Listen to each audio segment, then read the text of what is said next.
The Books Galaxy. Poirot Investigates. 1. The Adventure of the Western Star. I was standing at the window of Poirot's rooms looking out idly on the street below. "That's queer," I ejaculated suddenly beneath my breath. "What is, mon ami?" asked Poirot placidly, from the depths of his comfortable chair. "Deduce, Poirot, from the following facts. Here is a young lady, richly dressed, fashionable hat, magnificent furs. She is coming along slowly, looking up at the houses as she goes. Unknown to her, she is being shadowed by 3 men and a middle-aged woman.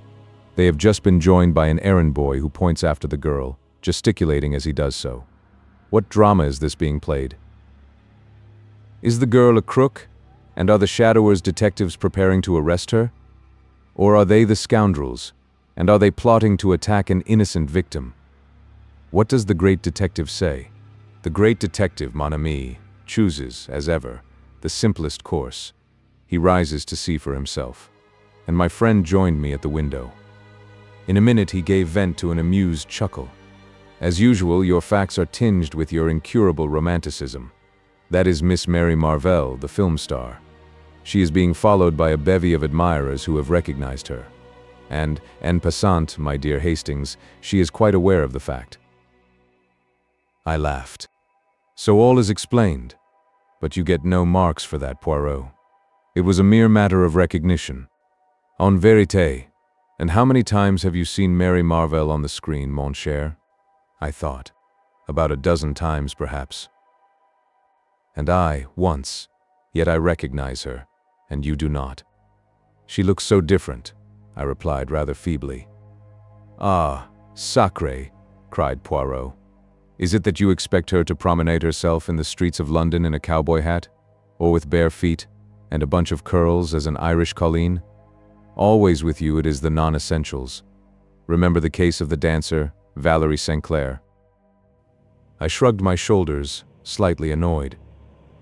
"But console yourself, mon ami," said Poirot, calming down. "All cannot be as Hercule Poirot. I know it well." "You really have the best opinion of yourself of anyone I ever knew," I cried, divided between amusement and annoyance. "What will you? When one is unique, one knows it. And others share that opinion even, if I mistake not, Miss Mary Marvell." "What?" "Without doubt, she is coming here." "How do you make that out?" "Very simply. This street, it is not aristocratic, mon ami. In it there is no fashionable doctor, no fashionable dentist.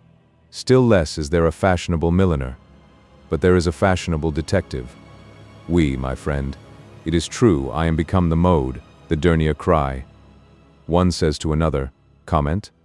You have lost your gold pencil case? You must go to the little Belgian. He is too marvelous.' Everyone goes, coureurs, and they arrive, in flocks, mon ami, with problems of the most foolish. A bell rang below. What did I tell you? That is Miss Marvell." As usual, Poirot was right. After a short interval, the American film star was ushered in, and we rose to our feet. Mary Marvell was undoubtedly one of the most popular actresses on the screen. She had only lately arrived in England in company with her husband, Gregory B. Rolfe, also a film actor. Their marriage had taken place about a year ago in the States, and this was their first visit to England. They had been given a great reception. Everyone was prepared to go mad over Mary Marvell, her wonderful clothes, her furs, her jewels, above all one jewel, the great diamond which had been nicknamed, to match its owner, the Western Star. Much, true and untrue, had been written about this famous stone which was reported to be insured for the enormous sum of £50,000. All these details passed rapidly through my mind as I joined with Poirot in greeting our fair client. Miss Marvell was small and slender, very fair and girlish-looking, with the wide, innocent blue eyes of a child. Poirot drew forward a chair for her, and she commenced talking at once. "You will probably think me very foolish, Monsieur Poirot, but Lord Cronshaw was telling me last night how wonderfully you cleared up the mystery of his nephew's death, and I felt that I just must have your advice. I dare say it's only a silly hoax. Gregory says so, but it's just worrying me to death." She paused for breath. Poirot beamed encouragement. "Proceed, madame. You comprehend. I am still in the dark." "It's these letters." Miss Marvell unclasped her handbag and drew out 3 envelopes which she handed to Poirot. The latter scrutinized them closely. Cheap paper, the name and address carefully printed. "Let us see the inside." He drew out the enclosure. I had joined him and was leaning over his shoulder. The writing consisted of a single sentence, carefully printed like the envelope. It ran as follows: "The great diamond which is the left eye of the god must return whence it came." The second letter was couched in precisely the same terms, but the third was more explicit. "You have been warned. You have not obeyed. Now the diamond will be taken from you. At the full of the moon, the 2 diamonds which are the left and right eye of the god shall return. So it is written." "The first letter I treated as a joke," explained Miss Marvell.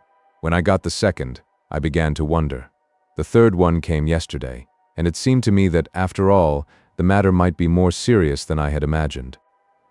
I see they did not come by post, these letters. No, they were left by hand by a Chinaman. That is what frightens me."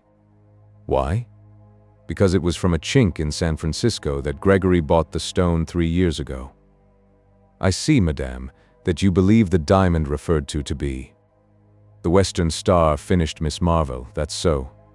At the time, Gregory remembers that there was some story attached to the stone, but the chink wasn't handing out any information. Gregory says he seemed just scared to death and in a mortal hurry to get rid of the thing. He only asked about 1/10 of its value. It was Greg's wedding present to me." Poirot nodded thoughtfully. "The story seems of an almost unbelievable romanticism. And yet, who knows? I pray of you, Hastings, hand me my little almanac." I complied. "Voyons," said Poirot, turning the leaves. "When is the date of the full moon?" "Ah, Friday next. That is in 3 days' time. Eh bien, madame, you seek my advice, I give it to you. This belle histoire may be a hoax, but it may not. Therefore I counsel you to place the diamond in my keeping until after Friday next. Then we can take what steps we please." A slight cloud passed over the actress's face, and she replied constrainedly, "I'm afraid that's impossible." "You have it with you, Hein?" Poirot was watching her narrowly. The girl hesitated a moment, then slipped her hand into the bosom of her gown, drawing out a long, thin chain. She leaned forward, unclosing her hand. In the palm, a stone of white fire, exquisitely set in platinum, lay and winked at us solemnly. Poirot drew in his breath with a long hiss. "Épatant," he murmured. "You permit, madame?" He took the jewel in his own hand and scrutinized it keenly, then restored it to her with a little bow. A magnificent stone without a flaw. "Ah, Saint Tonnerres, and you carry it about with you, comme ça?" No, I'm very careful really, Monsieur Poirot. As a rule, it's locked up in my jewel case and left in the hotel safe deposit. We're staying at the Magnificent, you know. I just brought it along today for you to see. And you will leave it with me, n'est-ce pas? You will be advised by Papa Poirot? Well, you see, it's this way, Monsieur Poirot. On Friday, we're going down to Yardley Chase to spend a few days with Lord and Lady Yardley. Her words awoke a vague echo of remembrance in my mind. Some gossip. What was it now? A few years ago, Lord and Lady Yardley had paid a visit to the States. Rumor had it that his lordship had rather gone the pace out there with the assistance of some lady friends.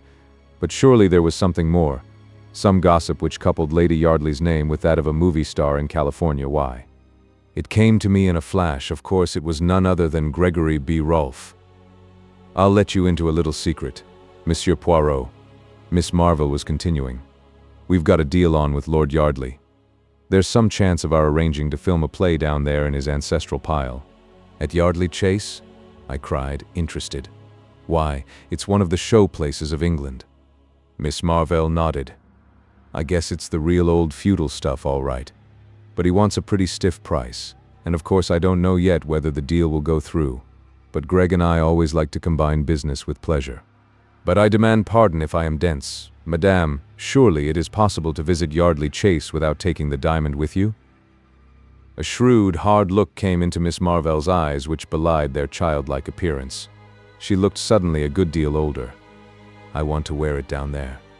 "Surely," I said suddenly. "There are some very famous jewels in the Yardley collection, a large diamond amongst them." "That's so," said Miss Marvell briefly. I heard Poirot murmur beneath his breath, "Ah, c'est comme ça."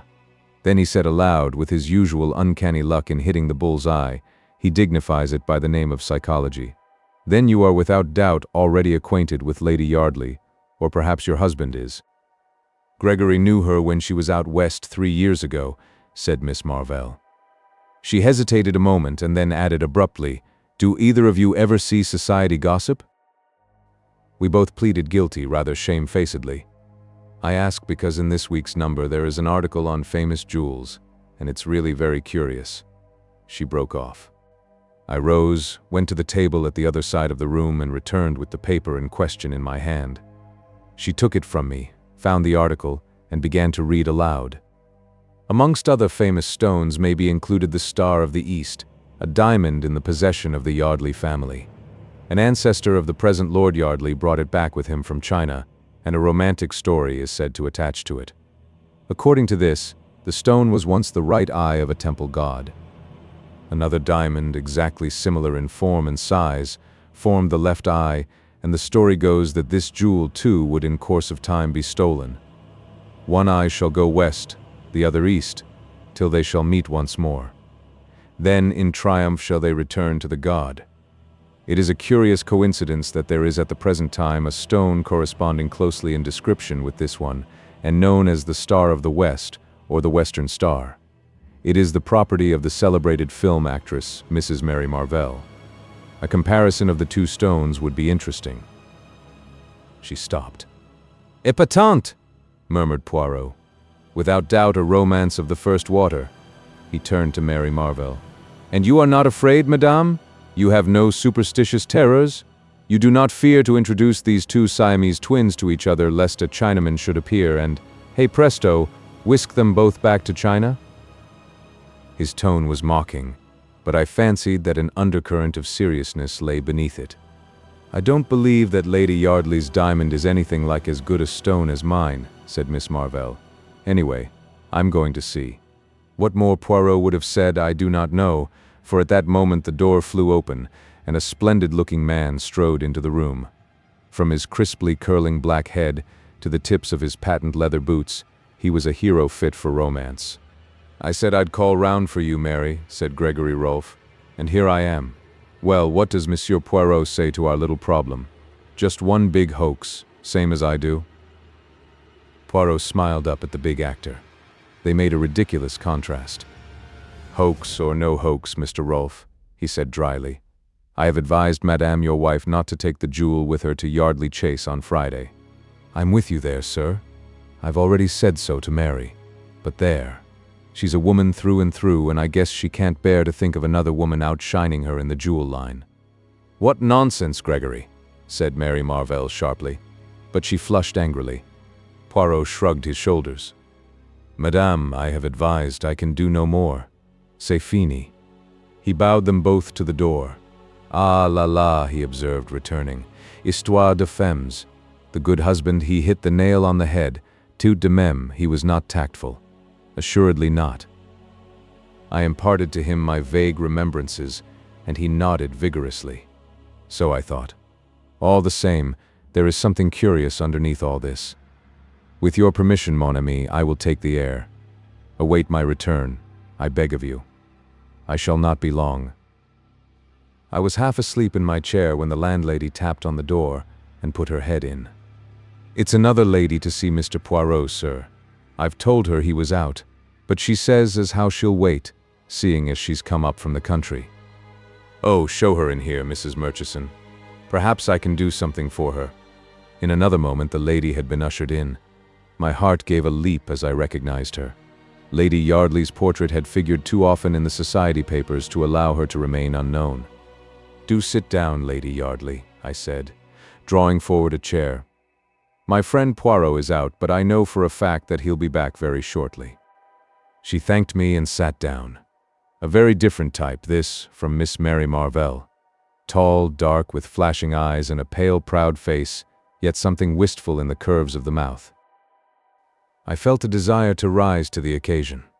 Why not?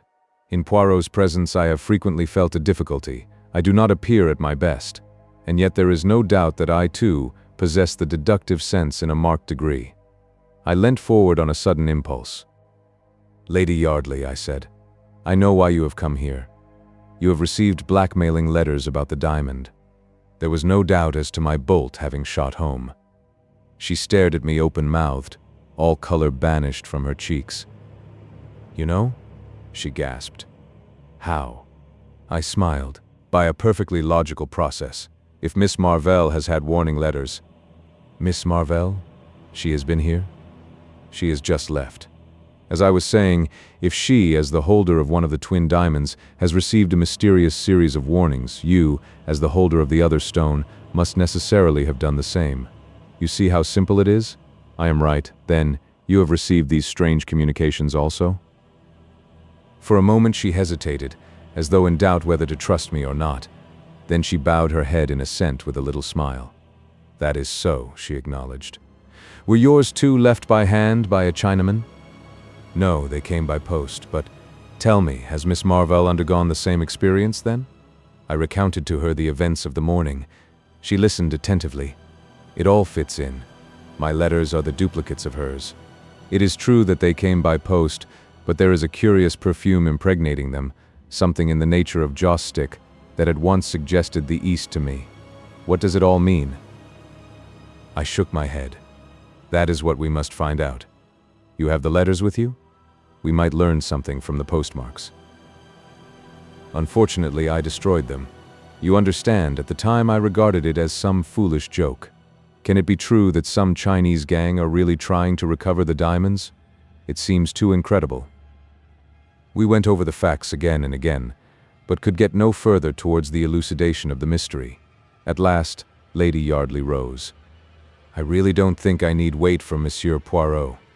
You can tell him all this, can't you?" "Thank you so much, Mr." She hesitated, her hand outstretched. "Captain Hastings. Of course. How stupid of me.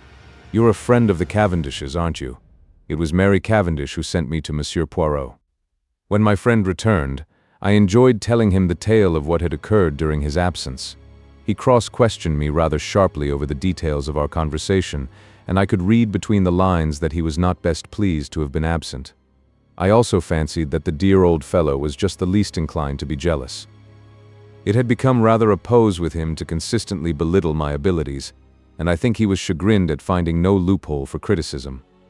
I was secretly rather pleased with myself, though I tried to conceal the fact for fear of irritating him. In spite of his idiosyncrasies, I was deeply attached to my quaint little friend. "Bien," he said at length, with a curious look on his face. "The plot develops. Pass me, I pray you, that peerage on the top shelf there." He turned the leaves. "Ah, here we are. Yardley, 10th Viscount, served South African War.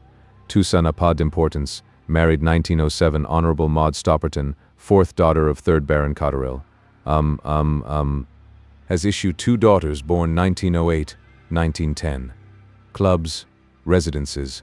Voila, that does not tell us much. But tomorrow morning we see this, my lord." "What?" "Yes. I telegraphed to him." "I thought you had washed your hands of the case?" "I am not acting for Miss Marvell since she refuses to be guided by my advice. What I do now is for my own satisfaction, the satisfaction of Hercule Poirot. Decidedly, I must have a finger in this pie." "And you calmly wire Lord Yardley to dash up to town just to suit your convenience. He won't be pleased. Au contraire, if I preserve for him his family diamond, he ought to be very grateful." "Then you really think there is a chance of it being stolen?" I asked eagerly. "Almost a certainty," replied Poirot placidly. "Everything points that way." "But how?" Poirot stopped my eager questions with an airy gesture of the hand. "Not now, I pray you. Let us not confuse the mind. And observe that peerage, how you have replaced him. See you not that the tallest books go in the top shelf, the next tallest in the row beneath, and so on. Thus we have order, method, which, as I have often told you, Hastings." "Exactly. I said hastily, and put the offending volume in its proper place. Lord Yardley turned out to be a cheery, loud-voiced sportsman with a rather red face, but with a good-humored bonhomie about him that was distinctly attractive and made up for any lack of mentality. Extraordinary business this, Monsieur Poirot. Can't make head or tail of it. Seems my wife's been getting odd kind of letters, and that this Miss Marvell's had 'em too. What does it all mean? Poirot handed him the copy of Society Gossip. First, my lord, I would ask you if these facts are substantially correct. The peer took it. His face darkened with anger as he read. Damned nonsense, he spluttered. There's never been any romantic story attaching to the diamond. It came from India originally, I believe. I never heard of all this Chinese god stuff. Still, the stone is known as the Star of the East. Well, what if it is? He demanded wrathfully. Poirot smiled a little but made no direct reply. What I would ask you to do, my lord, is to place yourself in my hands. If you do so unreservedly, I have great hopes of averting the catastrophe. Then you think there's actually something in these wildcat tales? Will you do as I ask you? Of course I will, but... Bien? Then permit that I ask you a few questions. This affair of Yardley Chase, is it, as you say, all fixed up between you and Mr. Rolfe? Oh, he told you about it, did he? No, there's nothing settled. He hesitated, the brick-red color of his face deepening. Might as well get the thing straight. I've made rather an ass of myself in many ways, Monsieur Poirot, and I'm head over ears in debt, but I want to pull up. I'm fond of the kids, and I want to straighten things up, and be able to live on at the old place. Gregory Rolfe is offering me big money, enough to set me on my feet again. I don't want to do it. I hate the thought of all that crowd play-acting round the chase, but I may have to, unless... He broke off. Poirot eyed him keenly. You have, then, another string to your bow? Permit that I make a guess? It is to sell the Star of the East? Lord Yardley nodded. That's it. It's been in the family for some generations, but it's not entailed. Still, it's not the easiest thing in the world to find a purchaser. Hofburg, the Haddon Garden man, is on the lookout for a likely customer, but he'll have to find one soon, or it's a washout. One more question. Permettez Lady Yardley, which plan does she approve? Oh, she's bitterly opposed to my selling the jewel. You know what women are. She's all for this film stunt. I comprehend, said Poirot. He remained a moment or so in thought, then rose briskly to his feet. You return to Yardley Chase at once? Bien. Say no word to anyone mind, but expect us there this evening. We will arrive shortly after 5. All right, but I don't see. Ça n'a pas d'importance, said Poirot kindly. You will that I preserve for you your diamond, n'est-ce pas? Yes, but... Then do as I say. A sadly bewildered nobleman left the room. It was 5:30 when we arrived at Yardley Chase, and followed the dignified butler to the old paneled hall with its fire of blazing logs. A pretty picture met our eyes, Lady Yardley and her 2 children, the mother's proud dark head bent down over the 2 fair ones. Lord Yardley stood near, smiling down on them. Monsieur Poirot and Captain Hastings, announced the butler. Lady Yardley looked up with a start. Her husband came forward uncertainly, his eyes seeking instruction from Poirot. The little man was equal to the occasion. All my excuses. It is that I investigate still this affair of Miss Marvell's. She comes to you on Friday, does she not? I make a little tour first to make sure that all is secure. Also, I wanted to ask of Lady Yardley if she recollected at all the postmarks on the letters she received. Lady Yardley shook her head regretfully. I'm afraid I don't. It is stupid of me. But you see, I never dreamt of taking them seriously. You'll stay the night? Said Lord Yardley. Oh, my lord, I fear to incommode you. We have left our bags at the inn. That's all right. Lord Yardley had his cue. We'll send down for them. No trouble, I assure you. Poirot permitted himself to be persuaded, and sitting down by Lady Yardley, began to make friends with the children. In a short time they were all romping together, and had dragged me into the game. Vous êtes bonne mère, said Poirot, with a gallant little bow, as the children were removed reluctantly by a stern nurse. Lady Yardley smoothed her ruffled hair. I adore them, she said with a little catch in her voice.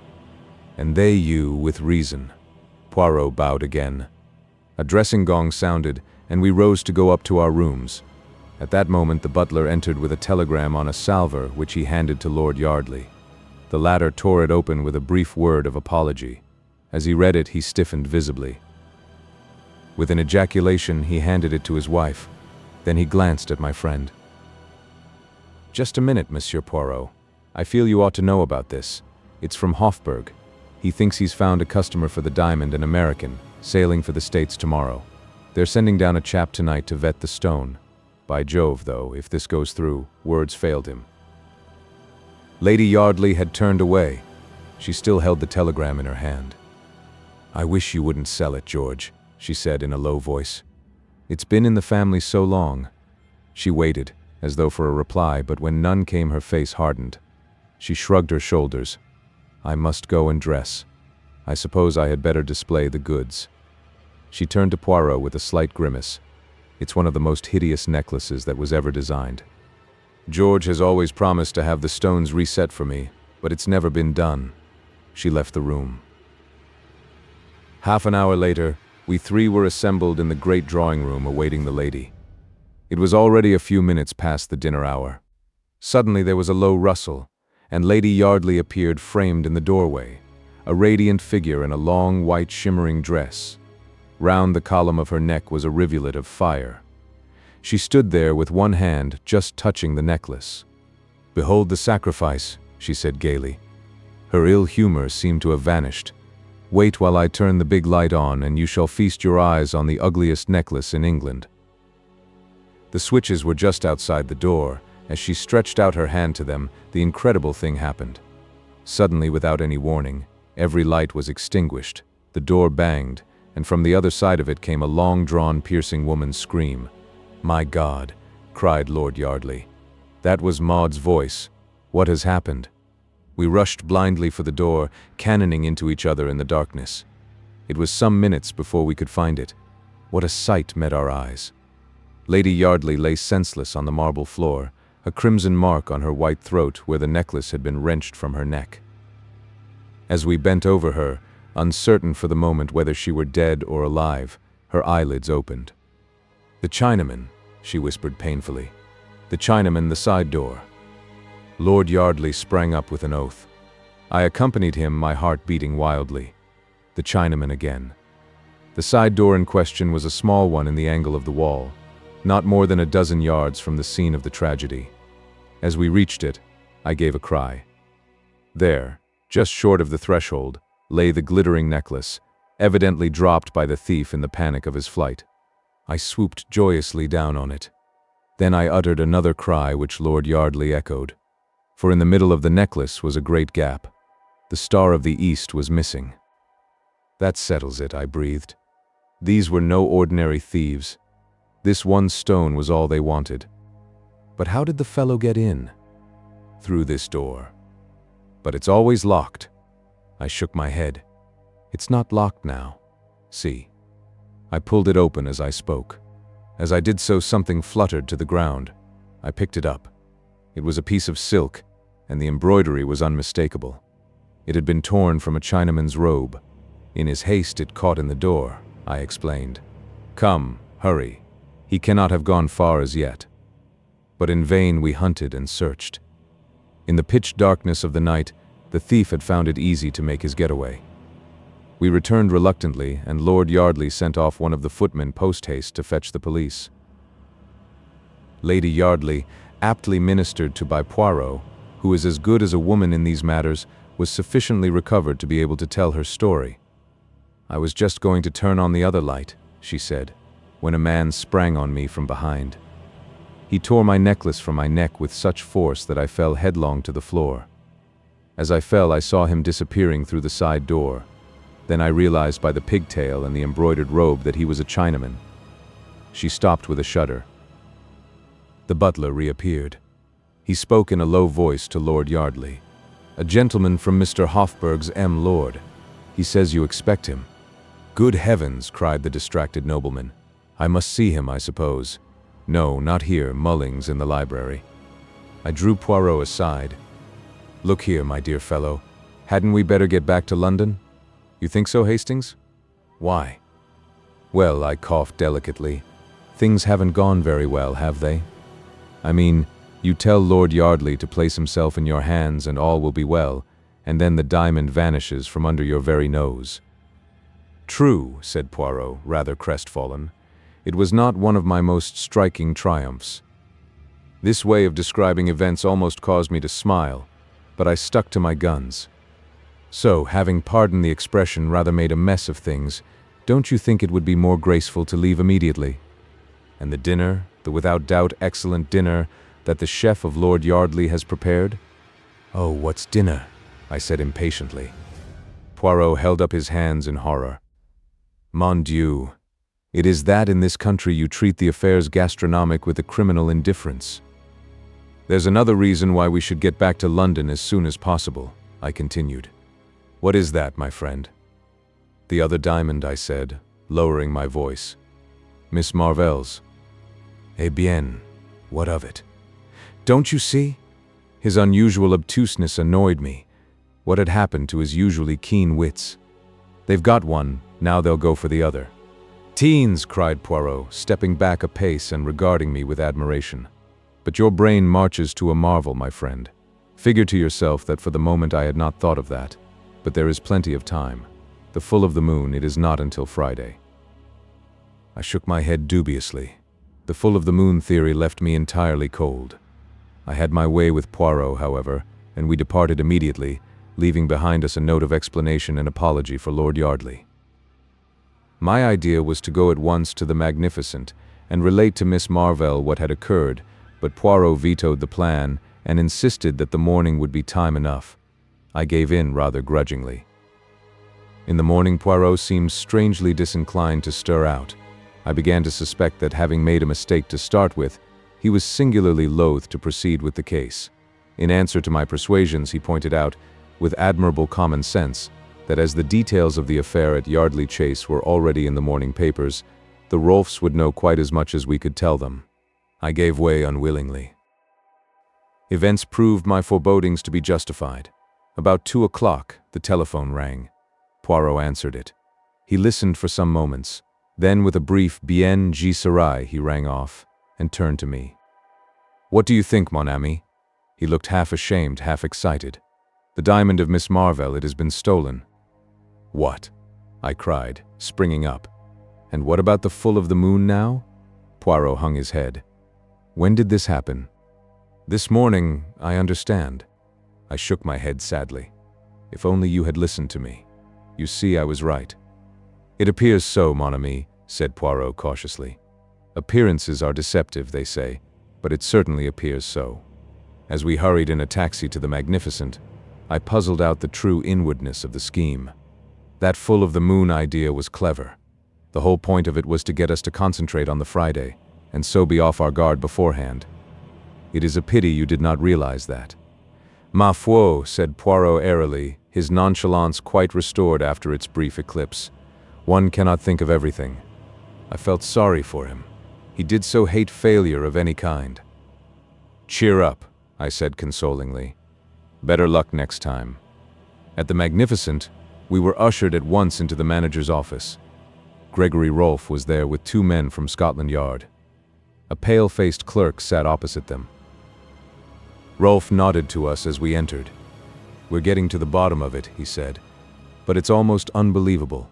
How the guy had the nerve, I can't think. A very few minutes sufficed to give us the facts. Mr. Rolfe had gone out of the hotel at 11:15. At 11:30, a gentleman, so like him in appearance as to pass muster, entered the hotel and demanded the jewel case from the safe deposit. He duly signed the receipt, remarking carelessly as he did so, "Looks a bit different from my ordinary one, but I hurt my hand getting out of the taxi." The clerk merely smiled and remarked that he saw very little difference. Rolfe laughed and said, "Well, don't run me in as a crook this time anyway. I've been getting threatening letters from a Chinaman, and the worst of it is I look rather like a chink myself. It's something about the eyes." I looked at him, said the clerk who was telling us this, and I saw at once what he meant. The eyes slanted up at the corners like an Oriental's. I'd never noticed it before. "Darn it all, man," roared Gregory Rolfe, leaning forward. "Do you notice it now?" The man looked up at him and started. "No, sir," he said. "I can't say I do." And indeed there was nothing even remotely oriental about the frank brown eyes that looked into ours. The Scotland Yard man grunted. Bold customer. Thought the eyes might be noticed, and took the bull by the horns to disarm suspicion. He must have watched you out of the hotel, sir, and nipped in as soon as you were well away. "What about the jewel case?" I asked. "It was found in a corridor of the hotel. Only one thing had been taken, the Western Star." We stared at each other. The whole thing was so bizarre, so unreal. Poirot hopped briskly to his feet. "I have not been of much use, I fear," he said regretfully. "Is it permitted to see Madame?" "I guess she's prostrated with the shock," explained Rolfe. "Then perhaps I might have a few words alone with you, monsieur?" "Certainly." In about 5 minutes Poirot reappeared. "Now, my friend," he said gaily, "to a post office, I have to send a telegram." "Who to?" "Lord Yardley." He discounted further inquiries by slipping his arm through mine. Come, mon ami. I know all that you feel about this miserable business. I have not distinguished myself. You, in my place, might have distinguished yourself. Bien. All is admitted. Let us forget it and have lunch." It was about 4 o'clock when we entered Poirot's rooms. A figure rose from a chair by the window. It was Lord Yardley. He looked haggard and distraught. "I got your wire and came up at once. Look here, I've been round to Hofburg, and they know nothing about that man of theirs last night, or the wire either. Do you think that?" Poirot held up his hand. "My excuses. I sent that wire, and hired the gentleman in question." "You? But why? What?" The nobleman spluttered impotently. "My little idea was to bring things to a head," explained Poirot placidly. "Bring things to a head. Oh, my God," cried Lord Yardley. "And the ruse succeeded," said Poirot cheerfully. "Therefore, my lord, I have much pleasure in returning you this." With a dramatic gesture he produced a glittering object. It was a great diamond. "The Star of the East," gasped Lord Yardley.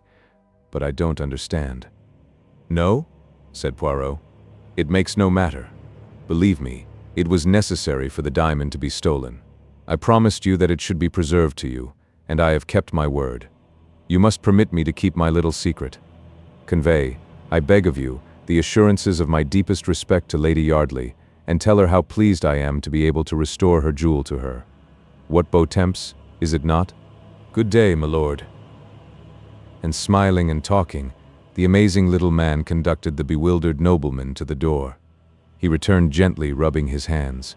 "Poirot," I said, "am I quite demented?" "No, mon ami, but you are, as always, in a mental fog." "How did you get the diamond?"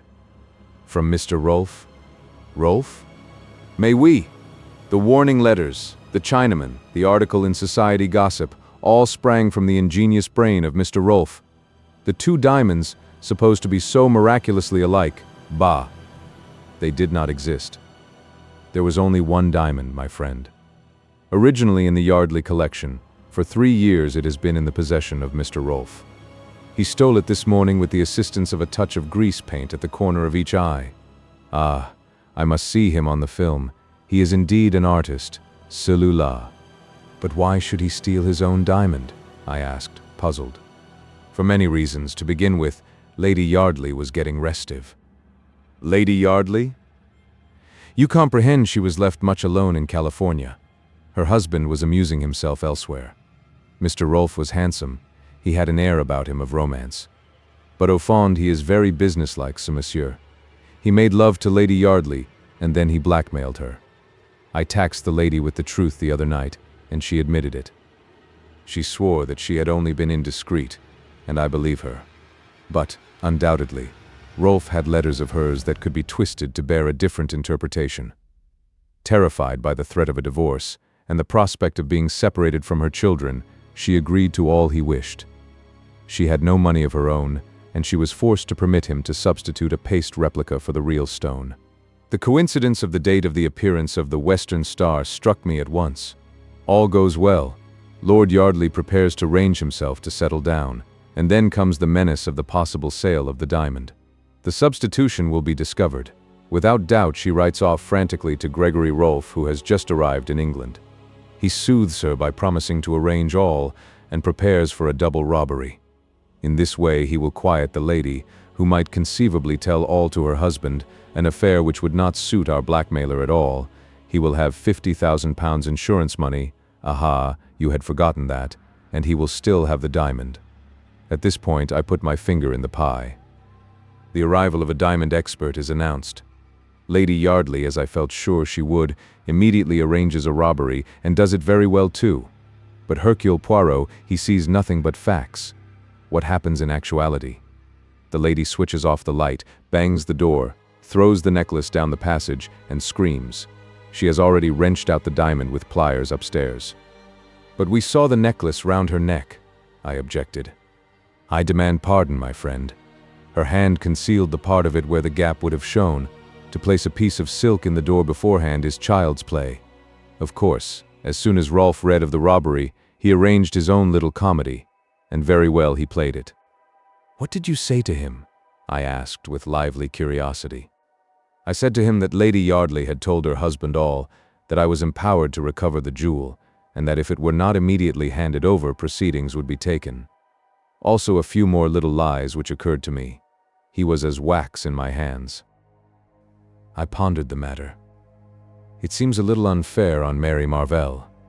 She has lost her diamond through no fault of her own. "Bah," said Poirot brutally. "She has a magnificent advertisement. That is all she cares for, that one. Now the other, she is different. Bonne mère, très femme." "Yes," I said doubtfully, hardly sharing Poirot's views on femininity. "I suppose it was Rolfe who sent her the duplicate letters." "Pas du tout," said Poirot briskly. "She came by the advice of Mary Cavendish to seek my aid in her dilemma. Then she heard that Mary Marvell, whom she knew to be her enemy, had been here, and she changed her mind, jumping at a pretext that you, my friend, offered her. A very few questions sufficed to show me that you told her of the letters, not she you. She jumped at the chance your words offered." "I don't believe it," I cried, stung. Si, mon ami. It is a pity that you study not the psychology. She told you that the letters were destroyed. Oh, la la. Never does a woman destroy a letter if she can avoid it, not even if it would be more prudent to do so. "It's all very well," I said, my anger rising, "but you've made a perfect fool of me. From beginning to end. No, it's all very well to try and explain it away afterwards. There really is a limit. But you were so enjoying yourself, my friend. I had not the heart to shatter your illusions. It's no good. You've gone a bit too far this time. Mon Dieu, but how you enrage yourself for nothing, mon ami." I'm fed up. I went out, banging the door. Poirot had made an absolute laughingstock of me. I decided that he needed a sharp lesson. I would let some time elapse before I forgave him. He had encouraged me to make a perfect fool of myself. 2. The tragedy at Marsdon Manor.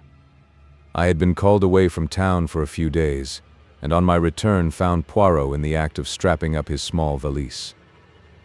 "À la bonne heure, Hastings. I feared you would not have returned in time to accompany me. You are called away on a case, then?" "Yes, though I am bound to admit that, on the face of it, the affair does not seem promising. The Northern Union Insurance Company have asked me to investigate the death of a Mr. Maltravers who a few weeks ago insured his life with them for the large sum of £50,000. "Yes?" I said, much interested. "There was, of course, the usual suicide clause in the policy. In the event of his committing suicide within a year, the premiums would be forfeited. Mr. Maltravers was duly examined by the company's own doctor, and although he was a man slightly past the prime of life, was passed as being in quite sound health. However, on Wednesday last, the day before yesterday, the body of Mr. Maltravers was found in the grounds of his house in Essex, Marsdon Manor, and the cause of his death is described as some kind of internal hemorrhage. That in itself would be nothing remarkable, but sinister rumors as to Mr. Maltravers' financial position have been in the air of late, and the Northern Union have ascertained beyond any possible doubt that the deceased gentleman stood upon the verge of bankruptcy. Now that alters matters considerably.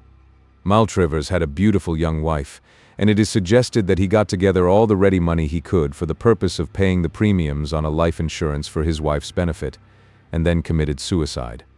Such a thing is not uncommon. In any case, my friend Alfred Wright, who is a director of the Northern Union, has asked me to investigate the facts of the case, but, as I told him, I am not very hopeful of success.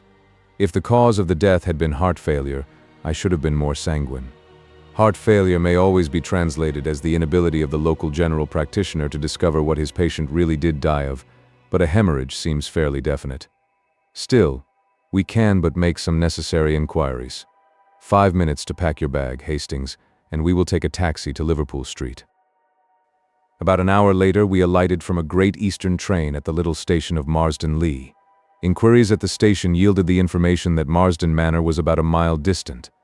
Poirot decided to walk, and we betook ourselves along the main street. "What is our plan of campaign?" I asked. "First, I will call upon the doctor. I have ascertained that there is only one doctor in Marsdon Lee, Dr. Ralph Bernard. Ah, here we are at his house." The house in question was a kind of superior cottage, standing back a little from the road. A brass plate on the gate bore the doctor's name. We passed up the path and rang the bell. We proved to be fortunate in our call. It was the doctor's consulting hour, and for the moment there were no patients waiting for him. Dr. Bernard was an elderly man, high-shouldered and stooping, with a pleasant vagueness of manner. Poirot introduced himself and explained the purpose of our visit, adding that insurance companies were bound to investigate fully in a case of this kind. Of course," said Dr. Bernard vaguely. "I suppose, as he was such a rich man, his life was insured for a big sum." "You consider him a rich man, doctor?" The doctor looked rather surprised. "Was he not? He kept 2 cars, you know, and Marsdon Manor is a pretty big place to keep up, although I believe he bought it very cheap." "I understand that he had had considerable losses of late," said Poirot, watching the doctor narrowly. The latter, however, merely shook his head sadly. "Is that so?" "Indeed. It is fortunate for his wife, then, that there is this life insurance. A very beautiful and charming young creature, but terribly unstrung by this sad catastrophe. A mass of nerves, poor thing. I have tried to spare her all I can, but of course the shock was bound to be considerable." "You had been attending Mr. Maltravers recently?" "My dear sir, I never attended him." "What?" "I understand Mr. Maltravers was a Christian Scientist or something of that kind." "But you examined the body?" "Certainly. I was fetched by one of the under-gardeners." "And the cause of death was clear?" "Absolutely. There was blood on the lips, but most of the bleeding must have been internal."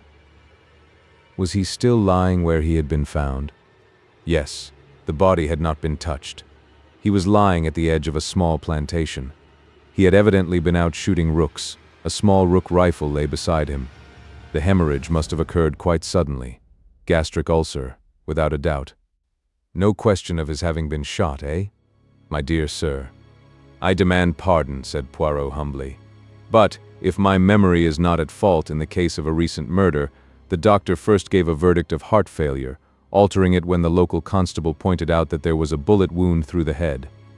"You will not find any bullet wounds on the body of Mr. Maltravers," said Dr. Bernard dryly. "Now, gentlemen, if there is nothing further." We took the hint. "Good morning, and many thanks to you, doctor, for so kindly answering our questions. By the way, you saw no need for an autopsy?" "Certainly not." The doctor became quite apoplectic. "The cause of death was clear, and in my profession we see no need to distress unduly the relatives of a dead patient." And turning, the doctor slammed the door sharply in our faces.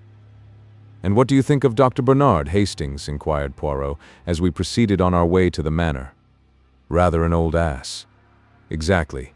Your judgments of character are always profound, my friend." I glanced at him uneasily, but he seemed perfectly serious. A twinkle, however, came into his eye, and he added slyly, "That is to say, when there is no question of a beautiful woman." I looked at him coldly. On our arrival at the manor house, the door was opened to us by a middle-aged parlour-maid. Poirot handed her his card and a letter from the insurance company for Mrs. Maltravers. She showed us into a small morning room and retired to tell her mistress. About 10 minutes elapsed, and then the door opened, and a slender figure in widow's weeds stood upon the threshold. "Monsieur Poirot?" she faltered. "Madame." Poirot sprang gallantly to his feet and hastened towards her. "I cannot tell you how I regret to derange you in this way. But what will you? Les affaires, they know no mercy." Mrs. Maltravers permitted him to lead her to a chair. Her eyes were red with weeping, but the temporary disfigurement could not conceal her extraordinary beauty. She was about 27 or 8, and very fair, with large blue eyes and a pretty pouting mouth. "It is something about my husband's insurance, is it? But must I be bothered now, so soon?" "Courage, my dear madame. Courage. You see, your late husband insured his life for rather a large sum, and in such a case the company always has to satisfy itself as to a few details. They have empowered me to act for them. You can rest assured that I will do all in my power to render the matter not too unpleasant for you. Will you recount to me briefly the sad events of Wednesday?" "I was changing for tea when my maid came up. One of the gardeners had just run to the house. He had found—" Her voice trailed away. Poirot pressed her hand sympathetically. "I comprehend. Enough. You had seen your husband earlier in the afternoon?" "Not since lunch. I had walked down to the village for some stamps, and I believe he was out pottering round the grounds." "Shooting rooks, eh?" "Yes. He usually took his little rook rifle with him, and I heard 1 or 2 shots in the distance." "Where is this little rook rifle now?" "In the hall, I think." She led the way out of the room and found and handed the little weapon to Poirot, who examined it cursorily. "2 shots fired, I see," he observed as he handed it back. "And now, madame, if I might see—" He paused delicately. "The servant shall take you," she murmured, averting her head. The parlour-maid, summoned, led Poirot upstairs. I remained with the lovely and unfortunate woman. It was hard to know whether to speak or remain silent. I essayed 1 or 2 general reflections to which she responded absently, and in a very few minutes Poirot rejoined us. "I thank you for all your courtesy, madame. I do not think you need be troubled any further with this matter. By the way, do you know anything of your husband's financial position?" She shook her head. "Nothing whatever. I am very stupid over business things." "I see. Then you can give us no clue as to why he suddenly decided to insure his life? He had not done so previously, I understand." "Well, we had only been married a little over a year. But as to why he insured his life, it was because he had absolutely made up his mind that he would not live long. He had a strong premonition of his own death. I gather that he had had 1 hemorrhage already, and that he knew that another one would prove fatal. I tried to dispel these gloomy fears of his, but without avail. Alas, he was only too right." Tears in her eyes, she bade us a dignified farewell. Poirot made a characteristic gesture as we walked down the drive together. "Eh bien, that is that. Back to London, my friend. There appears to be no mouse in this mouse hole. And yet—" "Yet what?" "A slight discrepancy, that is all. You noticed it? You did not? Still, life is full of discrepancies, and assuredly the man cannot have taken his own life. There is no poison that would fill his mouth with blood. No, I must resign myself to the fact that all here is clear and above board. But who is this?" A tall young man was striding up the drive towards us. He passed us without making any sign, but I noted that he was not ill-looking, with a lean, deeply bronzed face that spoke of life in a tropic clime. A gardener who was sweeping up leaves had paused for a minute in his task, and Poirot ran quickly up to him. "Tell me, I pray you, who is that gentleman? Do you know him?" "I don't remember his name, sir, though I did hear it. He was staying down here last week for a night. Tuesday it was."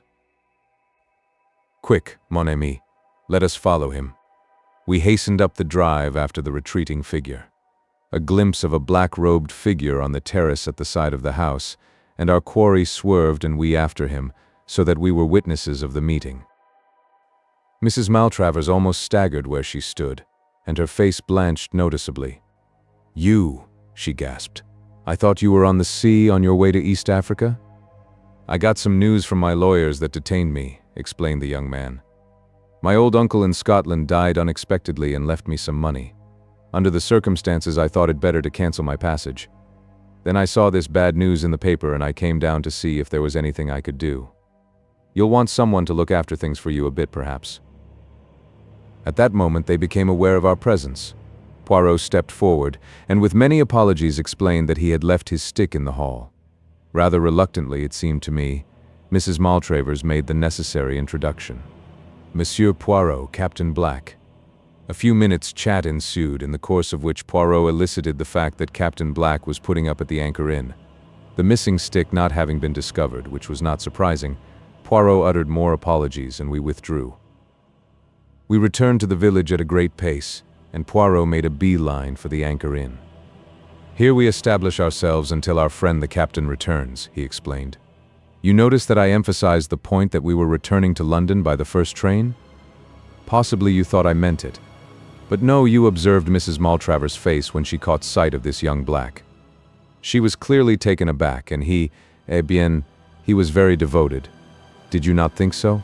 And he was here on Tuesday night, the day before Mr. Maltravers died. We must investigate the doings of Captain Black, Hastings."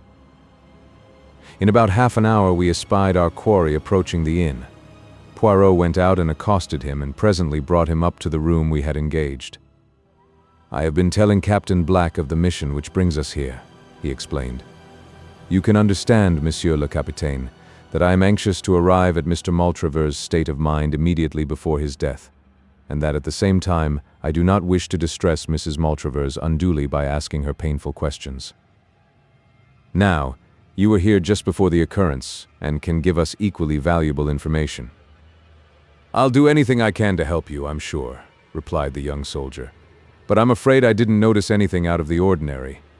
You see, although Maltravers was an old friend of my people's, I didn't know him very well myself." "You came down when?" "Tuesday afternoon.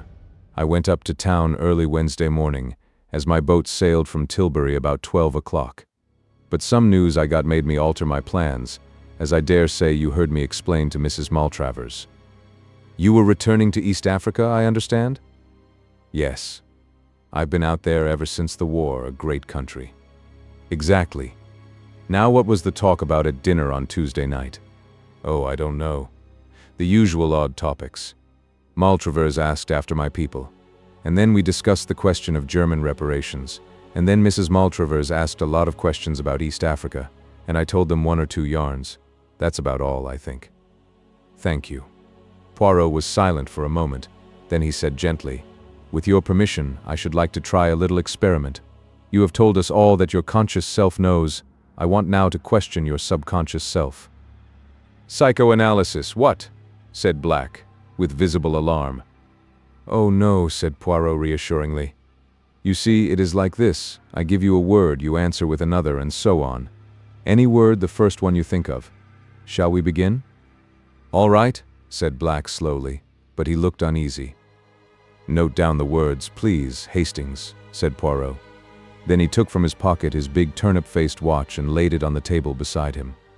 "We will commence. Day." There was a moment's pause, and then Black replied, "Night." As Poirot proceeded, his answers came quicker. "Name," said Poirot. "Place." "Bernard Shaw." "Tuesday." "Dinner." "Journey." "Ship." "Country." "Uganda." "Story." "Lions." "Rook rifle." "Farm." "Shot." "Suicide." "Elephant." "Tusks." "Money." "Lawyers." "Thank you, Captain Black. Perhaps you could spare me a few minutes in about half an hour's time?" "Certainly." The young soldier looked at him curiously and wiped his brow as he got up. "And now, Hastings," said Poirot, smiling at me as the door closed behind him. "You see it all, do you not?" "I don't know what you mean. Does that list of words tell you nothing?" I scrutinized it, but was forced to shake my head. "I will assist you. To begin with, Black answered well within the normal time limit, with no pauses, so we can take it that he himself has no guilty knowledge to conceal. Day to night and place to name are normal associations. I began work with Bernard, which might have suggested the local doctor had he come across him at all. Evidently he had not. After our recent conversation, he gave dinner to my Tuesday, but journey and country were answered by ship and Uganda, showing clearly that it was his journey abroad that was important to him, and not the one which brought him down here. Story recalls to him one of the lion stories he told at dinner. I proceed to rook rifle, and he answered with the totally unexpected word farm. When I say shot, he answers at once suicide. The association seems clear. A man he knows committed suicide with a rook rifle on a farm somewhere. Remember, too, that his mind is still on the stories he told at dinner, and I think you will agree that I shall not be far from the truth if I recall Captain Black and ask him to repeat the particular suicide story which he told at the dinner table on Tuesday evening. Black was straightforward enough over the matter. Yes, I did tell them that story now that I come to think of it. Chap shot himself on a farm out there. Did it with a rook rifle through the roof of the mouth, bullet lodged in the brain. Doctors were no end puzzled over it. There was nothing to show except a little blood on the lips. But what? What has it got to do with Mr. Maltravers? You did not know, I see, that he was found with a rook rifle by his side. You mean my story suggested to him? Oh, but that is awful. Do not distress yourself, it would have been one way or another. Well, I must get on the telephone to London. Poirot had a lengthy conversation over the wire, and came back thoughtful. He went off by himself in the afternoon, and it was not till 7 o'clock that he announced that he could put it off no longer, but must break the news to the young widow. My sympathy had already gone out to her unreservedly. To be left penniless, and with the knowledge that her husband had killed himself to assure her future, was a hard burden for any woman to bear. I cherished a secret hope, however, that young Black might prove capable of consoling her after her first grief had passed. He evidently admired her enormously. Our interview with the lady was painful. She refused vehemently to believe the facts that Poirot advanced, and when she was at last convinced, broke down into bitter weeping. An examination of the body turned our suspicions into certainty. Poirot was very sorry for the poor lady, but after all, he was employed by the insurance company, and what could he do? As he was preparing to leave, he said gently to Mrs. Maltravers, "Madame, you of all people should know that there are no dead." "What do you mean?" she faltered, her eyes growing wide. "Have you never taken part in any spiritualistic seances? You are mediumistic, you know." "I have been told so. But you do not believe in spiritualism, surely?" "Madame, I have seen some strange things. You know that they say in the village that this house is haunted?" She nodded, and at that moment the parlor maid announced that dinner was ready. "Won't you just stay and have something to eat?" We accepted gratefully, and I felt that our presence could not but help distract her a little from her own griefs. We had just finished our soup, when there was a scream outside the door, and the sound of breaking crockery. We jumped up. The parlor maid appeared, her hand to her heart. It was a man standing in the passage. Poirot rushed out, returning quickly. "There is no one there." "Isn't there, sir?" said the parlor maid weakly. Oh, it did give me a start. "But why?" She dropped her voice to a whisper. I thought it was the master, it looked like him. I saw Mrs. Maltravers give a terrified start, and my mind flew to the old superstition that a suicide cannot rest. She thought of it too, I am sure, for a minute later, she caught Poirot's arm with a scream. "Didn't you hear that? Those 3 taps on the window? That's how he always used to tap when he passed round the house." "The ivy," I cried. It was the ivy against the pane. But a sort of terror was gaining on us all. The parlor maid was obviously unstrung, and when the meal was over, Mrs. Maltravers besought Poirot not to go at once. She was clearly terrified to be left alone.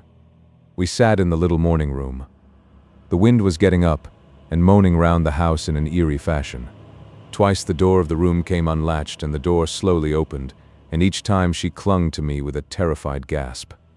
"Ah, but this door, it is bewitched," cried Poirot angrily at last. He got up and shut it once more, then turned the key in the lock. "I shall lock it. So." "Don't do that," she gasped. "If it should come open now." And even as she spoke, the impossible happened. The locked door slowly swung open. I could not see into the passage from where I sat, but she and Poirot were facing it. She gave one long shriek as she turned to him. "You saw him there in the passage?" she cried.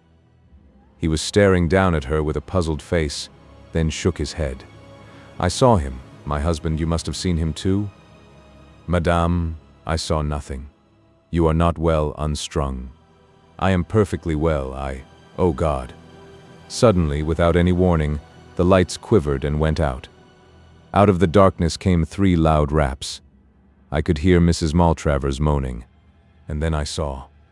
The man I had seen on the bed upstairs stood there facing us, gleaming with a faint, ghostly light. There was blood on his lips, and he held his right hand out, pointing. Suddenly a brilliant light seemed to proceed from it. It passed over Poirot and me, and fell on Mrs. Maltravers. I saw her white, terrified face, and something else. "My God, Poirot," I cried. "Look at her hand, her right hand. It's all red." Her own eyes fell on it, and she collapsed in a heap on the floor. "Blood," she cried hysterically. "Yes, it's blood. I killed him. I did it. He was showing me, and then I put my hand on the trigger and pressed. Save me from him. Save me. He's come back." Her voice died away in a gurgle. "Lights!" said Poirot briskly. The lights went on as if by magic. "That's it," he continued. "You heard Hastings? And you, Everett? Oh, by the way, this is Mr. Everett, rather a fine member of the theatrical profession. I phoned to him this afternoon. His makeup is good, isn't it? Quite like the dead man, and with a pocket torch and the necessary phosphorescence he made the proper impression. I shouldn't touch her right hand if I were you, Hastings. Red paint marks so. When the lights went out I clasped her hand, you see. By the way, we mustn't miss our train. Inspector Japp is outside the window. A bad night, but he has been able to while away the time by tapping on the window every now and then. You see, continued Poirot, as we walked briskly through the wind and rain, there was a little discrepancy. The doctor seemed to think the deceased was a Christian Scientist, and who could have given him that impression but Mrs. Maltravers? But to us, she represented him as being in a grave state of apprehension about his own health. Again, why was she so taken aback by the reappearance of young Black? And lastly, although I know that convention decrees that a woman must make a decent pretense of mourning for her husband, I do not care for such heavily rouged eyelids. You did not observe them, Hastings. No, as I always tell you, you see nothing. Well, there it was. There were the two possibilities. Did Black's story suggest an ingenious method of committing suicide to Mr. Maltravers, or did his other listener, the wife, see an equally ingenious method of committing murder? I incline to the latter view. To shoot himself in the way indicated, he would probably have had to pull the trigger with his toe, or at least so I imagine. Now, if Maltravers had been found with one boot off, we should almost certainly have heard of it from someone. An odd detail like that would have been remembered. No, as I say, I incline to the view that it was a case of murder, not suicide, but I realized that I had not a shadow of proof in support of my theory, hence the elaborate little comedy you saw played tonight. Even now I don't quite see all the details of the crime, I said. Let us start from the beginning. Here is a shrewd and scheming woman who, knowing of her husband's financial debacle and tired of the elderly mate she has only married for his money, induces him to insure his life for a large sum, and then seeks for the means to accomplish her purpose. An accident gives her that, the young soldier's strange story. The next afternoon, when Monsieur le Capitaine, as she thinks, is on the high seas, she and her husband are strolling round the grounds. What a curious story that was last night, she observes. Could a man shoot himself in such a way? Do show me if it is possible. The poor fool, he shows her. He places the end of the rifle in his mouth. She stoops down and puts her finger on the trigger, laughing up at him.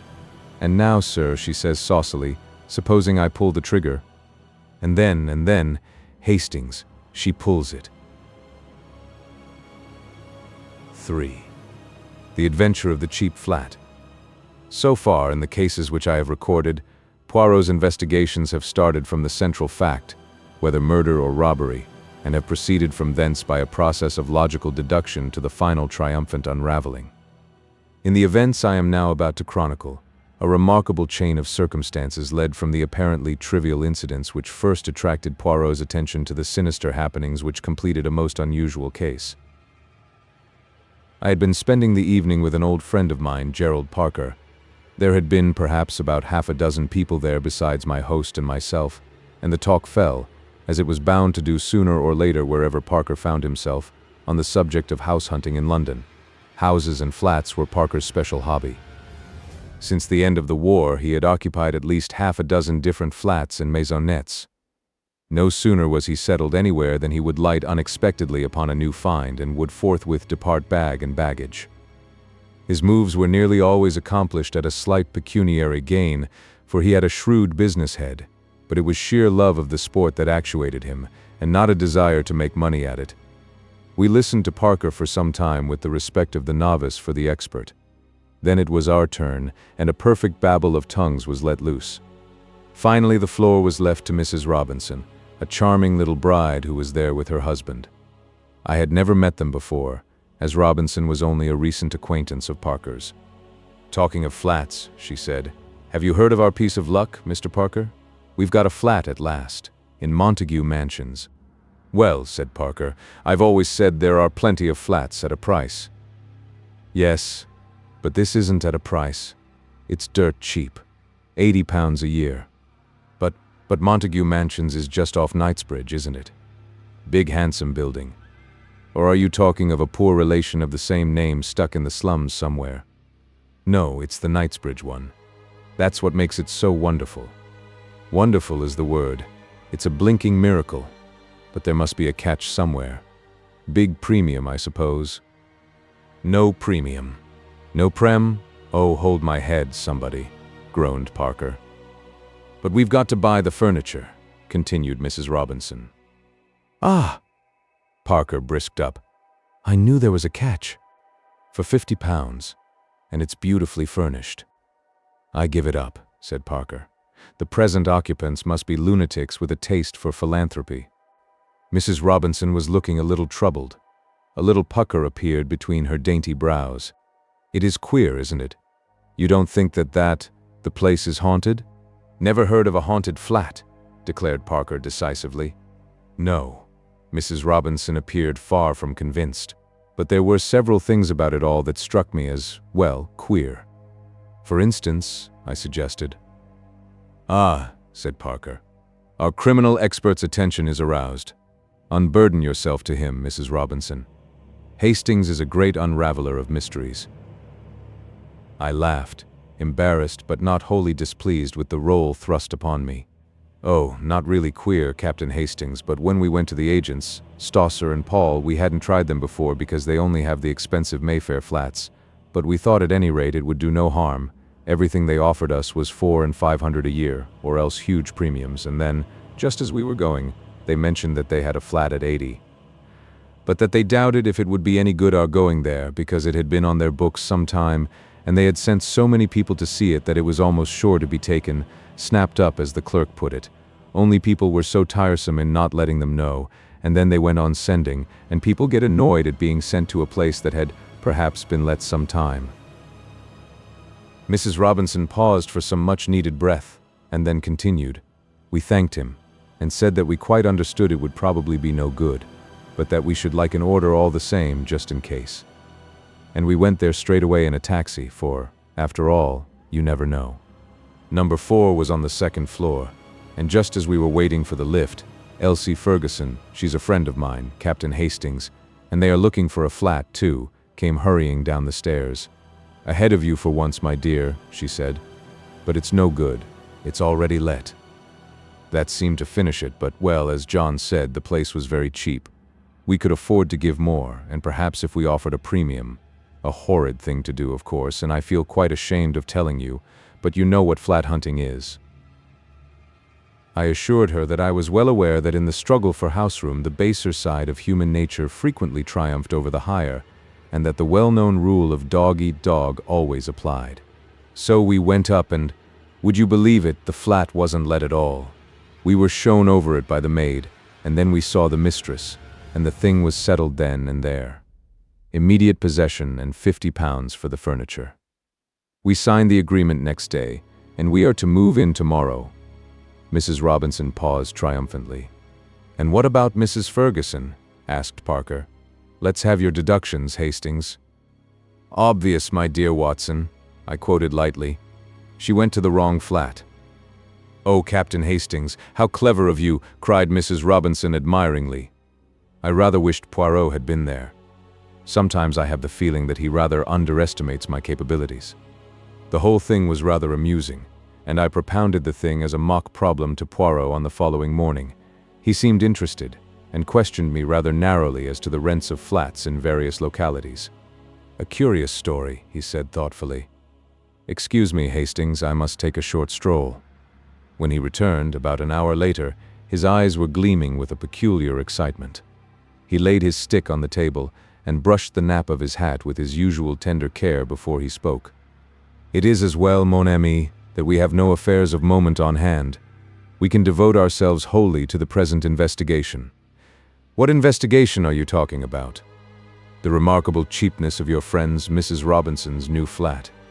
"Poirot, you are not serious." "I am most serious. Figure to yourself, my friend, that the real rent of those flats is £350.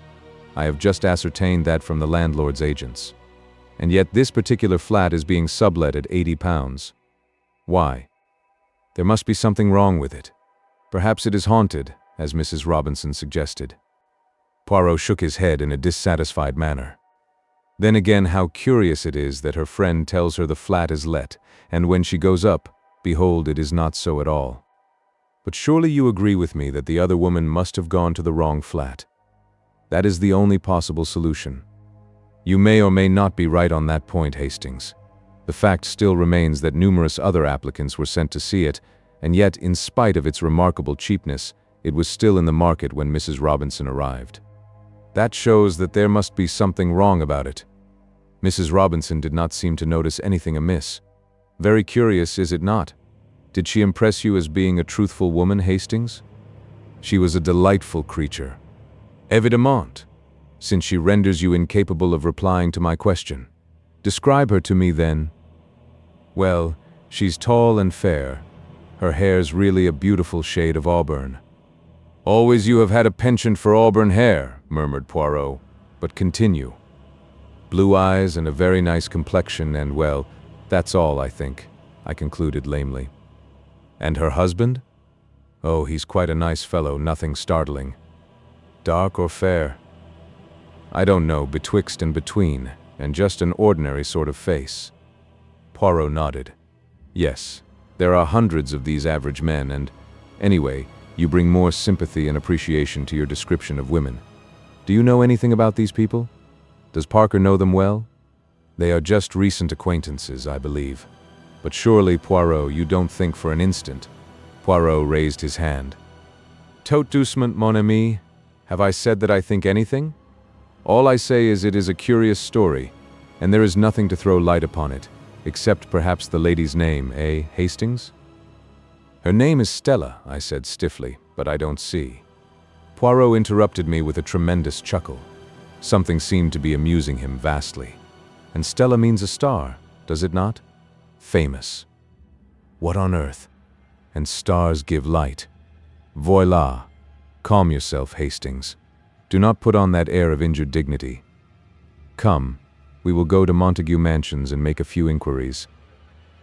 I accompanied him, nothing loath. The mansions were a handsome block of buildings in excellent repair. A uniformed porter was sunning himself on the threshold, and it was to him that Poirot addressed himself. "Pardon, but could you tell me if a Mr. and Mrs. Robinson reside here?" The porter was a man of few words and apparently of a sour or suspicious disposition. He hardly looked at us and grunted out, "Number 4, second floor." "I thank you. Can you tell me how long they have been here?" 6 months. I started forward in amazement, conscious as I did so of Poirot's malicious grin. "Impossible," I cried. "You must be making a mistake." 6 months. "Are you sure? The lady I mean is tall and fair with reddish gold hair and—" "That's her," said the porter. "Come in the Michaelmas quarter, they did, just 6 months ago." He appeared to lose interest in us and retreated slowly up the hall. I followed Poirot outside. "Eh bien, Hastings," my friend demanded slyly. "Are you so sure now that delightful women always speak the truth?" I did not reply. Poirot had steered his way into Brompton Road before I asked him what he was going to do and where we were going. "To the house agents, Hastings. I have a great desire to have a flat in Montague Mansions. If I am not mistaken, several interesting things will take place there before long." We were fortunate in our quest. Number 8, on the 4th floor, was to be let furnished at 10 guineas a week. Poirot promptly took it for a month. Outside in the street again, he silenced my protests. "But I make money nowadays. Why should I not indulge a whim? By the way, Hastings, have you a revolver?" "Yes, somewhere," I answered, slightly thrilled. "Do you think that you will need it?" "It is quite possible. The idea pleases you, I see. Always the spectacular and romantic appeals to you." The following day saw us installed in our temporary home. The flat was pleasantly furnished.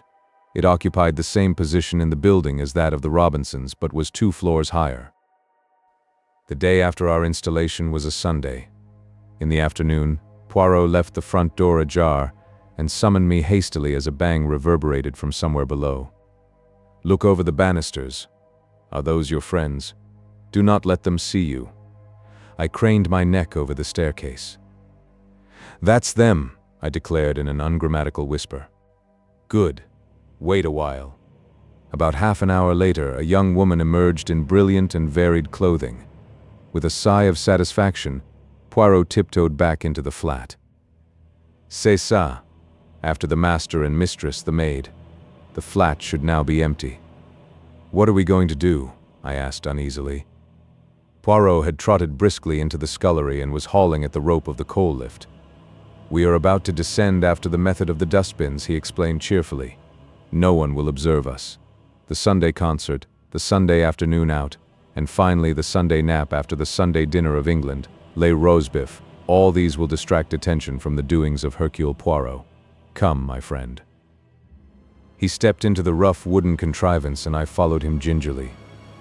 "Are we going to break into the flat?" I asked dubiously. Poirot's answer was not too reassuring. "Not precisely today," he replied. Pulling on the rope, we descended slowly till we reached the 2nd floor. Poirot uttered an exclamation of satisfaction as he perceived that the wooden door into the scullery was open. "You observe? Never do they bolt these doors in the daytime, and yet anyone could mount or descend as we have done. At night, yes, though not always then, and it is against that we are going to make provision." He had drawn some tools from his pocket as he spoke, and at once set deftly to work, his object being to arrange the bolt so that it could be pulled back from the lift. The operation only occupied about 3 minutes.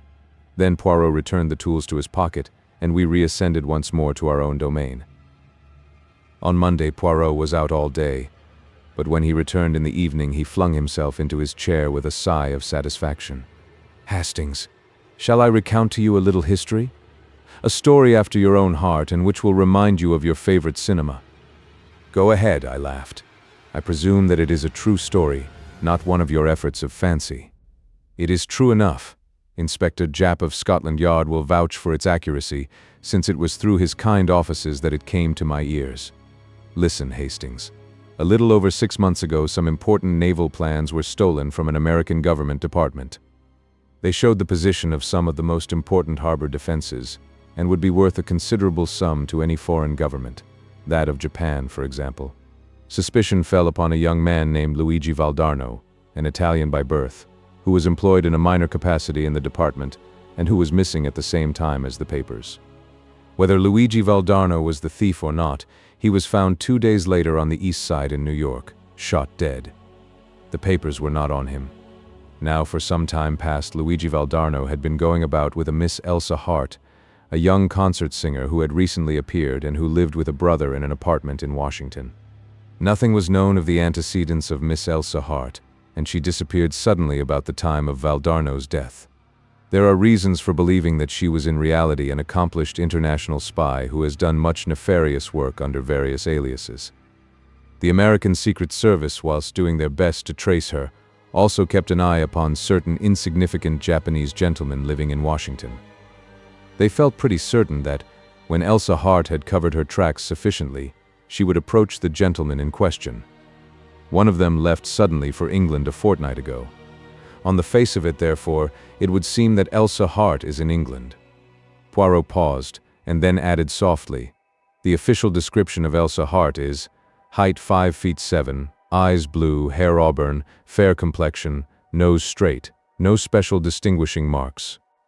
"Mrs. Robinson," I gasped.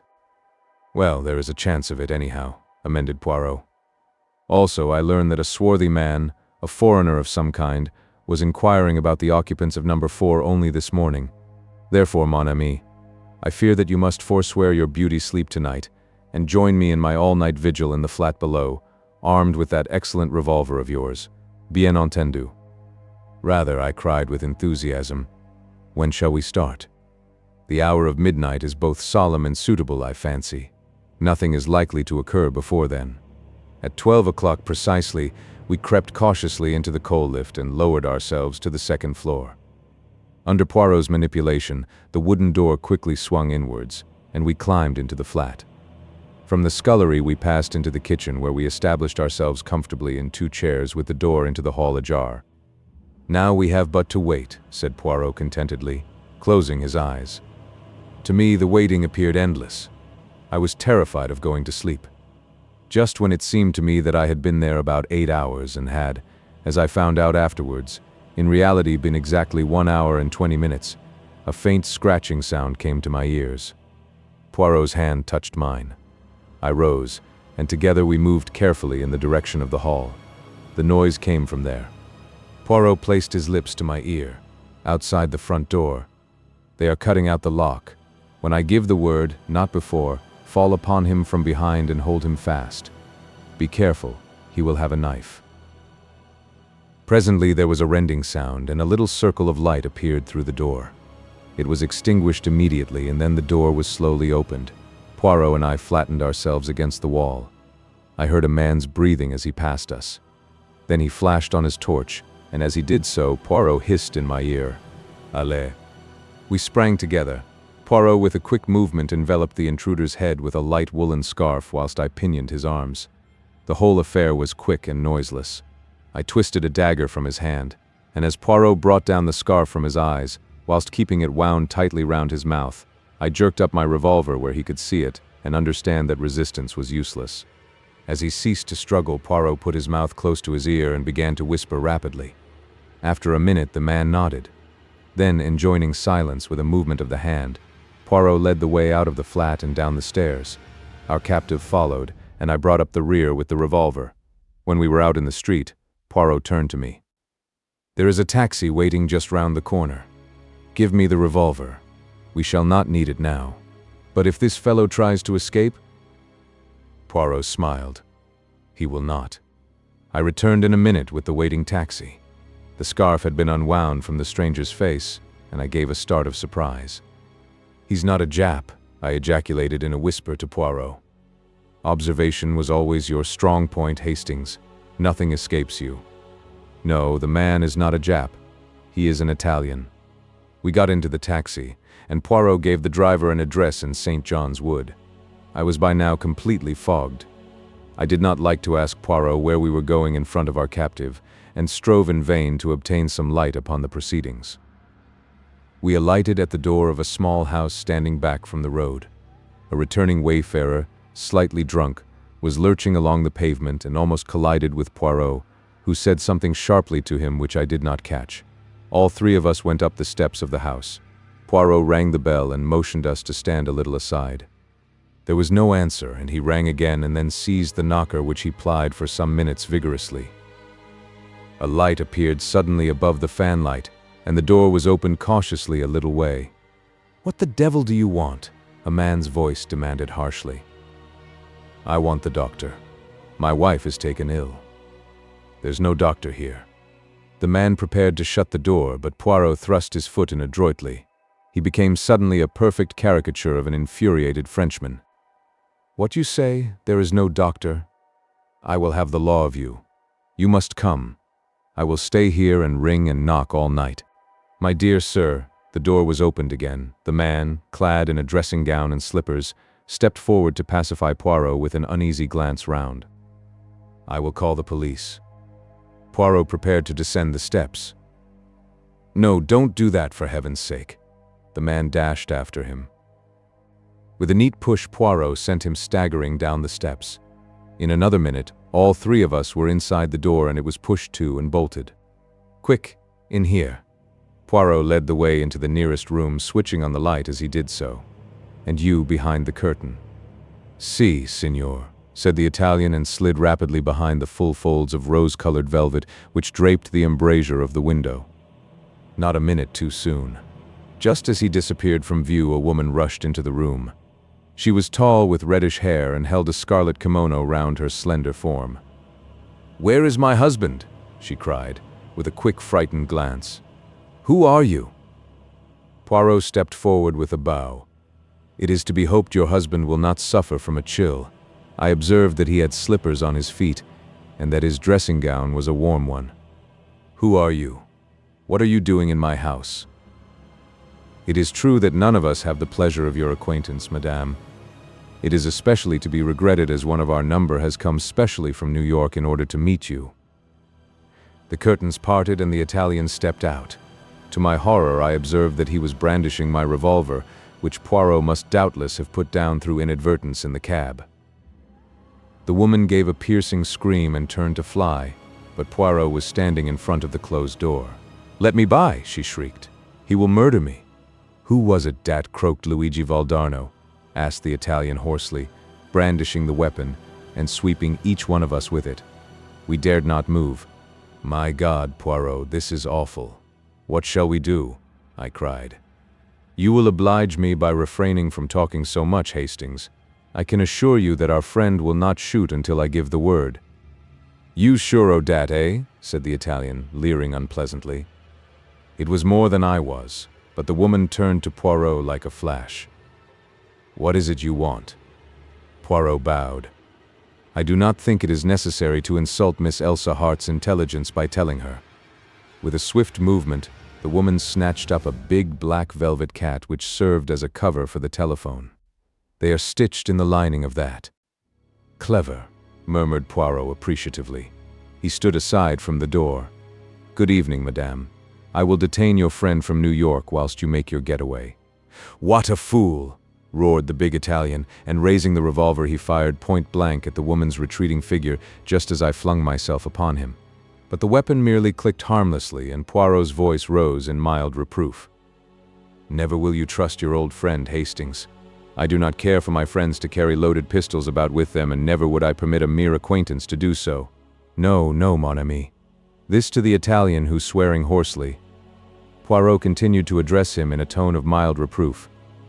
"See now what I have done for you. I have saved you from being hanged. And do not think that our beautiful lady will escape. No, no, the house is watched, back and front. Straight into the arms of the police they will go. Is not that a beautiful and consoling thought? Yes, you may leave the room now. But be careful, be very careful. He is gone." And my friend Hastings looks at me with eyes of reproach. But it was all so simple. It was clear from the first that out of several hundred, probably, applicants for number 4, Montague Mansions, only the Robinsons were considered suitable. Why? What was there that singled them out from the rest at practically a glance? Their appearance? Possibly, but it was not so unusual. Their name, then. "But there's nothing unusual about the name of Robinson," I cried. "It's quite a common name." "Ah, sapristi, but exactly. That was the point. Elsa Hart and her husband or brother, or whatever he really is, come from New York and take a flat in the name of Mr. and Mrs. Robinson. Suddenly they learn that one of these secret societies, the Mafia or the Camorra, to which doubtless Luigi Valdarno belonged, is on their track. What do? They hit on a scheme of transparent simplicity. Evidently they knew that their pursuers were not personally acquainted with either of them. What then can be simpler? They offer the flat at an absurdly low rental. Of the thousands of young couples in London looking for flats, there cannot fail to be several Robinsons. It is only a matter of waiting. If you will look at the name of Robinson in the telephone directory, you will realize that a fair-haired Mrs. Robinson was pretty sure to come along sooner or later.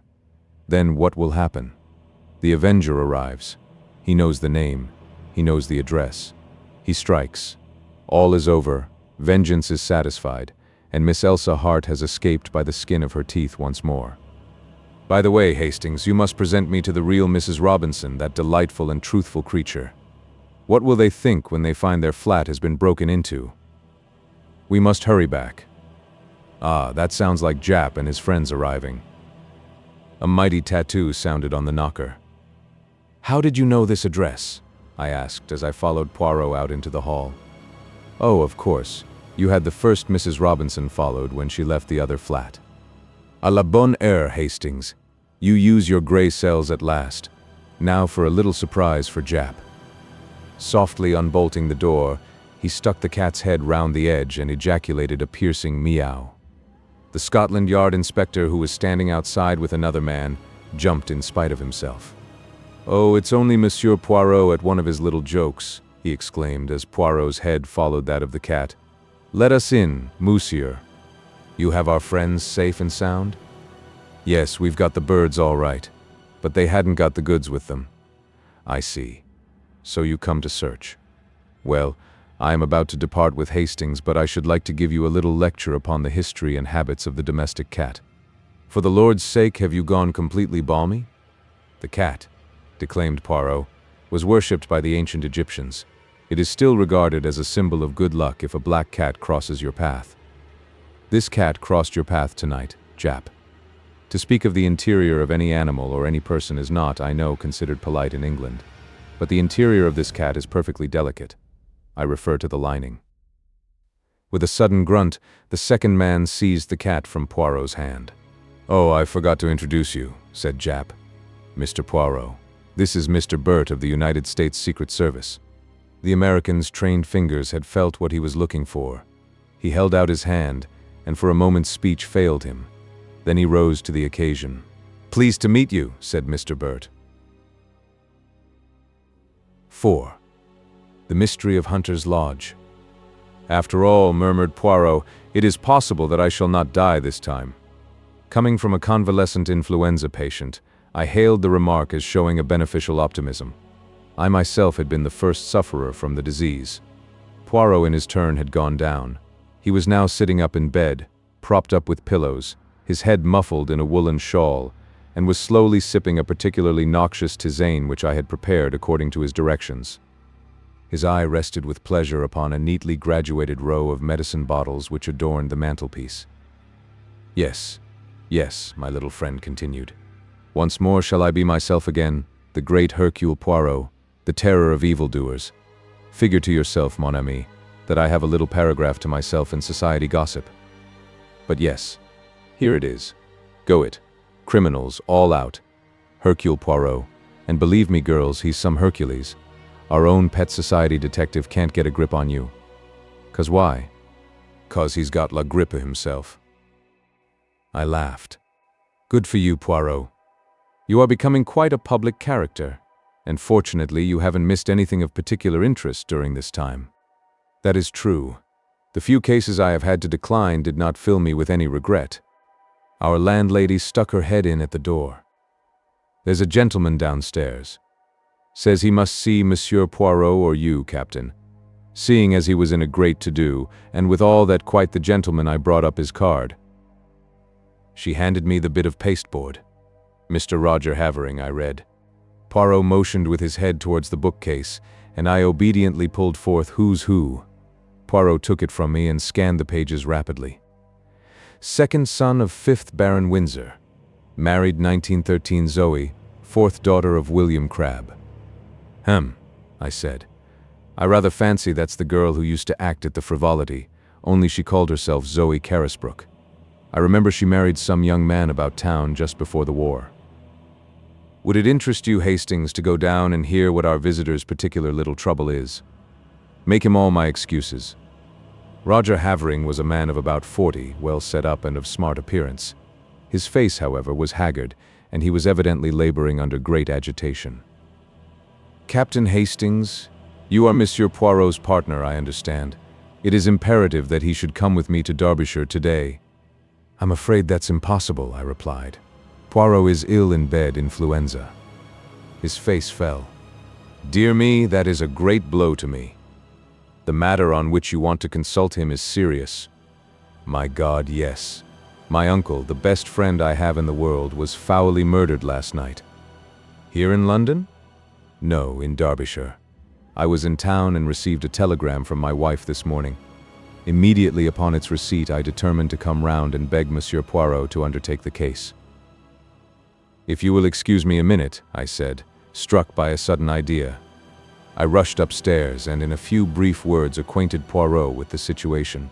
He took any further words out of my mouth. I see.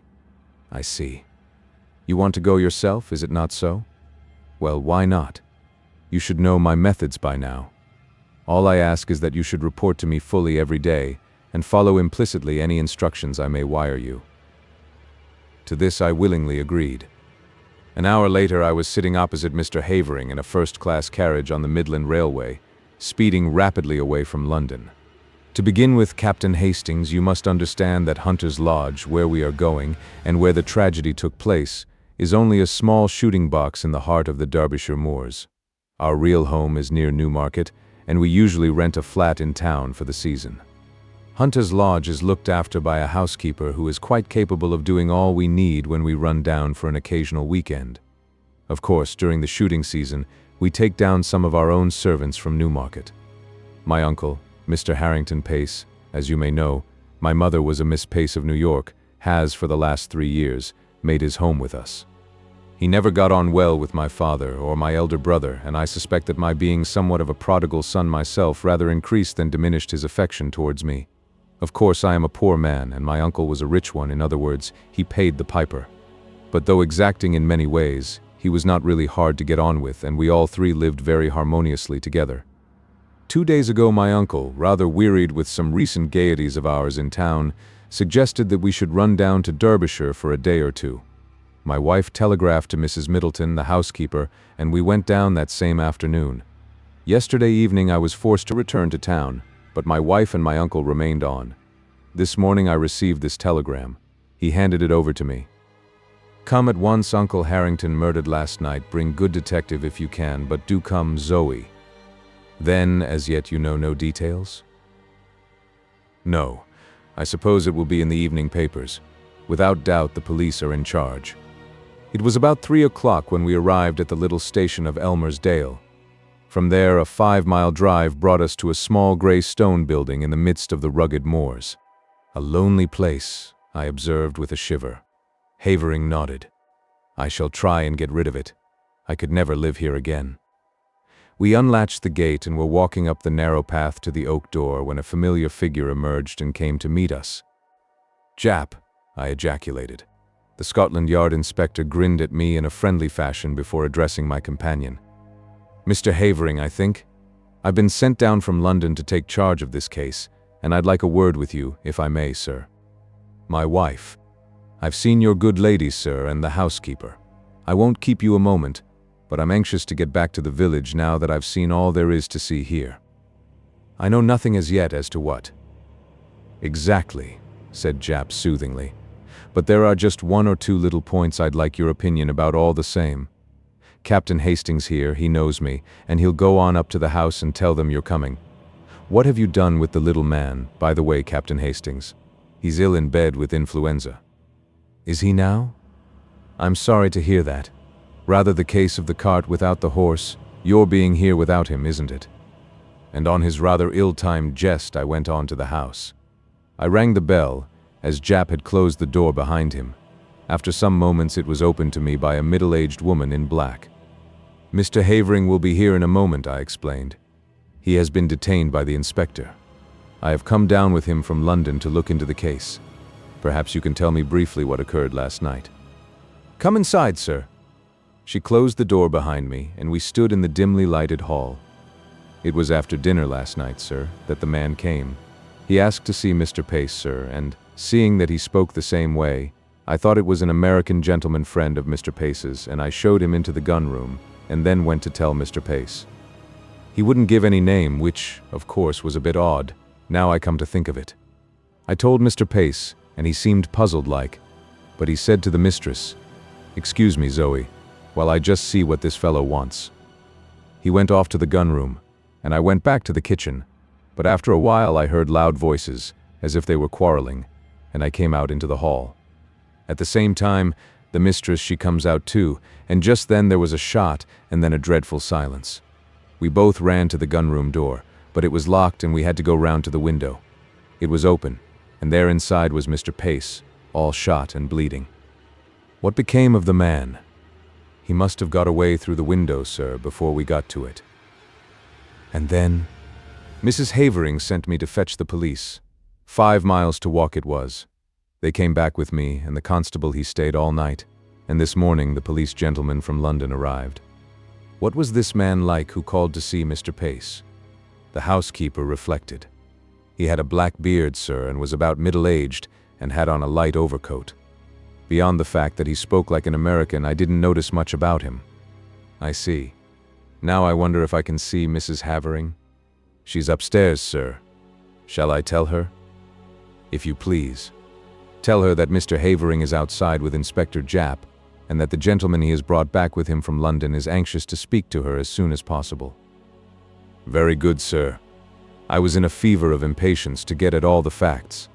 Japp had 2 or 3 hours' start of me, and his anxiety to be gone made me keen to be close at his heels. Mrs. Havering did not keep me waiting long.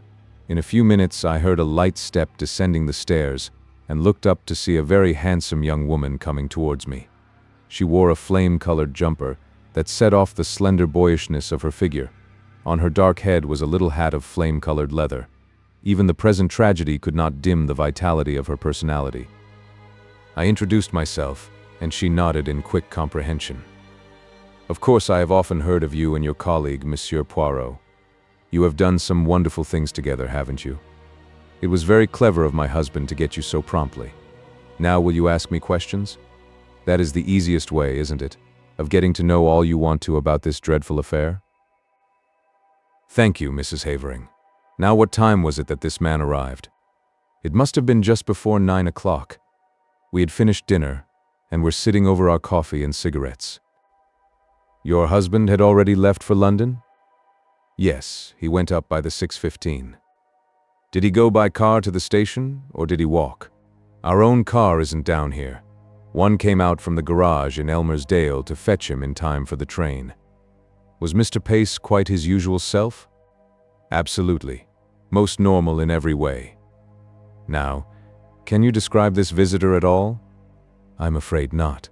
I didn't see him. Mrs. Middleton showed him straight into the gun room and then came to tell my uncle. What did your uncle say? He seemed rather annoyed, but went off at once. It was about 5 minutes later that I heard the sound of raised voices. I ran out into the hall and almost collided with Mrs. Middleton. Then we heard the shot. The gunroom door was locked on the inside, and we had to go right round the house to the window. Of course, that took some time, and the murderer had been able to get well away. My poor uncle, her voice faltered, had been shot through the head. I saw at once that he was dead. I sent Mrs. Middleton for the police. I was careful to touch nothing in the room but to leave it exactly as I found it. I nodded approval. Now, as to the weapon? Well, I can make a guess at it, Captain Hastings. A pair of revolvers of my husband's were mounted upon the wall. One of them is missing. I pointed this out to the police, and they took the other one away with them. When they have extracted the bullet, I suppose they will know for certain. May I go to the gun room? Certainly. The police have finished with it, but the body has been removed. She accompanied me to the scene of the crime. At that moment, Havering entered the hall, and with a quick apology his wife ran to him. I was left to undertake my investigations alone. I may as well confess at once that they were rather disappointing. In detective novels clues abound, but here I could find nothing that struck me as out of the ordinary except a large bloodstain on the carpet where I judged the dead man had fallen. I examined everything with painstaking care and took a couple of pictures of the room with my little camera which I had brought with me. I also examined the ground outside the window, but it appeared to have been so heavily trampled underfoot that I judged it was useless to waste time over it. No, I had seen all that Hunter's Lodge had to show me. I must go back to Elmer's Dale and get into touch with Jap. Accordingly, I took leave of the Haverings and was driven off in the car that had brought us up from the station. I found Jap at the Matlock Arms, and he took me forthwith to see the body. Harrington Pace was a small, spare, clean-shaven man, typically American in appearance. He had been shot through the back of the head, and the revolver had been discharged at close quarters. "Turned away for a moment," remarked Jap, and the other fellow snatched up a revolver and shot him. The one Mrs. Havering handed over to us was fully loaded, and I suppose the other one was also. Curious what darn fool things people do. Fancy keeping 2 loaded revolvers hanging up on your wall. "What do you think of the case?" I asked, as we left the gruesome chamber behind us. Well, I'd got my eye on Havering to begin with. Oh yes, noting my exclamation of astonishment. Havering has 1 or 2 shady incidents in his past. When he was a boy at Oxford, there was some funny business about the signature on one of his father's checks. All hushed up, of course. Then he's pretty heavily in debt now, and they're the kind of debts he wouldn't like to go to his uncle about, whereas you may be sure the uncle's will would be in his favor. Yes, I'd got my eye on him, and that's why I wanted to speak to him before he saw his wife. But their statements dovetail all right, and I've been to the station, and there's no doubt whatever that he left by the 6:15. That gets up to London about 10:30. He went straight to his club, he says, and if that's confirmed all right, why, he couldn't have been shooting his uncle here at 9 o'clock in a black beard. Ah, yes, I was going to ask you what you thought about that beard. Jap winked. I think it grew pretty fast. Grew in the 5 miles from Elmer's Dale to Hunter's Lodge. Americans that I've met are mostly clean-shaven. Yes, it's amongst Mr. Pace's American associates that we'll have to look for the murderer. I questioned the housekeeper first, and then her mistress, and their stories agree all right, but I'm sorry Mrs. Havering didn't get a look at the fellow. She's a smart woman, and she might have noticed something that would set us on the track. I sat down and wrote a minute and lengthy account to Poirot. I was able to add various further items of information before I posted the letter. The bullet had been extracted and was proved to have been fired from a revolver identical with the one held by the police. Furthermore, Mr. Havering's movements on the night in question had been checked and verified, and it was proved beyond doubt that he had actually arrived in London by the train in question. And, thirdly, a sensational development had occurred. A city gentleman living at Ealing, on crossing Haven Green to get to the district railway station that morning, had observed a brown paper parcel stuck between the railings. Opening it, he found that it contained a revolver. He handed the parcel over to the local police station, and before night it was proved to be the one we were in search of, the fellow to that given us by Mrs. Havering. 1 bullet had been fired from it. All this I added to my report. A wire from Poirot arrived whilst I was at breakfast the following morning. Of course, black-bearded man was not Havering, only you or Jap would have such an idea. Wire me description of housekeeper, and what clothes she wore this morning. Same of Mrs. Havering. Do not waste time taking photographs of interiors. They are underexposed and not in the least artistic. It seemed to me that Poirot's style was unnecessarily facetious. I also fancied he was a shade jealous of my position on the spot with full facilities for handling the case. His request for a description of the clothes worn by the 2 women appeared to me to be simply ridiculous, but I complied as well as I, a mere man, was able to. At 11 a reply wire came from Poirot. Advise Jap arrest housekeeper before it is too late. Dumbfounded, I took the wire to Jap.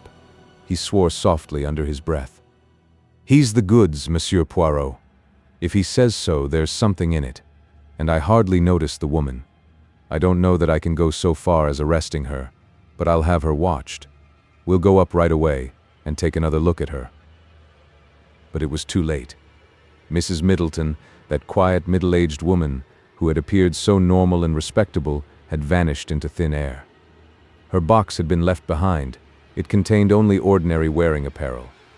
There was no clue in it to her identity or as to her whereabouts. From Mrs. Havering we elicited all the facts we could. I engaged her about 3 weeks ago when Mrs. Emery, our former housekeeper, left. She came to me from Mrs. Selborne's agency in Mount Street, a very well-known place. I get all my servants from there. They sent several women to see me, but this Mrs. Middleton seemed much the nicest, and had splendid references. I engaged her on the spot and notified the agency of the fact. I can't believe that there was anything wrong with her. She was such a nice, quiet woman. The thing was certainly a mystery. Whilst it was clear that the woman herself could not have committed the crime, since at the moment the shot was fired Mrs. Havering was with her in the hall, nevertheless she must have some connection with the murder, or why should she suddenly take to her heels and bolt? I wired the latest development to Poirot and suggested returning to London and making inquiries at Selborne's agency. Poirot's reply was prompt. Useless to inquire at agency, they will never have heard of her. Find out what vehicle took her up to Hunter's Lodge when she first arrived there. Though mystified, I was obedient. The means of transport in Elmersdale were limited. The local garage had 2 battered Ford cars, and there were 2 station flys. None of these had been requisitioned on the date in question. Questioned, Mrs. Havering explained that she had given the woman the money for her fare down to Derbyshire and sufficient to hire a car or fly to take her up to Hunter's Lodge. There was usually one of the Fords at the station on the chance of its being required.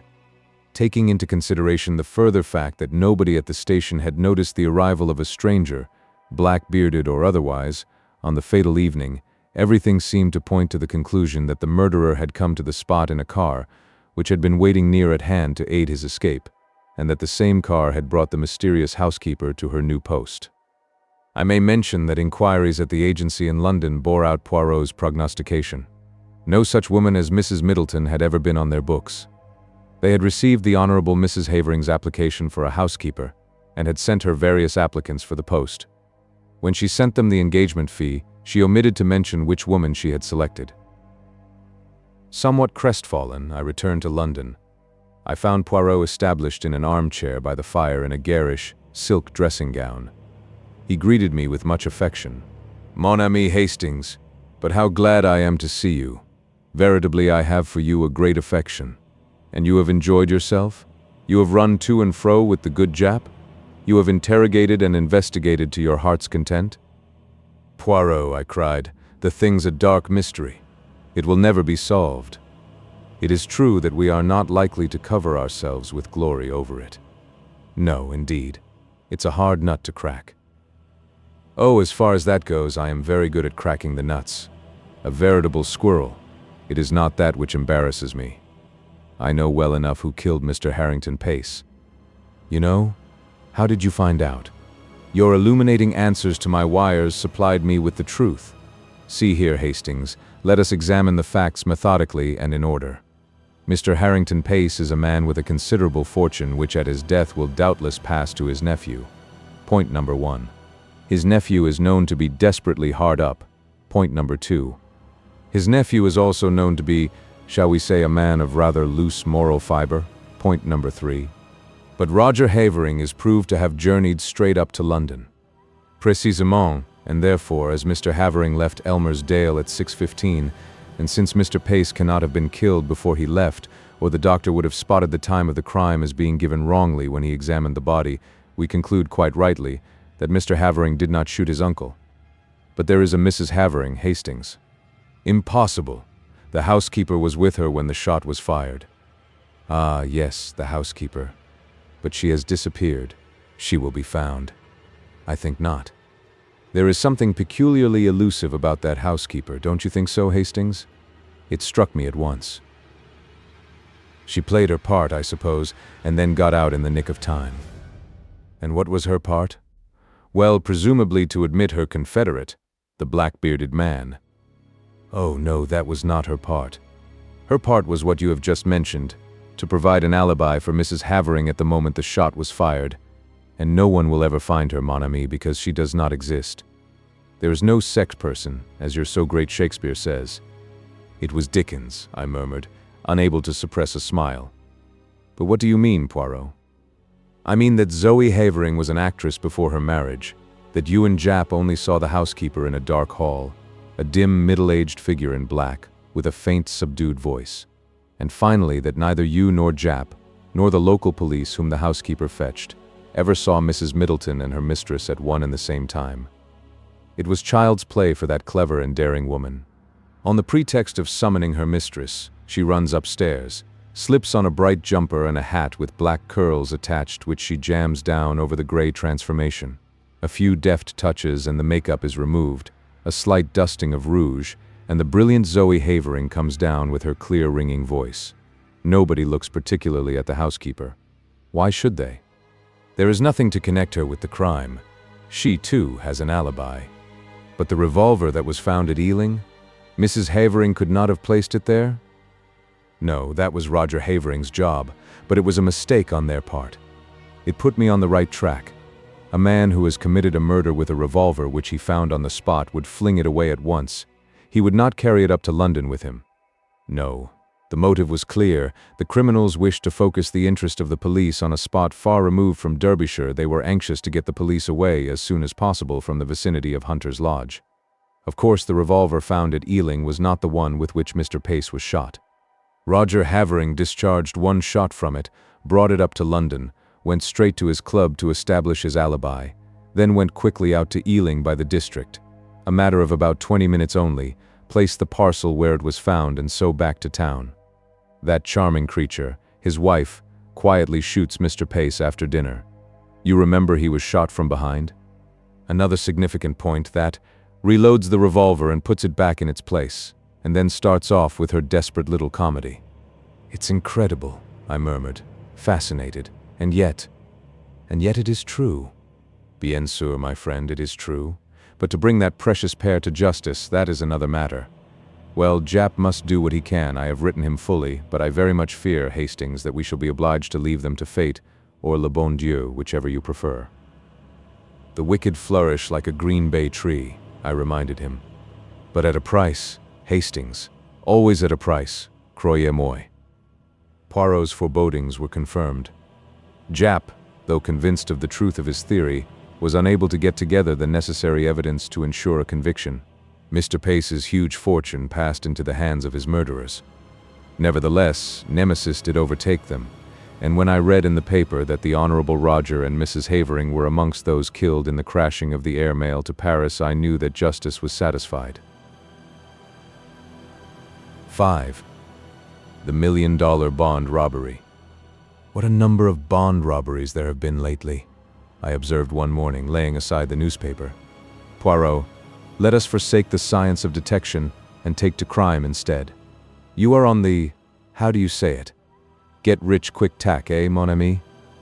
Well, look at this last coup, the $1 million worth of Liberty bonds which the London and Scottish Bank were sending to New York, and which disappeared in such a remarkable manner on board the Olympia. If it were not for the mal de mer, and the difficulty of practicing the so excellent method of lever gear for a longer time than the few hours of crossing the Channel, I should delight to voyage myself on one of these big liners, murmured Poirot dreamily.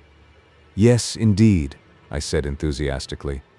Some of them must be perfect palaces, the swimming baths, the lounges, the restaurant, the palm courts, really.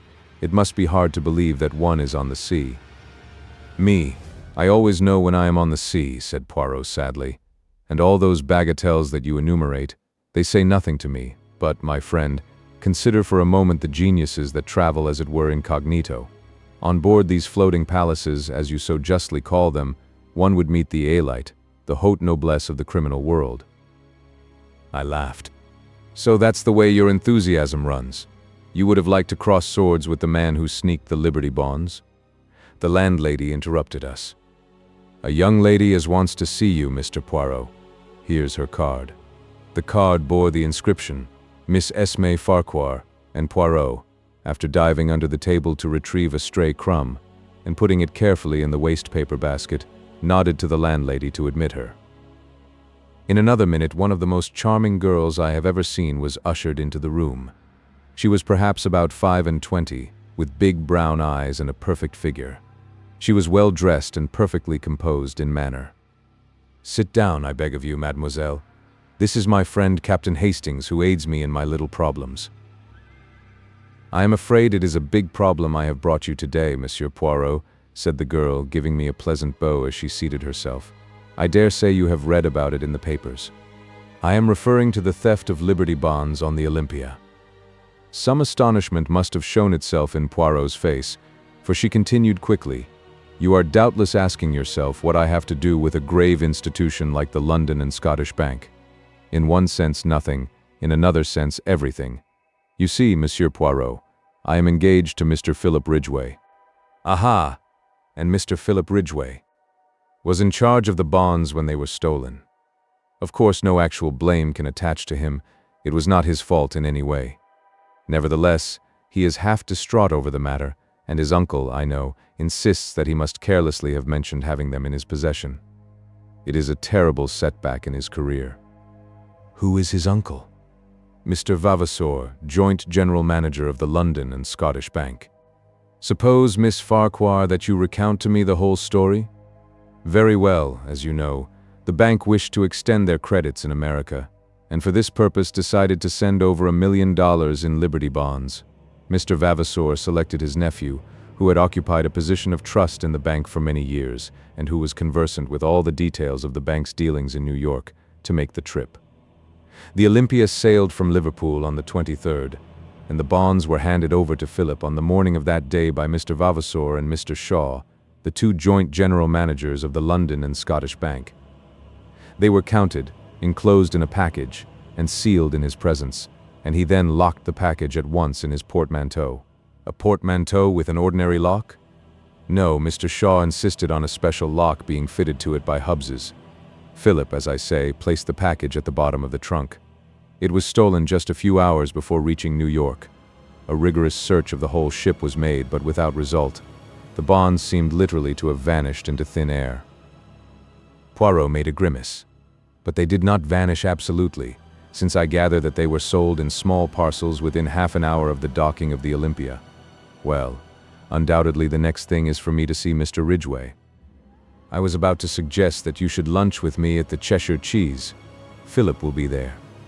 He is meeting me, but does not yet know that I have been consulting you on his behalf.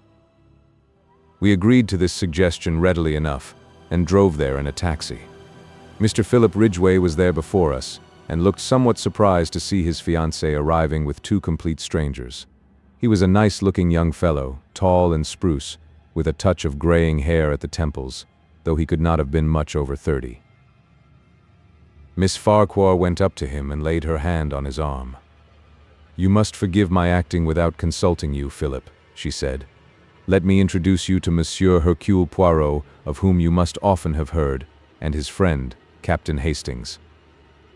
Ridgway looked very astonished. "Of course I have heard of you, Monsieur Poirot," he said, as he shook hands. "But I had no idea that Esme was thinking of consulting you about our trouble." "I was afraid you would not let me do it, Philip," said Miss Farquhar meekly. "So you took care to be on the safe side," he observed with a smile. "I hope Monsieur Poirot will be able to throw some light on this extraordinary puzzle, for I confess frankly that I am nearly out of my mind with worry and anxiety about it." Indeed, his face looked drawn and haggard and showed only too clearly the strain under which he was laboring. "Well, well," said Poirot. "Let us lunch, and over lunch we will put our heads together and see what can be done. I want to hear Mr. Ridgway's story from his own lips." Whilst we discussed the excellent steak and kidney pudding of the establishment, Philip Ridgway narrated the circumstances leading to the disappearance of the bonds. His story agreed with that of Miss Farquhar in every particular. When he had finished, Poirot took up the thread with a question. "What exactly led you to discover that the bonds had been stolen, Mr. Ridgway?"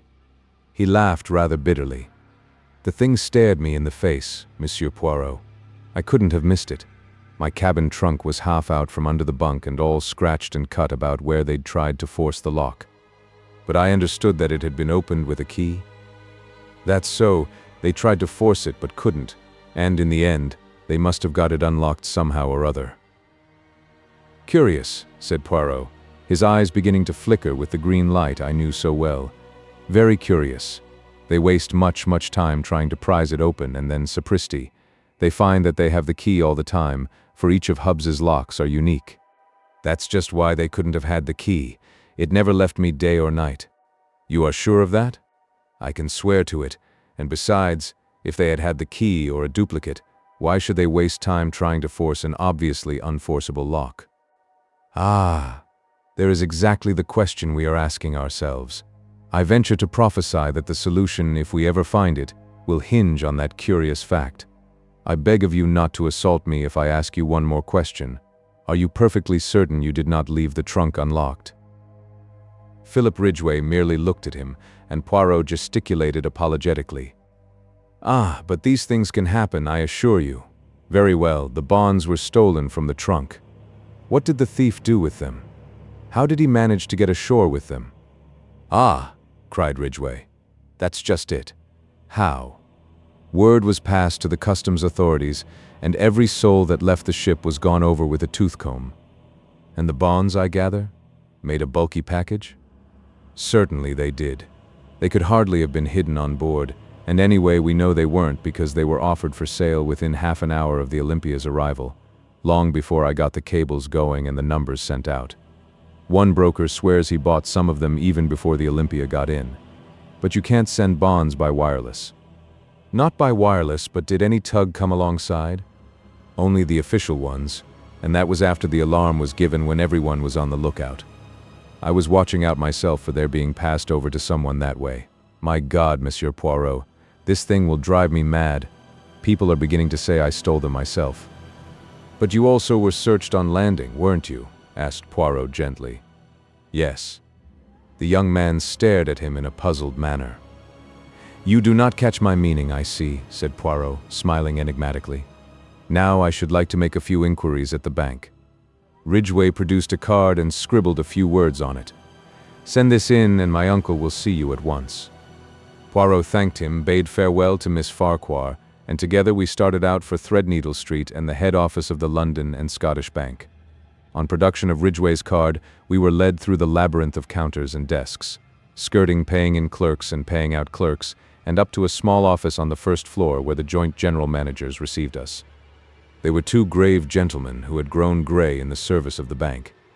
Mr. Vavasour had a short white beard. Mr. Shaw was clean-shaven. "I understand you are strictly a private inquiry agent?" said Mr. Vavasour. "Quite so, quite so. We have, of course, placed ourselves in the hands of Scotland Yard. Inspector McNeil has charge of the case. A very able officer, I believe." "I am sure of it," said Poirot politely. "You will permit a few questions on your nephew's behalf? About this lock, who ordered it from Hubbs's?" "I ordered it myself," said Mr. Shaw. "I would not trust to any clerk in the matter. As to the keys, Mr. Ridgway had one, and the other two are held by my colleague and myself." "And no clerk has had access to them?" Mr. Shaw turned inquiringly to Mr. Vavasour. "I think I am correct in saying that they have remained in the safe where we placed them on the 23rd, said Mr. Vavasour. "My colleague was unfortunately taken ill a fortnight ago, in fact, on the very day that Philip left us. He has only just recovered." "Severe bronchitis is no joke to a man of my age," said Mr. Shaw ruefully. "But I am afraid Mr. Vavasour has suffered from the hard work entailed by my absence, especially with this unexpected worry coming on top of everything." Poirot asked a few more questions. I judged that he was endeavoring to gauge the exact amount of intimacy between uncle and nephew. Mr. Vavasour's answers were brief and punctilious. His nephew was a trusted official of the bank and had no debts or money difficulties that he knew of. He had been entrusted with similar missions in the past. Finally, we were politely bowed out. "I am disappointed," said Poirot, as we emerged into the street. "You hope to discover more? They are such stodgy old men." "It is not their stodginess which disappoints me, mon ami. I do not expect to find in a bank manager a keen financier with an eagle glance, as your favorite works of fiction put it. No, I am disappointed in the case. It is too easy." "Easy?" "Yes. Do you not find it almost childishly simple? You know who stole the bonds?" "I do. But then, we must, why?" "Do not confuse and fluster yourself, Hastings. We are not going to do anything at present." "But why? What are you waiting for?" "For the Olympia. She is due on her return trip from New York on Tuesday. But if you know who stole the bonds, why wait? He may escape. To a South Sea island where there is no extradition? No, mon ami. He would find life very uncongenial there. As to why I wait bien to the intelligence of Hercule Poirot, the case is perfectly clear, but for the benefit of others, not so greatly gifted by the good God, the Inspector McNeil. For instance, It would be as well to make a few inquiries to establish the facts. One must have consideration for those less gifted than oneself. Good Lord, Poirot, do you know I'd give a considerable sum of money to see you make a thorough ass of yourself just for once. You are so confoundedly conceited. Do not enrage yourself, Hastings. In verity, I observe that there are times when you almost detest me. Alas, I suffer the penalties of greatness. The little man puffed out his chest and sighed so comically that I was forced to laugh. Tuesday saw us speeding to Liverpool in a first-class carriage of the London and North Western Railway. Poirot had obstinately refused to enlighten me as to his suspicions or certainties.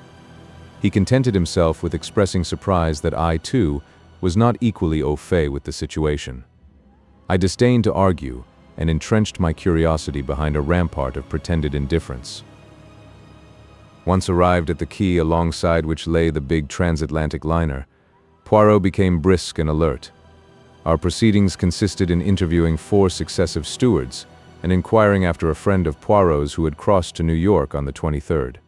An elderly gentleman wearing glasses, a great invalid, hardly moved out of his cabin.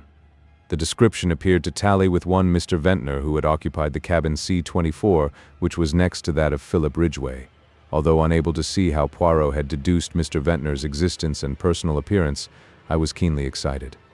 "Tell me," I cried, "was this gentleman one of the first to land when you got to New York?" The steward shook his head. "No, indeed, sir. He was one of the last off the boat." I retired crestfallen and observed Poirot grinning at me. He thanked the steward, a note changed hands, and we took our departure. "It's all very well," I remarked heatedly, "but that last answer must have damped your precious theory.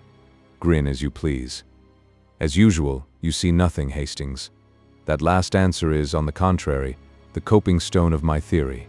I flung up my hands in despair. "I give it up." When we were in the train, speeding towards London, Poirot wrote busily for a few minutes, sealing up the result in an envelope. "This is for the good Inspector McNeil. We will leave it at Scotland Yard in passing, and then to the Rendezvous restaurant, where I have asked Miss Esme Farquhar to do us the honor of dining with us." "What about Ridgway?" "What about him?" asked Poirot with a twinkle. "Why, you surely don't think you can't. The habit of incoherence is growing upon you, Hastings. As a matter of fact, I did think. If Ridgway had been the thief, which was perfectly possible, the case would have been charming, a piece of neat methodical work. But not so charming for Miss Farquhar. Possibly you are right. Therefore, all is for the best. Now, Hastings, let us review the case. I can see that you are dying to do so. The sealed package is removed from the trunk and vanishes, as Miss Farquhar puts it, into thin air. We will dismiss the thin air theory, which is not practicable at the present stage of science, and consider what is likely to have become of it. Everyone asserts the incredibility of its being smuggled ashore. Yes, but we know. You may know, Hastings.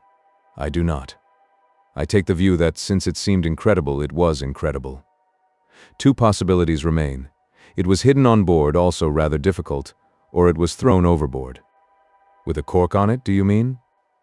Without a cork. I stared. But if the bonds were thrown overboard, they couldn't have been sold in New York. I admire your logical mind, Hastings. The bonds were sold in New York, therefore they were not thrown overboard. You see where that leads us? Where we were when we started. Jamais de la vie. If the package was thrown overboard and the bonds were sold in New York, the package could not have contained the bonds. Is there any evidence that the package did contain the bonds? Remember, Mr. Ridgway never opened it from the time it was placed in his hands in London. Yes, but then... Poirot waved an impatient hand. Permit me to continue. The last moment that the bonds are seen as bonds is in the office of the London and Scottish Bank on the morning of the 23rd. They reappear in New York half an hour after the Olympia gets in, and according to one man whom nobody listens to, actually before she gets in. Supposing then that they have never been on the Olympia at all. Is there any other way they could get to New York? Yes. The Gigantic leaves Southampton on the same day as the Olympia, and she holds the record for the Atlantic. Mailed by the Gigantic, the bonds would be in New York the day before the Olympia arrived. All is clear. The case begins to explain itself. The sealed packet is only a dummy, and the moment of its substitution must be in the office in the bank. It would be an easy matter for any of the three men present to have prepared a duplicate package which could be substituted for the genuine one. Très bien, the bonds are mailed to a confederate in New York, with instructions to sell as soon as the Olympia is in. But someone must travel on the Olympia to engineer the supposed moment of the robbery. But why? Because if Ridgway merely opens the packet and finds it a dummy, suspicion flies at once to London.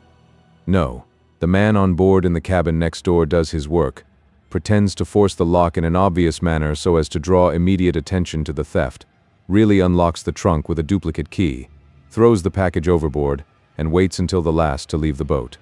Naturally, he wears glasses to conceal his eyes, and is an invalid since he does not want to run the risk of meeting Ridgway. He steps ashore in New York and returns by the first boat available.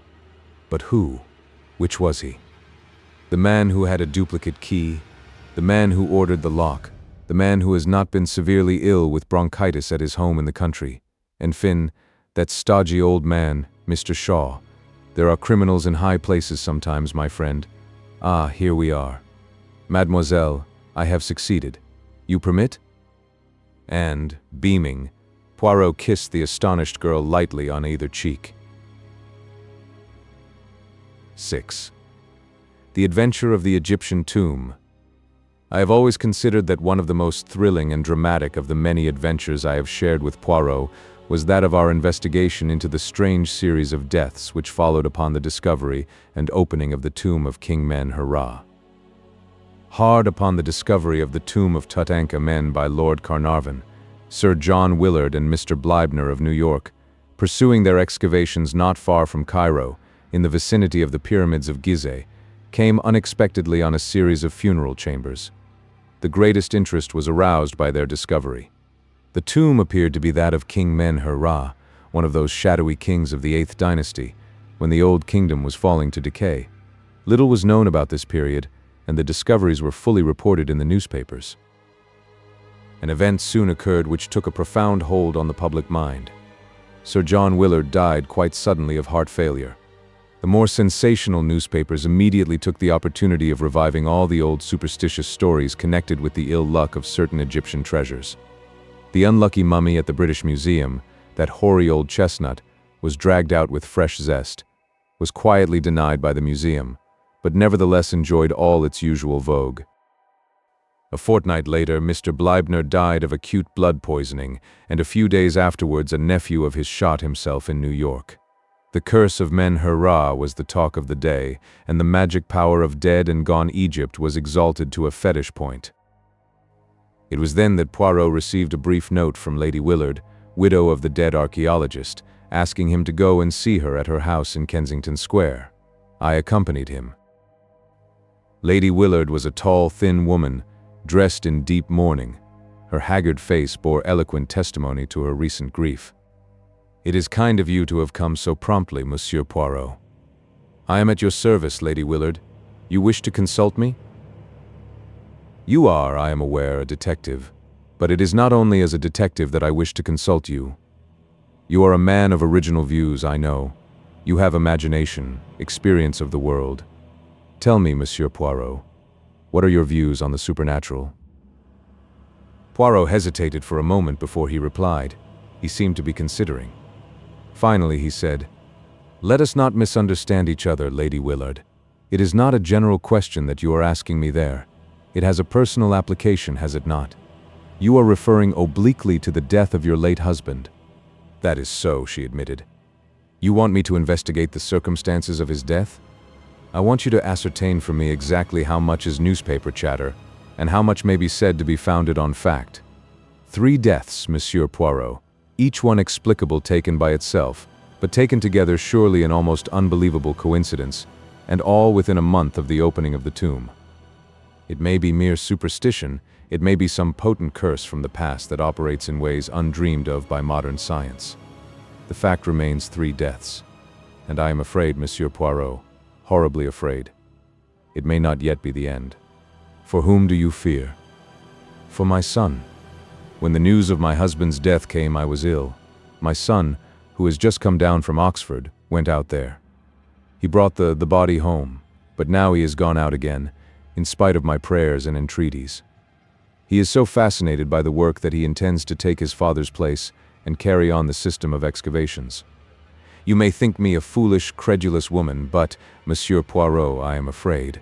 Supposing that the spirit of the dead king is not yet appeased, perhaps to you I seem to be talking nonsense.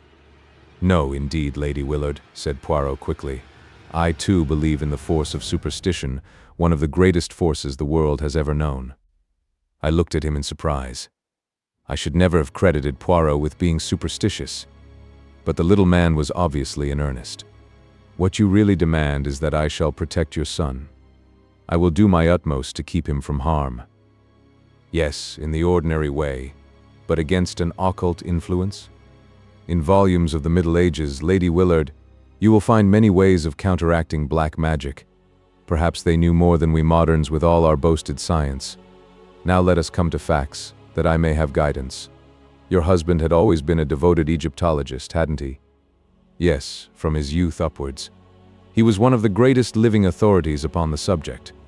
But Mr. Bleibner, I understand, was more or less of an amateur? Oh, quite. He was a very wealthy man who dabbled freely in any subject that happened to take his fancy. My husband managed to interest him in Egyptology, and it was his money that was so useful in financing the expedition. And the nephew? What do you know of his tastes? Was he with the party at all? I do not think so. In fact, I never knew of his existence till I read of his death in the paper. I do not think he and Mr. Bleibner can have been at all intimate. He never spoke of having any relations. Who are the other members of the party? Well, there is Dr. Toswell, a minor official connected with the British Museum, Mr. Schneider of the Metropolitan Museum in New York, a young American secretary, Dr. Ames, who accompanies the expedition in his professional capacity, and Hassan, my husband's devoted native servant. Do you remember the name of the American secretary? Harper, I think, but I cannot be sure. He had not been with Mr. Bleibner very long, I know. He was a very pleasant young fellow. Thank you, Lady Willard. If there is anything else? For the moment, nothing. Leave it now in my hands and be assured that I will do all that is humanly possible to protect your son. They were not exactly reassuring words, and I observed Lady Willard wince as he uttered them. Yet at the same time, the fact that he had not pooh-poohed her fears seemed in itself to be a relief to her. For my part, I had never before suspected that Poirot had so deep a vein of superstition in his nature. I tackled him on the subject as we went homewards. His manner was grave and earnest. But yes, Hastings, I believe in these things. You must not underrate the force of superstition. What are we going to do about it? Toujours pratique, the good Hastings. Eh bien, to begin with, we are going to cable to New York for fuller details of young Mr. Bleibner's death. He duly sent off his cable. The reply was full and precise. Young Rupert Bleibner had been in low water for several years. He had been a beachcomber and a remittance man in several South Sea islands, but had returned to New York 2 years ago, where he had rapidly sunk lower and lower. The most significant thing, to my mind, was that he had recently managed to borrow enough money to take him to Egypt. "I've a good friend there I can borrow from," he had declared. Here, however, his plans had gone awry. He had returned to New York cursing his skinflint of an uncle who cared more for the bones of dead and gone kings than his own flesh and blood. It was during his sojourn in Egypt that the death of Sir John Willard occurred. Rupert had plunged once more into his life of dissipation in New York, and then, without warning, he had committed suicide, leaving behind him a letter which contained some curious phrases. It seemed written in a sudden fit of remorse. He referred to himself as a leper and an outcast, and the letter ended by declaring that such as he were better dead. A shadowy theory leapt into my brain. I had never really believed in the vengeance of a long-dead Egyptian king. I saw here a more modern crime. Supposing this young man had decided to do away with his uncle, preferably by poison. By mistake, Sir John Willard receives the fatal dose. The young man returns to New York, haunted by his crime. The news of his uncle's death reaches him. He realizes how unnecessary his crime has been, and stricken with remorse, takes his own life. I outlined my solution to Poirot. He was interested. "It is ingenious what you have thought of there. Decidedly, it is ingenious. It may even be true. But you leave out of count the fatal influence of the tomb. I shrugged my shoulders. You still think that has something to do with it? So much so, mon ami, that we start for Egypt tomorrow. What? I cried, astonished. I have said it. An expression of conscious heroism spread over Poirot's face. Then he groaned. But oh, he lamented, the sea, the hateful sea. It was a week later. Beneath our feet was the golden sand of the desert. The hot sun poured down overhead. Poirot, the picture of misery, wilted by my side. The little man was not a good traveler. Our 4 days' voyage from Marseille had been one long agony to him. He had landed at Alexandria the wraith of his former self. Even his usual neatness had deserted him. We had arrived in Cairo and had driven out at once to the Manor House Hotel, right in the shadow of the pyramids. The charm of Egypt had laid hold of me. Not so Poirot. Dressed precisely the same as in London, he carried a small clothes brush in his pocket and waged an unceasing war on the dust which accumulated on his dark apparel. "And my boots," he wailed. "Regard them, Hastings. My boots of the neat patent leather, usually so smart and shining. See, the sand is inside them, which is painful, and outside them, which outrages the eyesight. Also the heat, it causes my mustaches to become limp, but limp. Look at the Sphinx," I urged. "Even I can feel the mystery and the charm it exhales." Poirot looked at it discontentedly. "It has not the air happy," he declared. "How could it, half buried in sand in that untidy fashion? Ah, this cursed sand."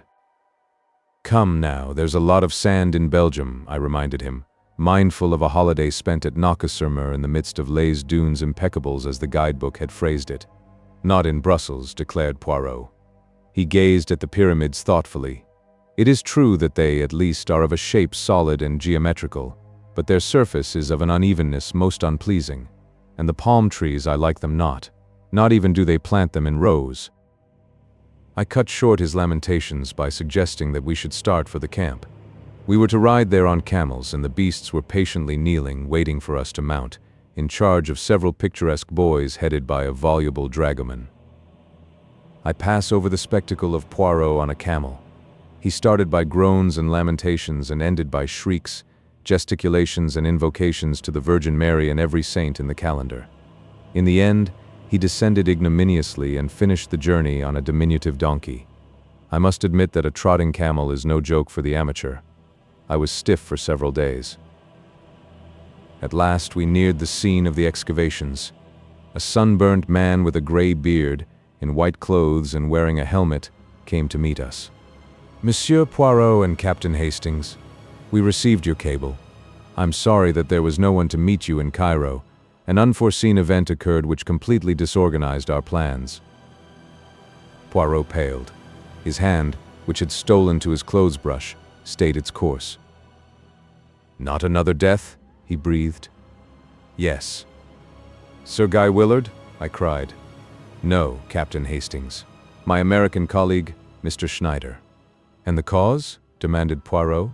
"Tetanus." I blanched. All around me I seemed to feel an atmosphere of evil, subtle and menacing. A horrible thought flashed across me. Supposing I were the next? "Mon Dieu," said Poirot in a very low voice. "I do not understand this. It is horrible. Tell me, monsieur, there is no doubt that it was tetanus." "I believe not. But Dr. Ames will tell you more than I can do." "Ah, of course you are not the doctor. My name is Toswell." This, then, was the British expert described by Lady Willard as being a minor official at the British Museum. There was something at once grave and steadfast about him that took my fancy.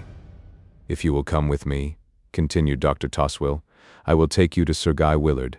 He was most anxious to be informed as soon as you should arrive." We were taken across the camp to a large tent. Dr. Toswell lifted up the flap and we entered. 3 men were sitting inside. "Monsieur Poirot and Captain Hastings have arrived, Sir Guy," said Toswell. The youngest of the 3 men jumped up and came forward to greet us. There was a certain impulsiveness in his manner which reminded me of his mother.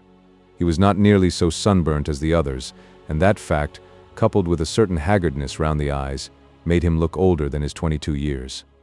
He was clearly endeavoring to bear up under a severe mental strain.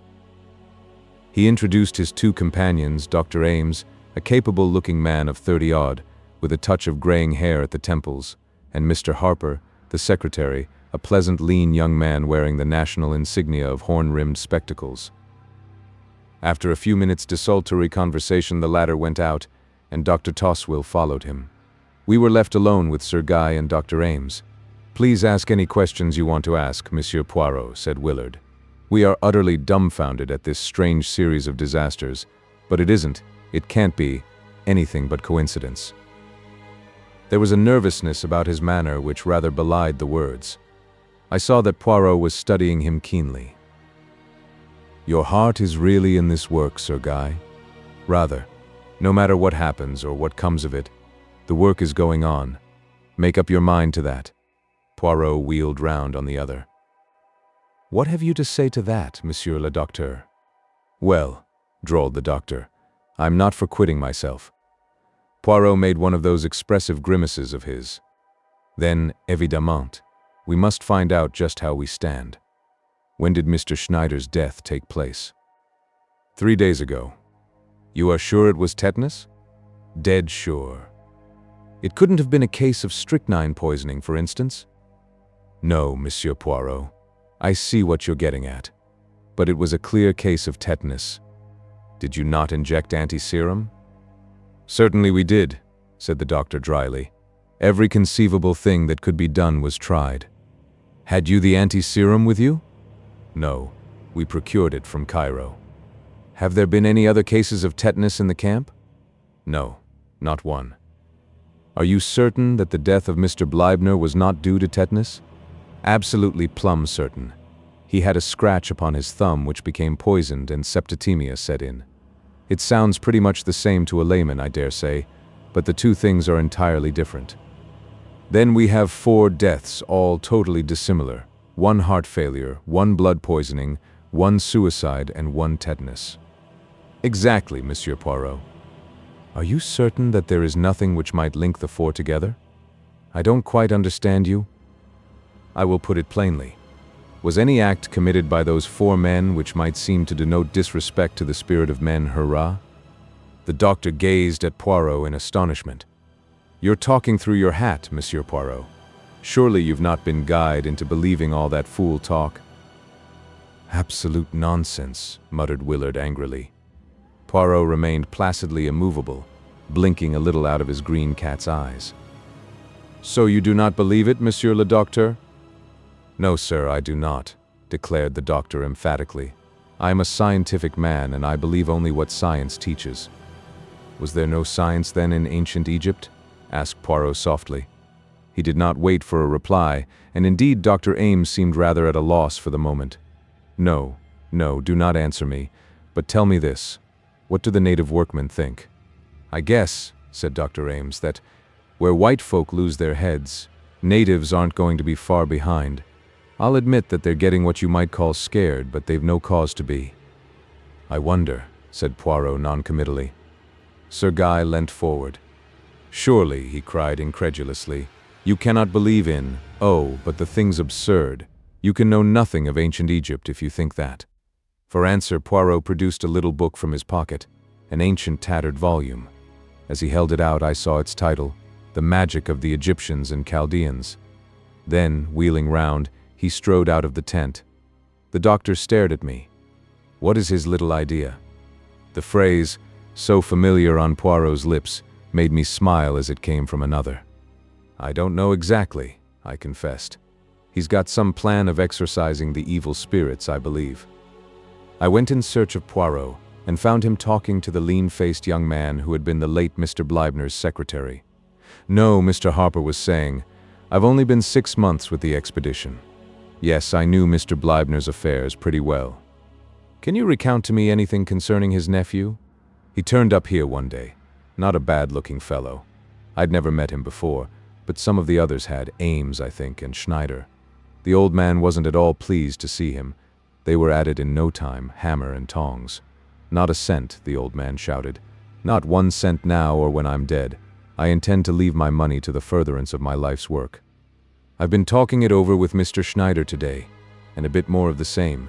Young Bleibner lit out for Cairo right away. Was he in perfectly good health at the time? The old man? No, the young one. I believe he did mention there was something wrong with him, but it couldn't have been anything serious, or I should have remembered. One thing more, has Mr. Bleibner left a will? So far as we know, he has not. Are you remaining with the expedition, Mr. Harper? No, sir, I am not. I am for New York as soon as I can square up things here. You may laugh if you like, but I'm not going to be this blasted old Menhura's next victim. He'll get me if I stop here. The young man wiped the perspiration from his brow. Poirot turned away. Over his shoulder he said with a peculiar smile, "Remember, he got one of his victims in New York." "Oh, hell," said Mr. Harper forcibly. "That young man is nervous," said Poirot thoughtfully. "He is on the edge, but absolutely on the edge." I glanced at Poirot curiously, but his enigmatical smile told me nothing. In company with Sir Guy Willard and Dr. Toswill, we were taken round the excavations. The principal finds had been removed to Cairo, but some of the tomb furniture was extremely interesting. The enthusiasm of the young baronet was obvious, but I fancied that I detected a shade of nervousness in his manner, as though he could not quite escape from the feeling of menace in the air. As we entered the tent which had been assigned to us for a wash before joining the evening meal, a tall, dark figure in white robes stood aside to let us pass with a graceful gesture and a murmured greeting in Arabic. Poirot stopped. "You are Hassan, the late Sir John Willard's servant?" "I served my lord Sir John. Now I serve his son." He took a step nearer to us and lowered his voice.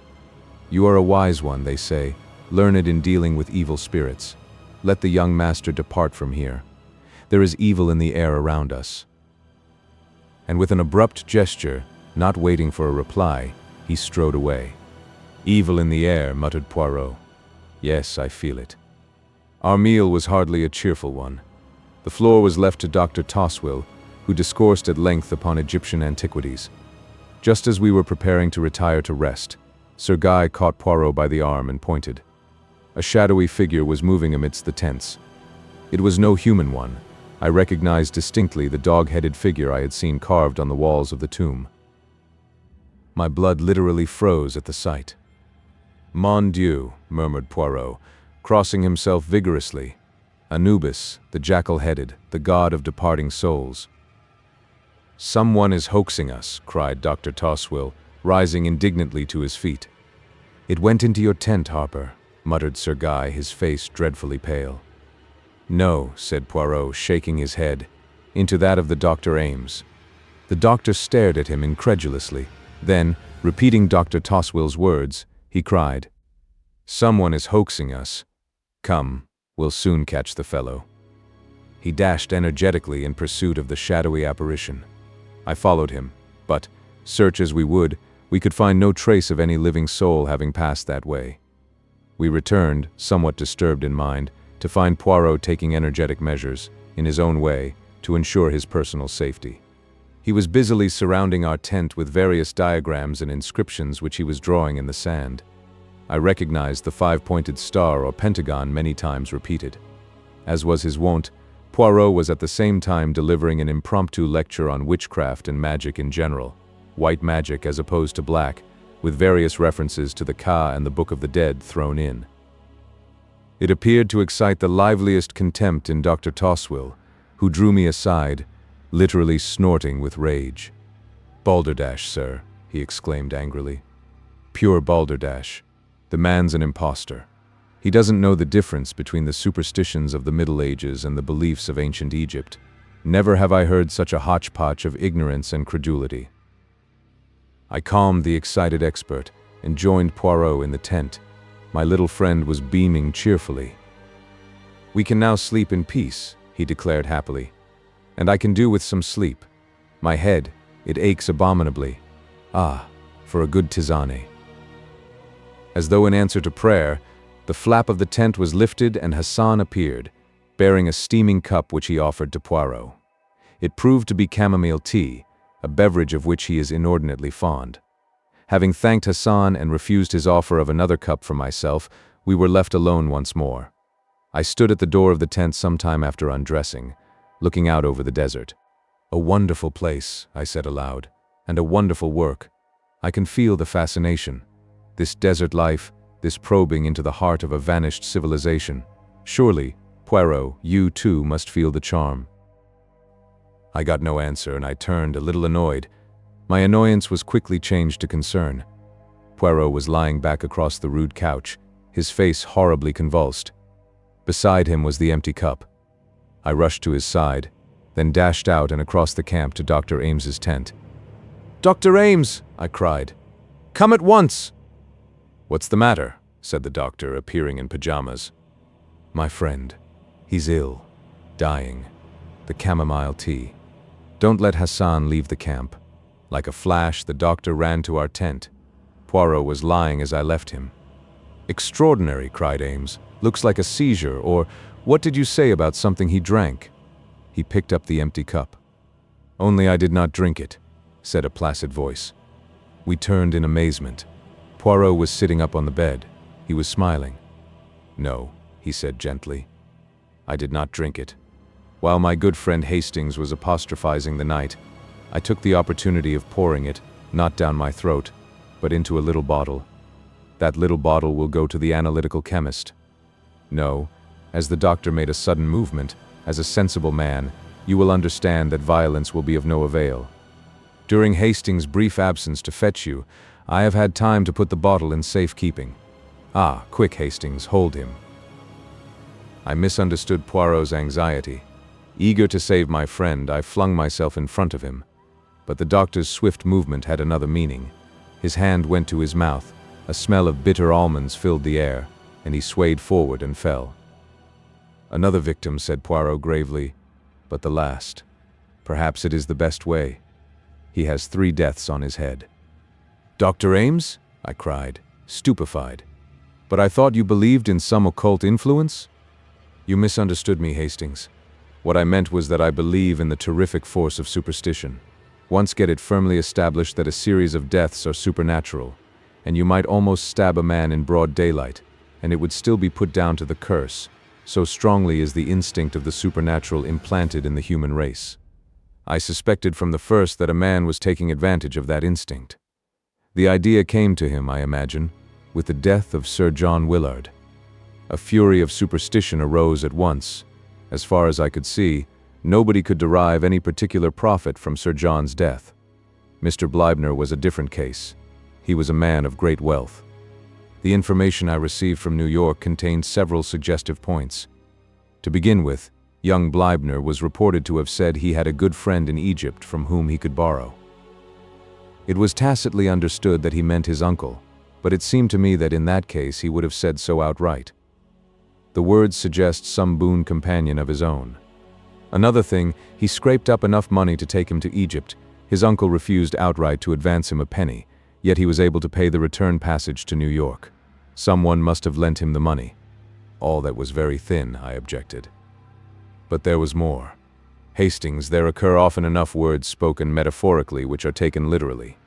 The opposite can happen too.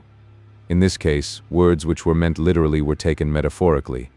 Young Bleibner wrote plainly enough, "I am a leper," but nobody realized that he shot himself because he believed that he had contracted the dread disease of leprosy.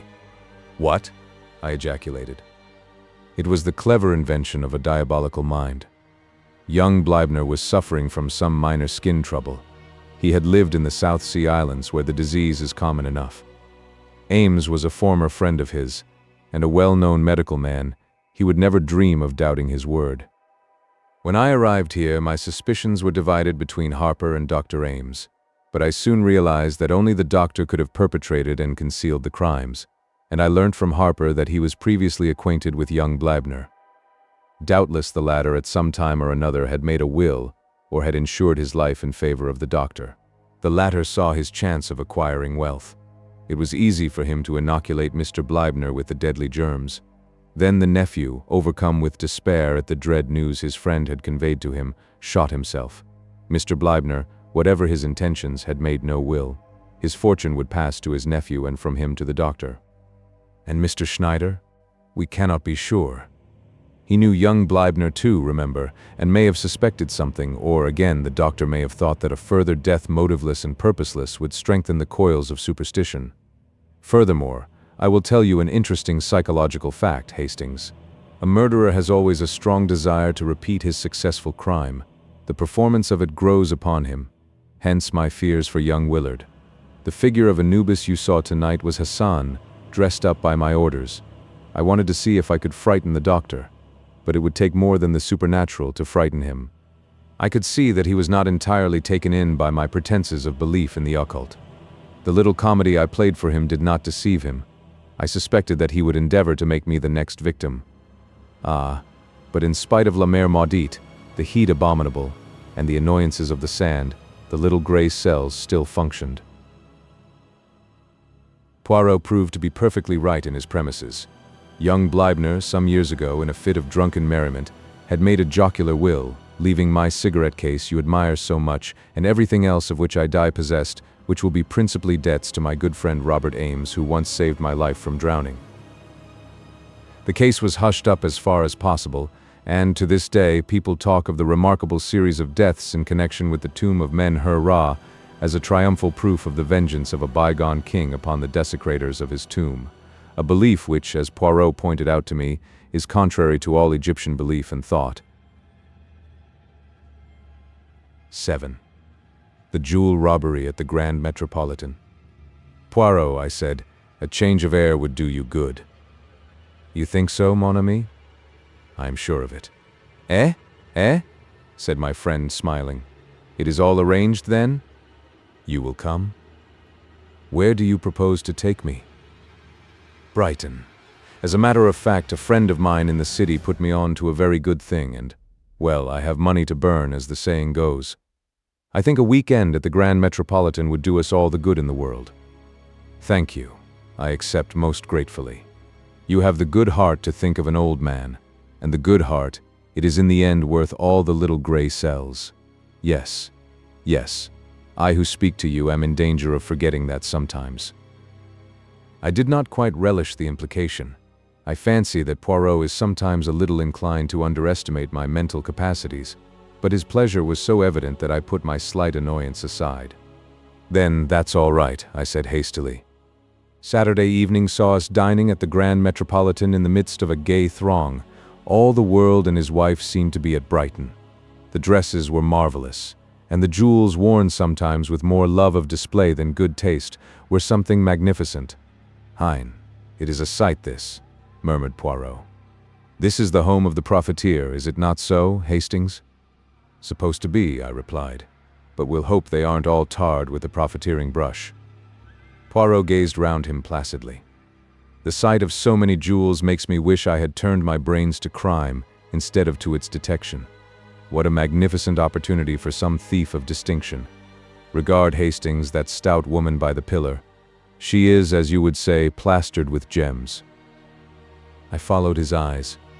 Why, I exclaimed, it's Mrs. Opalson. You know her? Slightly. Her husband is a rich stockbroker who made a fortune in the recent oil boom. After dinner we ran across the Opalsons in the lounge, and I introduced Poirot to them. We chatted for a few minutes, and ended by having our coffee together. Poirot said a few words in praise of some of the costlier gems displayed on the lady's ample bosom, and she brightened up at once. It's a perfect hobby of mine, Mr. Poirot. I just love jewelry. Ed knows my weakness, and every time things go well, he brings me something new. You are interested in precious stones? I have had a good deal to do with them one time and another, madame. My profession has brought me into contact with some of the most famous jewels in the world. He went on to narrate, with discreet pseudonyms, the story of the historic jewels of a reigning house, and Mrs. Opalson listened with bated breath. There now, she exclaimed as he ended. If it isn't just like a play. You know, I've got some pearls of my own that have a history attached to them. I believe it's supposed to be one of the finest necklaces in the world. The pearls are so beautifully matched and so perfect in color. I declare I really must run up and get it. Oh, madame, protested Poirot, you are too amiable. Pray do not derange yourself. Oh, but I'd like to show it to you. The buxom dame waddled across to the lift briskly enough. Her husband, who had been talking to me, looked at Poirot inquiringly. "Madame, your wife is so amiable as to insist on showing me her pearl necklace," explained the latter. "Oh, the pearls." Opelson smiled in a satisfied fashion. "Well, they are worth seeing. Cost a pretty penny, too. Still, the money's there all right. I could get what I paid for them any day, perhaps more. May have to, too, if things go on as they are now. Money's confoundedly tight in the city. All this infernal EPD," he rambled on, launching into technicalities where I could not follow him. He was interrupted by a small page boy who approached and murmured something in his ear. "Eh? What? I'll come at once. Not taken ill, is she? Excuse me, gentlemen." He left us abruptly. Poirot leaned back and lit one of his tiny Russian cigarettes. Then, carefully and meticulously, he arranged the empty coffee cups in a neat row and beamed happily on the result. The minutes passed. The Opelsons did not return. "Curious," I remarked at length. "I wonder when they will come back." Poirot watched the ascending spirals of smoke and then said thoughtfully, "They will not come back." "Why?" "Because, my friend, something has happened." "What sort of thing? How do you know?" I asked curiously. Poirot smiled. "A few moments ago, the manager came hurriedly out of his office and ran upstairs. He was much agitated. The lift boy is deep in talk with one of the pages. The lift bell has rung 3 times, but he heeds it not. Thirdly, even the waiters are distrait, and to make a waiter distrait," Poirot shook his head with an air of finality. "The affair must indeed be of the first magnitude." "Ah, it is as I thought. Here come the police." 2 men had just entered the hotel, one in uniform, the other in plain clothes. They spoke to a page and were immediately ushered upstairs. A few minutes later, the same boy descended and came up to where we were sitting. "Mr. Opelson's compliments, and would you step upstairs?" Poirot sprang nimbly to his feet. One would have said that he awaited the summons. I followed with no less alacrity. The Opelsons' apartments were situated on the 1st floor. After knocking on the door, the page boy retired, and we answered the summons. "Come in." A strange scene met our eyes. The room was Mrs. Opelson's bedroom, and in the center of it, lying back in an armchair, was the lady herself, weeping violently.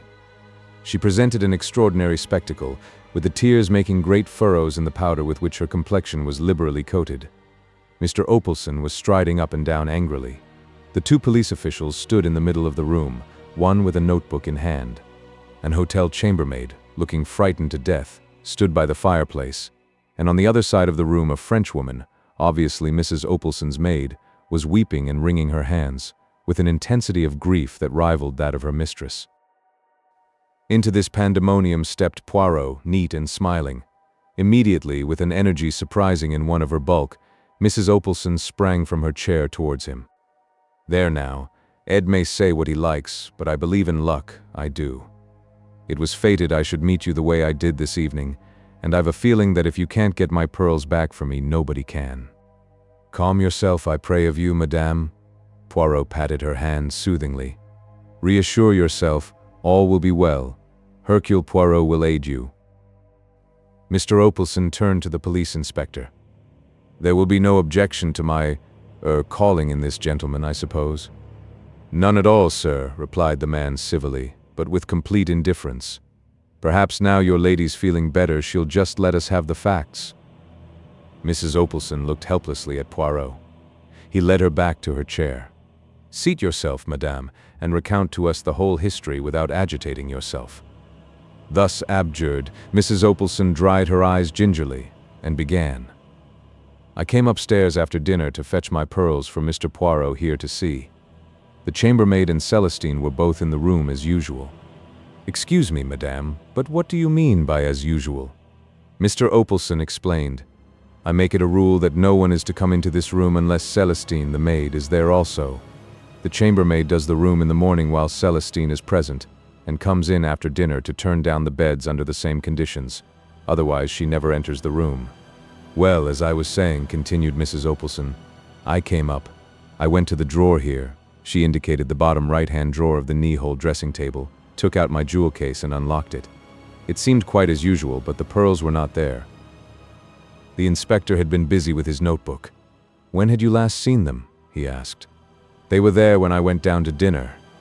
"You are sure?" "Quite sure. I was uncertain whether to wear them or not, but in the end I decided on the emeralds and put them back in the jewel case." "Who locked up the jewel case?" "I did. I wear the key on a chain round my neck." She held it up as she spoke. The inspector examined it and shrugged his shoulders. "The thief must have had a duplicate key. No difficult matter. The lock is quite a simple one. What did you do after you'd locked the jewel case?" "I put it back in the bottom drawer where I always keep it." "You didn't lock the drawer?" "No, I never do. My maid remains in the room till I come up, so there's no need." The inspector's face grew graver. "Am I to understand that the jewels were there when you went down to dinner, and that since then the maid has not left the room?" Suddenly, as though the horror of her own situation for the first time burst upon her, Celestine uttered a piercing shriek, and flinging herself upon Poirot, poured out a torrent of incoherent French. The suggestion was infamous, that she should be suspected of robbing Madame. The police were well known to be of a stupidity incredible. But Monsieur, who was a Frenchman— "A Belgian," interjected Poirot, but Celestine paid no attention to the correction. Monsieur would not stand by and see her falsely accused while that infamous chambermaid was allowed to go scot-free. She had never liked her, a bold, red-faced thing, a born thief. She had said from the first that she was not honest, and had kept a sharp watch over her too, when she was doing Madame's room. Let those idiots of policemen search her, and if they did not find Madame's pearls on her, it would be very surprising. Although this harangue was uttered in rapid and virulent French, Celestine had interlarded it with a wealth of gesture, and the chambermaid realized at least a part of her meaning. She reddened angrily. "If that foreign woman's saying I took the pearls, it's a lie," she declared heatedly. "I never so much as saw them." "Search her," screamed the other. "You will find it is as I say." "You're a liar, do you hear?" said the chambermaid, advancing upon her. "Stole 'em yourself and want to put it on me. Why, I was only in the room about 3 minutes before the lady come up, and then you were sitting here the whole time, as you always do, like a cat watching a mouse." The inspector looked across inquiringly at Celestine. "Is that true? Didn't you leave the room at all?" "I did not actually leave her alone," admitted Celestine reluctantly. "But I went into my own room through the door here twice, once to fetch a reel of cotton and once for my scissors. She must have done it then." "You wasn't gone a minute," retorted the chambermaid angrily.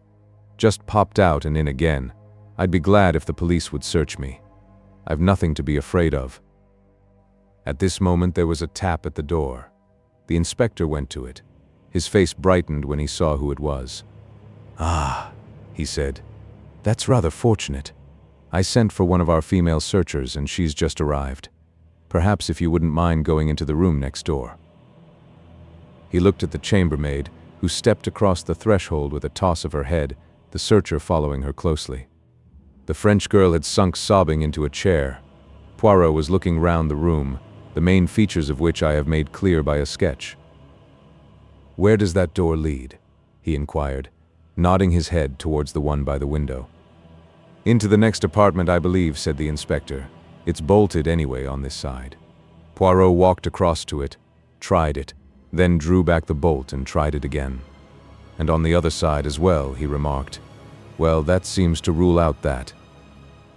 He walked over to the windows, examining each of them in turn. And again, nothing, not even a balcony outside. "Even if there were," said the inspector impatiently, "I don't see how that would help us, if the maid never left the room." "Évidemment," said Poirot, not disconcerted, "as mademoiselle is positive she did not leave the room." He was interrupted by the reappearance of the chambermaid and the police searcher. "Nothing," said the latter laconically. "I should hope not, indeed," said the chambermaid virtuously. "And that French hussy ought to be ashamed of herself taking away an honest girl's character." There, my girl, that's all right," said the inspector, opening the door. "Nobody suspects you.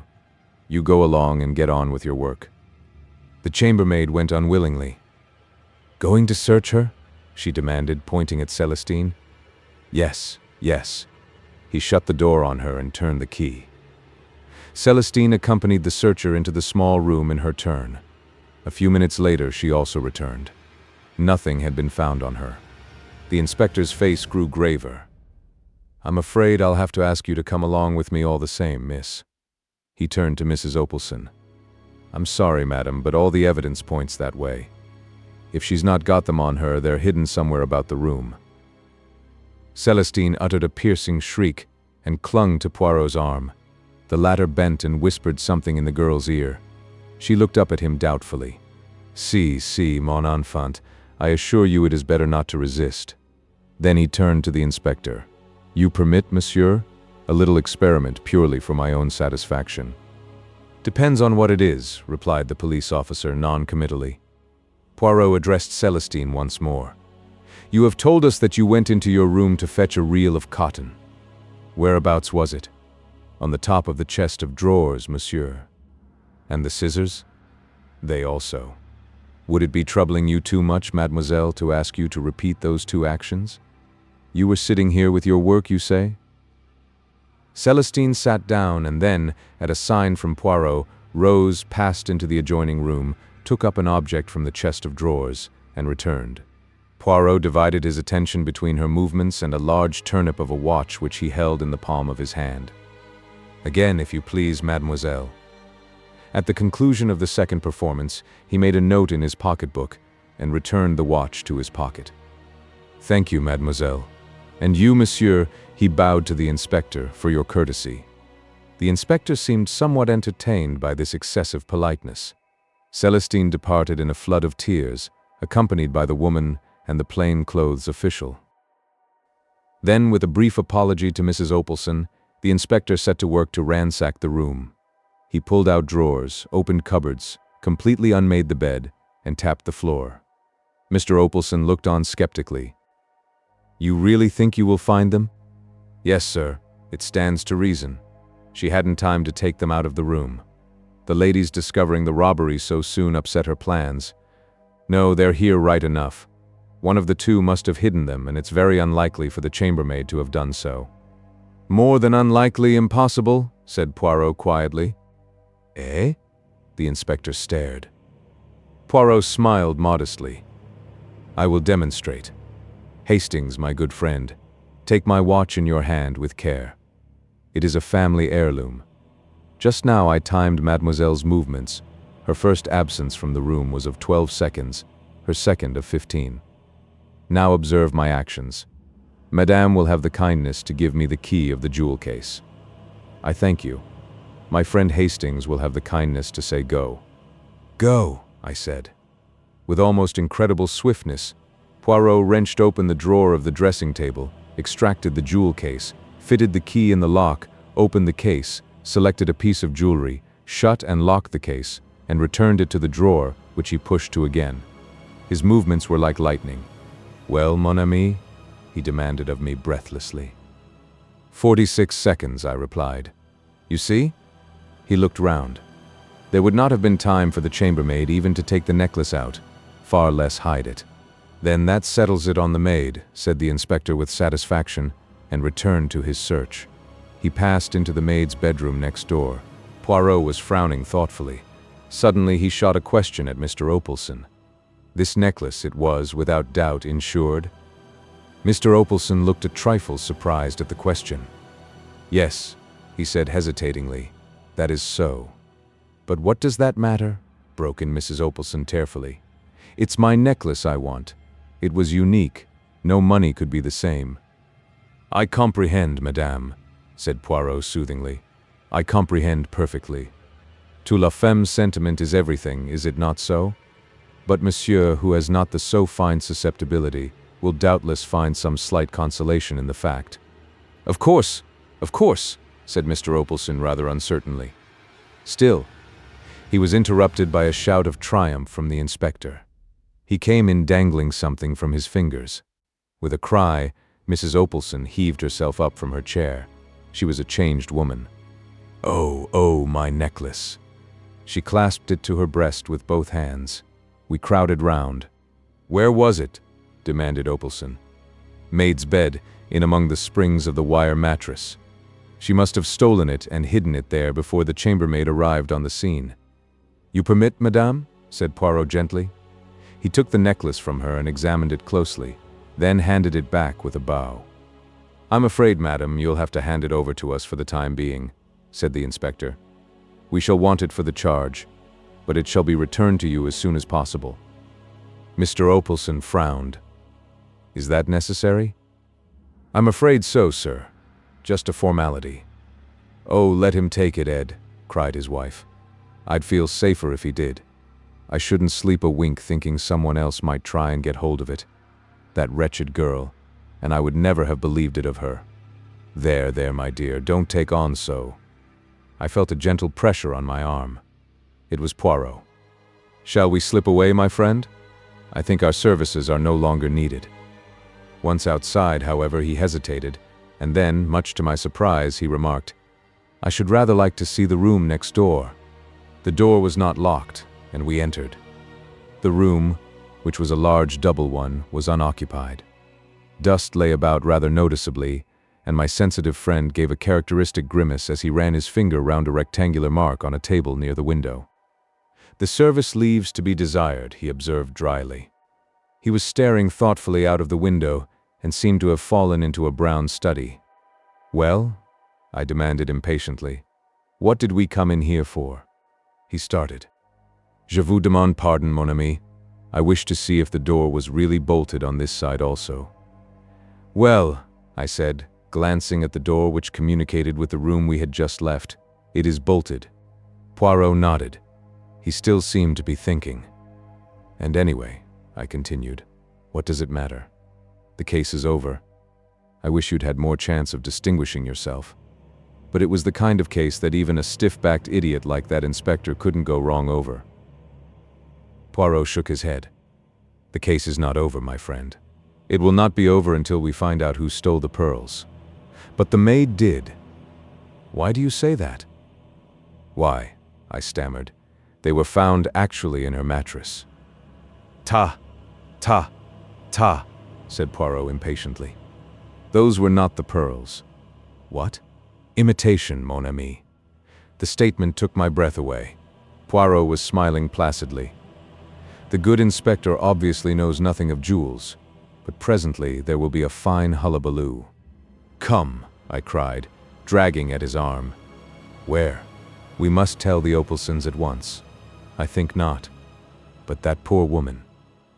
"Eh bien, that poor woman, as you call her, will have a much better night believing the jewels to be safe. But the thief may escape with them." "As usual, my friend, you speak without reflection. How do you know that the pearls Mrs. Opelson locked up so carefully tonight were not the false ones, and that the real robbery did not take place at a much earlier date?" "Oh," I said, bewildered. "Exactly," said Poirot, beaming. "We start again."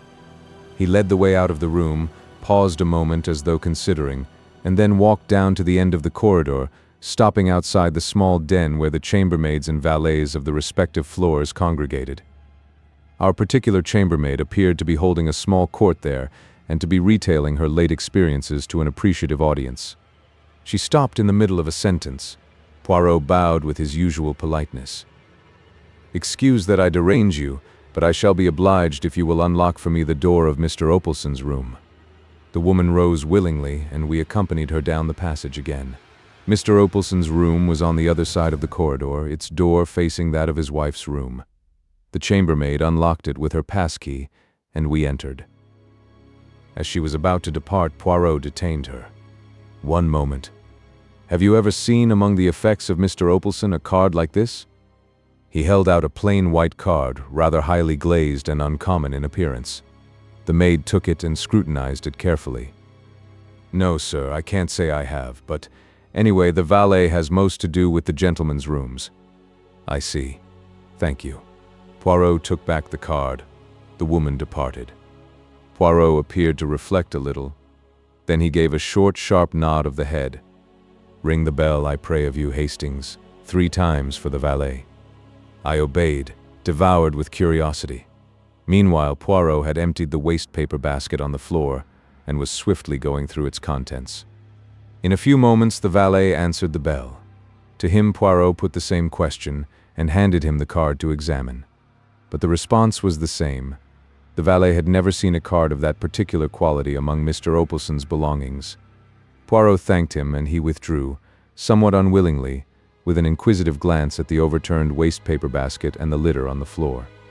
He could hardly have helped overhearing Poirot's thoughtful remark as he bundled the torn papers back again.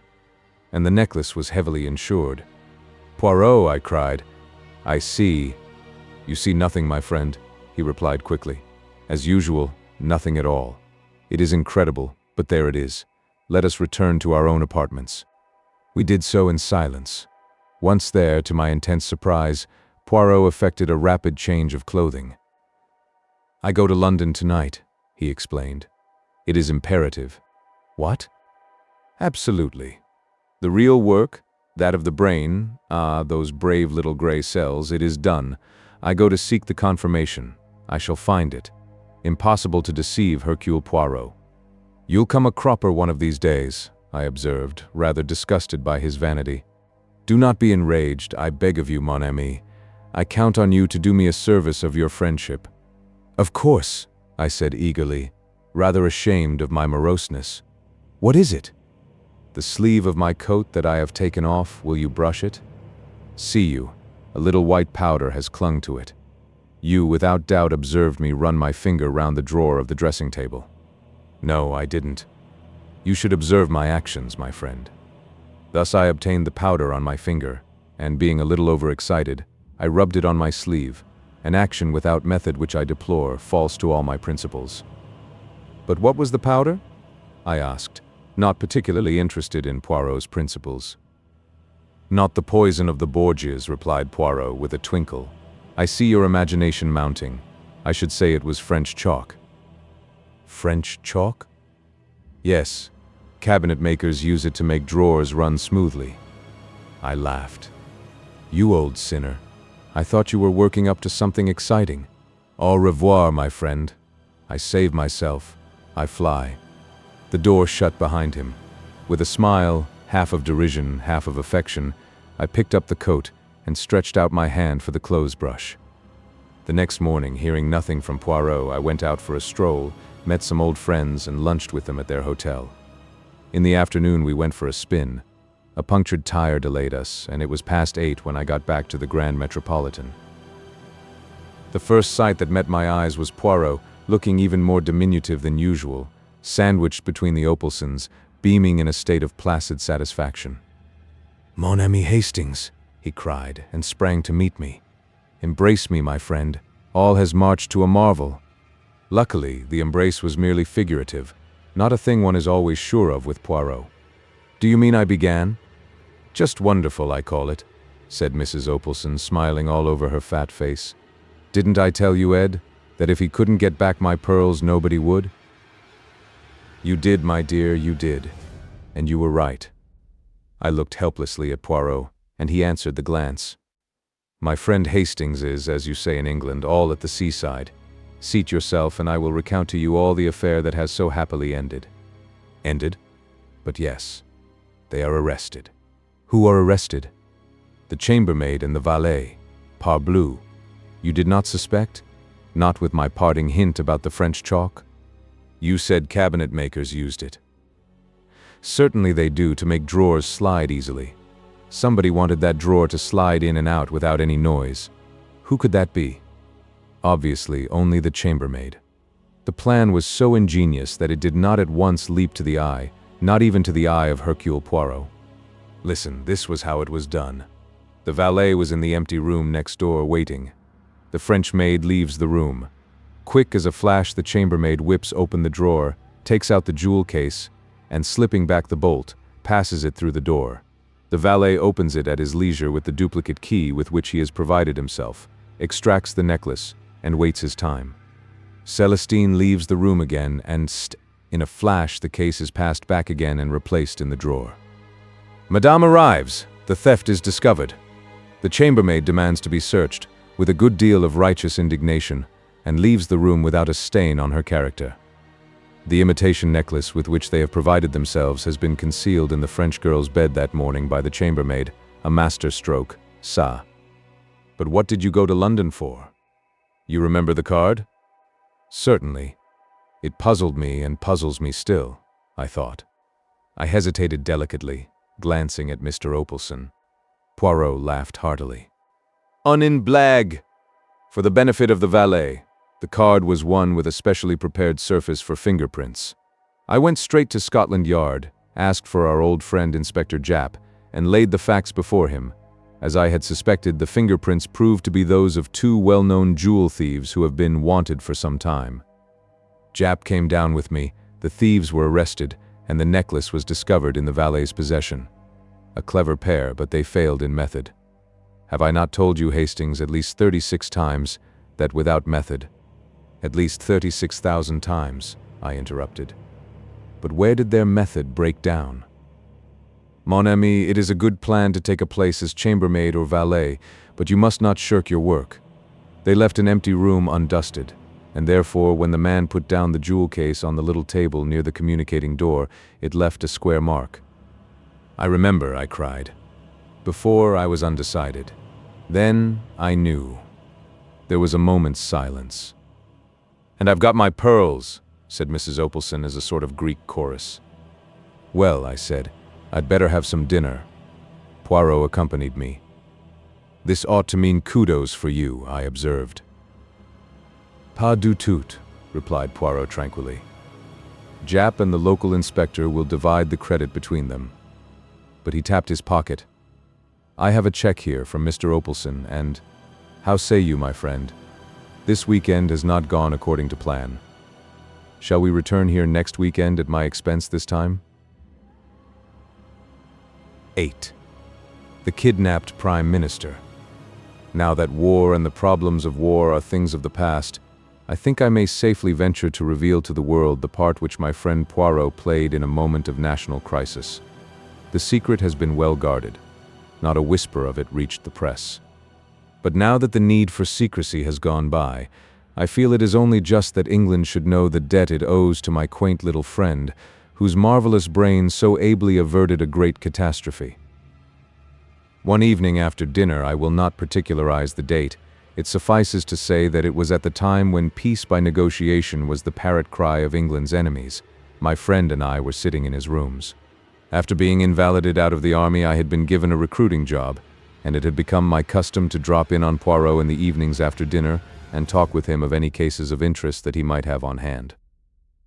I was attempting to discuss with him the sensational news of that day, no less than an attempted assassination of Mr. David McAdam, England's Prime Minister. The account in the papers had evidently been carefully censored.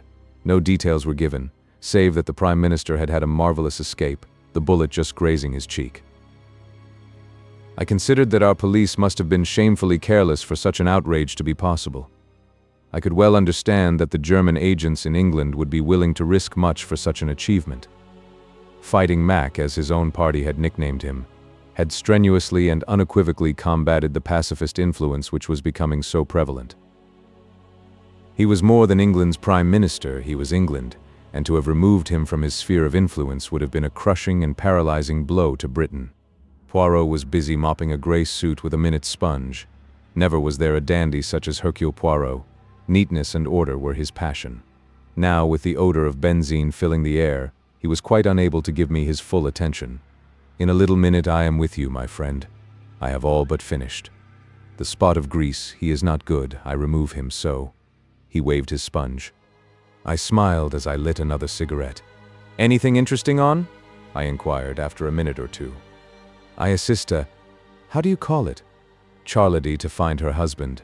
A difficult affair, needing the tact, for I have a little idea that when he is found he will not be pleased. What would you? For my part, I sympathize with him. He was a man of discrimination to lose himself." I laughed. "At last. The spot of grease. He is gone. I am at your disposal. I was asking you what you thought of this attempt to assassinate MacAdam." "Enfantillage," replied Poirot promptly. "One can hardly take it seriously. To fire with the rifle, never does it succeed. It is a device of the past." "It was very near succeeding this time," I reminded him. Poirot shook his head impatiently. He was about to reply when the landlady thrust her head round the door and informed him that there were 2 gentlemen below who wanted to see him. "They won't give their names, sir, but they says as it's very important." "Let them mount," said Poirot, carefully folding his grey trousers. In a few minutes the 2 visitors were ushered in, and my heart gave a leap as in the foremost I recognized no less a personage than Lord Esther, leader of the House of Commons, whilst his companion, Mr. Bernard Dodge, was also a member of the War Cabinet, and as I knew, a close personal friend of the Prime Minister. "Monsieur Poirot?" said Lord Esther interrogatively. My friend bowed. The great man looked at me and hesitated. "My business is private." "You may speak freely before Captain Hastings," said my friend, nodding to me to remain. "He has not all the gifts, no, but I answer for his discretion." Lord Esther still hesitated, but Mr. Dodge broke in abruptly. "Oh, come on, don't let's beat about the bush. As far as I can see, the whole of England will know the hole we're in soon enough. Time's everything." "Pray be seated, messieurs," said Poirot politely. "Will you take the big chair, my lord?" Lord Esther started slightly. "You know me?" Poirot smiled. "Certainly. I read the little papers with the pictures. How should I not know you?" "Monsieur Poirot, I have come to consult you upon a matter of the most vital urgency. I must ask for absolute secrecy." "You have the word of Hercule Poirot, I can say no more," said my friend grandiloquently. "It concerns the Prime Minister. We are in grave trouble." "We're up a tree," interposed Mr. Dodge. "The injury is serious, then?" I asked. "What injury?" "The bullet wound." "Oh, that!" cried Mr. Dodge contemptuously. "That's old history." "As my colleague says," continued Lord Esther, "that affair is over and done with. Luckily, it failed. I wished I could say as much for the second attempt." "There has been a second attempt, then?" "Yes, though not of the same nature. Monsieur Poirot, the Prime Minister has disappeared." "What?" "He has been kidnapped." "Impossible," I cried, stupefied. Poirot threw a withering glance at me, which I knew enjoined me to keep my mouth shut. "Unfortunately, impossible as it seems, it is only too true," continued his lordship. Poirot looked at Mr. Dodge. "You said just now, monsieur, that time was everything. What did you mean by that?" The 2 men exchanged glances, and then Lord Esther said, "You have heard, Monsieur Poirot, of the approaching Allied conference?" My friend nodded. "For obvious reasons, no details have been given of when and where it is to take place. But although it has been kept out of the newspapers, the date is, of course, widely known in diplomatic circles. The conference is to be held tomorrow, Thursday, evening at Versailles. Now you perceive the terrible gravity of the situation. I will not conceal from you that the Prime Minister's presence at the conference is a vital necessity. The pacifist propaganda, started and maintained by the German agents in our midst, has been very active. It is the universal opinion that the turning point of the conference will be the strong personality of the Prime Minister. His absence may have the most serious results, possibly a premature and disastrous peace. And we have no one who can be sent in his place. He alone can represent England." Poirot's face had grown very grave. "Then you regard the kidnapping of the Prime Minister as a direct attempt to prevent his being present at the conference?" "Most certainly I do. He was actually on his way to France at the time." "And the conference is to be held?" "At 9 o'clock tomorrow night." Poirot drew an enormous watch from his pocket. "It is now 8:45. 24 hours, said Mr. Dodge thoughtfully. "And a quarter," amended Poirot. "Do not forget the quarter, monsieur, it may come in useful. Now for the details, the abduction. Did it take place in England or in France?" "In France. Mr. McAdam crossed to France this morning. He was to stay tonight as the guest of the Commander-in-Chief, proceeding tomorrow to Paris. He was conveyed across the Channel by destroyer. At Boulogne he was met by a car from General Headquarters and one of the Commander-in-Chief's aides-de-camp." "Eh bien?" "Well, they started from Boulogne, but they never arrived." "What?" "Monsieur Poirot, it was a bogus car and a bogus aide-de-camp. The real car was found in a side road, with the chauffeur and the aide-de-camp neatly gagged and bound." "And the bogus car?" "Is still at large." Poirot made a gesture of impatience. Incredible. Surely it cannot escape attention for long. So we thought. It seemed merely a question of searching thoroughly. That part of France is under military law. We were convinced that the car could not go long unnoticed. The French police and our own Scotland Yard men and the military are straining every nerve. It is, as you say, incredible, but nothing has been discovered. At that moment a tap came at the door, and a young officer entered with a heavily sealed envelope which he handed to Lord Estaire. "Just through from France, sir. I brought it on here as you directed."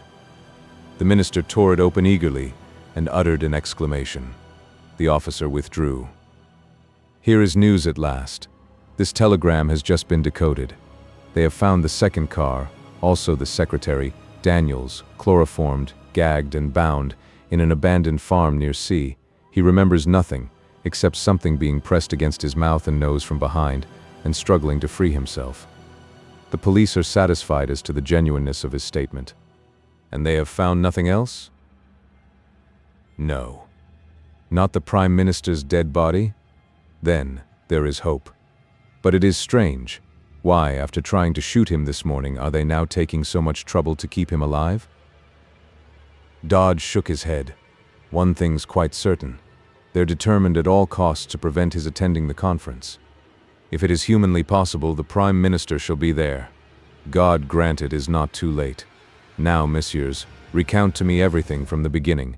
I must know about this shooting affair as well.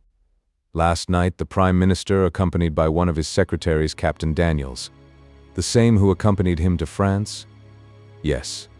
As I was saying, they motored down to Windsor, where the Prime Minister was granted an audience. Early this morning, he returned to town, and it was on the way that the attempted assassination took place. One moment, if you please. Who is this Captain Daniels? You have his dossier? Lord Estaire smiled. I thought you would ask me that. We do not know very much of him. He is of no particular family. He has served in the English army and is an extremely able secretary, being an exceptionally fine linguist. I believe he speaks 7 languages. It is for that reason that the Prime Minister chose him to accompany him to France. Has he any relatives in England? 2 aunts, a Mrs. Everard who lives at Hampstead, and a Miss Daniels who lives near Ascot. Ascot? That is near to Windsor, is it not? That point has not been overlooked, but it has led to nothing. You regard the Capitaine Daniels, then, as above suspicion? A shade of bitterness crept into Lord Estaire's voice as he replied. No, Monsieur Poirot. In these days I should hesitate before I pronounced anyone above suspicion. Très bien, now I understand, milord, that the Prime Minister would, as a matter of course, be under vigilant police protection, which ought to render any assault upon him an impossibility. Lord Estaire bowed his head. That is so. The Prime Minister's car was closely followed by another car containing detectives in plain clothes. Mr. MacAdam knew nothing of these precautions. He is personally a most fearless man and would be inclined to sweep them away arbitrarily. But naturally the police make their own arrangements. In fact, the Premier's chauffeur, O'Murphy, is a CID man. O'Murphy? That is a name of Ireland, is it not so? Yes, he is an Irishman. From what part of Ireland? County Clare, I believe. Teens. But proceed, my lord. The Premier started for London. The car was a closed one. He and Captain Daniels sat inside. The second car followed as usual. But, unluckily, for some unknown reason, the Prime Minister's car deviated from the main road. At a point where the road curves, interrupted Poirot. Yes, but how did you know? Oh, c'est évident. Continue. For some unknown reason, continued Lord Estaire, the Premier's car left the main road. The police car, unaware of the deviation, continued to keep to the high road. At a short distance down the unfrequented lane, the Prime Minister's car was suddenly held up by a band of masked men. The chauffeur. That brave O'Murphy, murmured Poirot thoughtfully. The chauffeur, momentarily taken aback, jammed on the brakes. The Prime Minister put his head out of the window. Instantly a shot rang out, then another. The first one grazed his cheek, the second, fortunately, went wide. The chauffeur, now realizing the danger, instantly forged straight ahead, scattering the band of men. "A near escape," I ejaculated with a shiver. Mr. McAdam refused to make any fuss over the slight wound he had received. He declared it was only a scratch. He stopped at a local cottage hospital, where it was dressed and bound up. He did not, of course, reveal his identity. He then drove, as per schedule, straight to Charing Cross, where a special train for Dover was awaiting him, and after a brief account of what had happened had been given to the anxious police by Captain Daniels, he duly departed for France.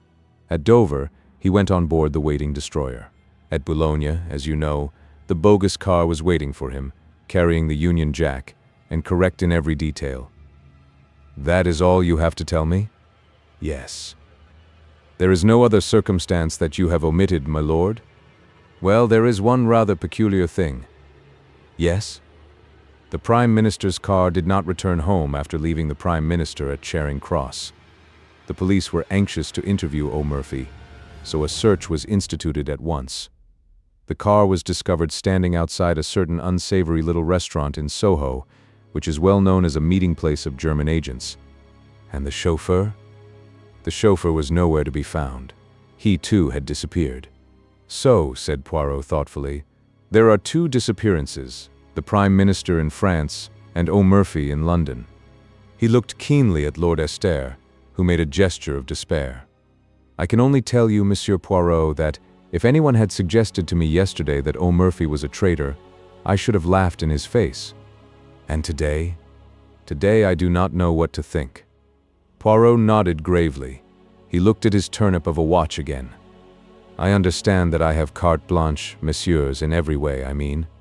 I must be able to go where I choose, and how I choose." "Perfectly. There is a special train leaving for Dover in an hour's time, with a further contingent from Scotland Yard. You shall be accompanied by a military officer and a CID man, who will hold themselves at your disposal in every way. Is that satisfactory?" "Quite. One more question before you leave, messieurs. What made you come to me? I am unknown, obscure in this great London of yours. We sought you out on the express recommendation and wish of a very great man of your own country." "Comment? My old friend the Préfet?" Lord Esther shook his head. "One higher than the Préfet. One whose word was once law in Belgium and shall be again, that England has sworn." Poirot's hand flew swiftly to a dramatic salute. "Amen to that. Ah, but my master does not forget. Messieurs, I, Hercule Poirot, will serve you faithfully. Heaven only send that it will be in time. But this is dark, dark. I cannot see." "Well, Poirot," I cried impatiently as the door closed behind the ministers, "what do you think?" My friend was busy packing a minute suitcase with quick, deft movements. He shook his head thoughtfully. "I do not know what to think. My brains desert me. Why, as you said, kidnap him, when a knock on the head would do as well," I mused. "Pardon me, mon ami, but I did not quite say that. It is undoubtedly far more their affair to kidnap him. But why? Because uncertainty creates panic. That is one reason. Were the Prime Minister dead, it would be a terrible calamity, but the situation would have to be faced. But now you have paralysis. Will the Prime Minister reappear, or will he not? Is he dead or alive?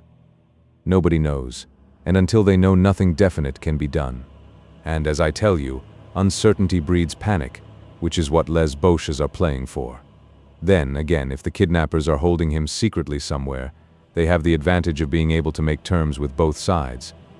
The German government is not a liberal paymaster as a rule, but no doubt they can be made to disgorge substantial remittances in such a case as this. Thirdly, they run no risk of the hangman's rope. Oh, decidedly, kidnapping is their affair. Then, if that is so, why should they first try to shoot him?" Poirot made a gesture of anger. "Ah, that is just what I do not understand. It is inexplicable, stupid. They have all their arrangements made, and very good arrangements too, for the abduction, and yet they imperil the whole affair by a melodramatic attack, worthy of a cinema, and quite as unreal. It is almost impossible to believe in it, with its band of masked men, not 20 miles from London. Perhaps they were two quite separate attempts which happened irrespective of each other," I suggested. "Ah, no, that would be too much of a coincidence. Then, further, who is the traitor? There must have been a traitor in the first affair anyway. But who was it? Daniels or O'Murphy? It must have been one of the two, or why did the car leave the main road? We cannot suppose that the Prime Minister connived at his own assassination. Did O'Murphy take that turning of his own accord, or was it Daniels who told him to do so?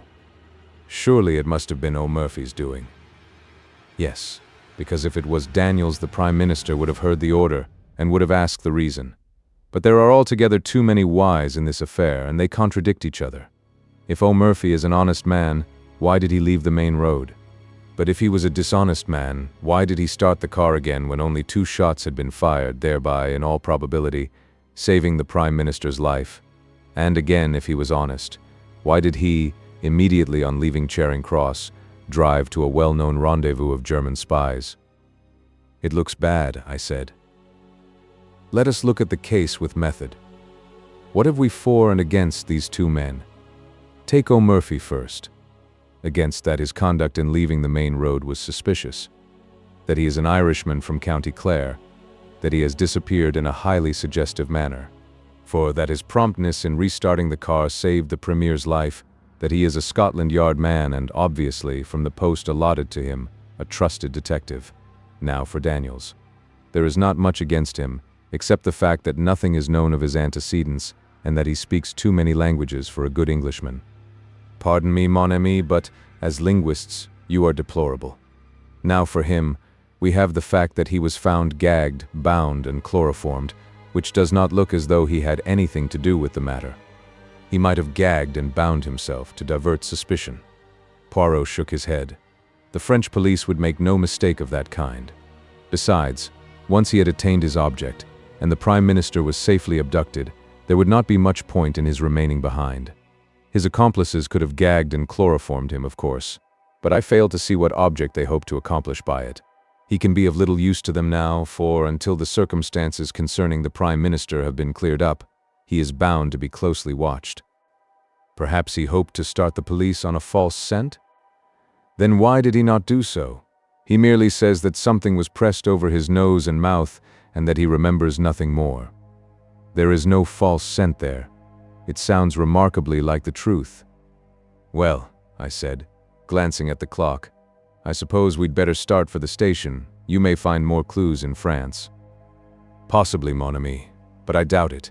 It is still incredible to me that the Prime Minister has not been discovered in that limited area, where the difficulty of concealing him must be tremendous.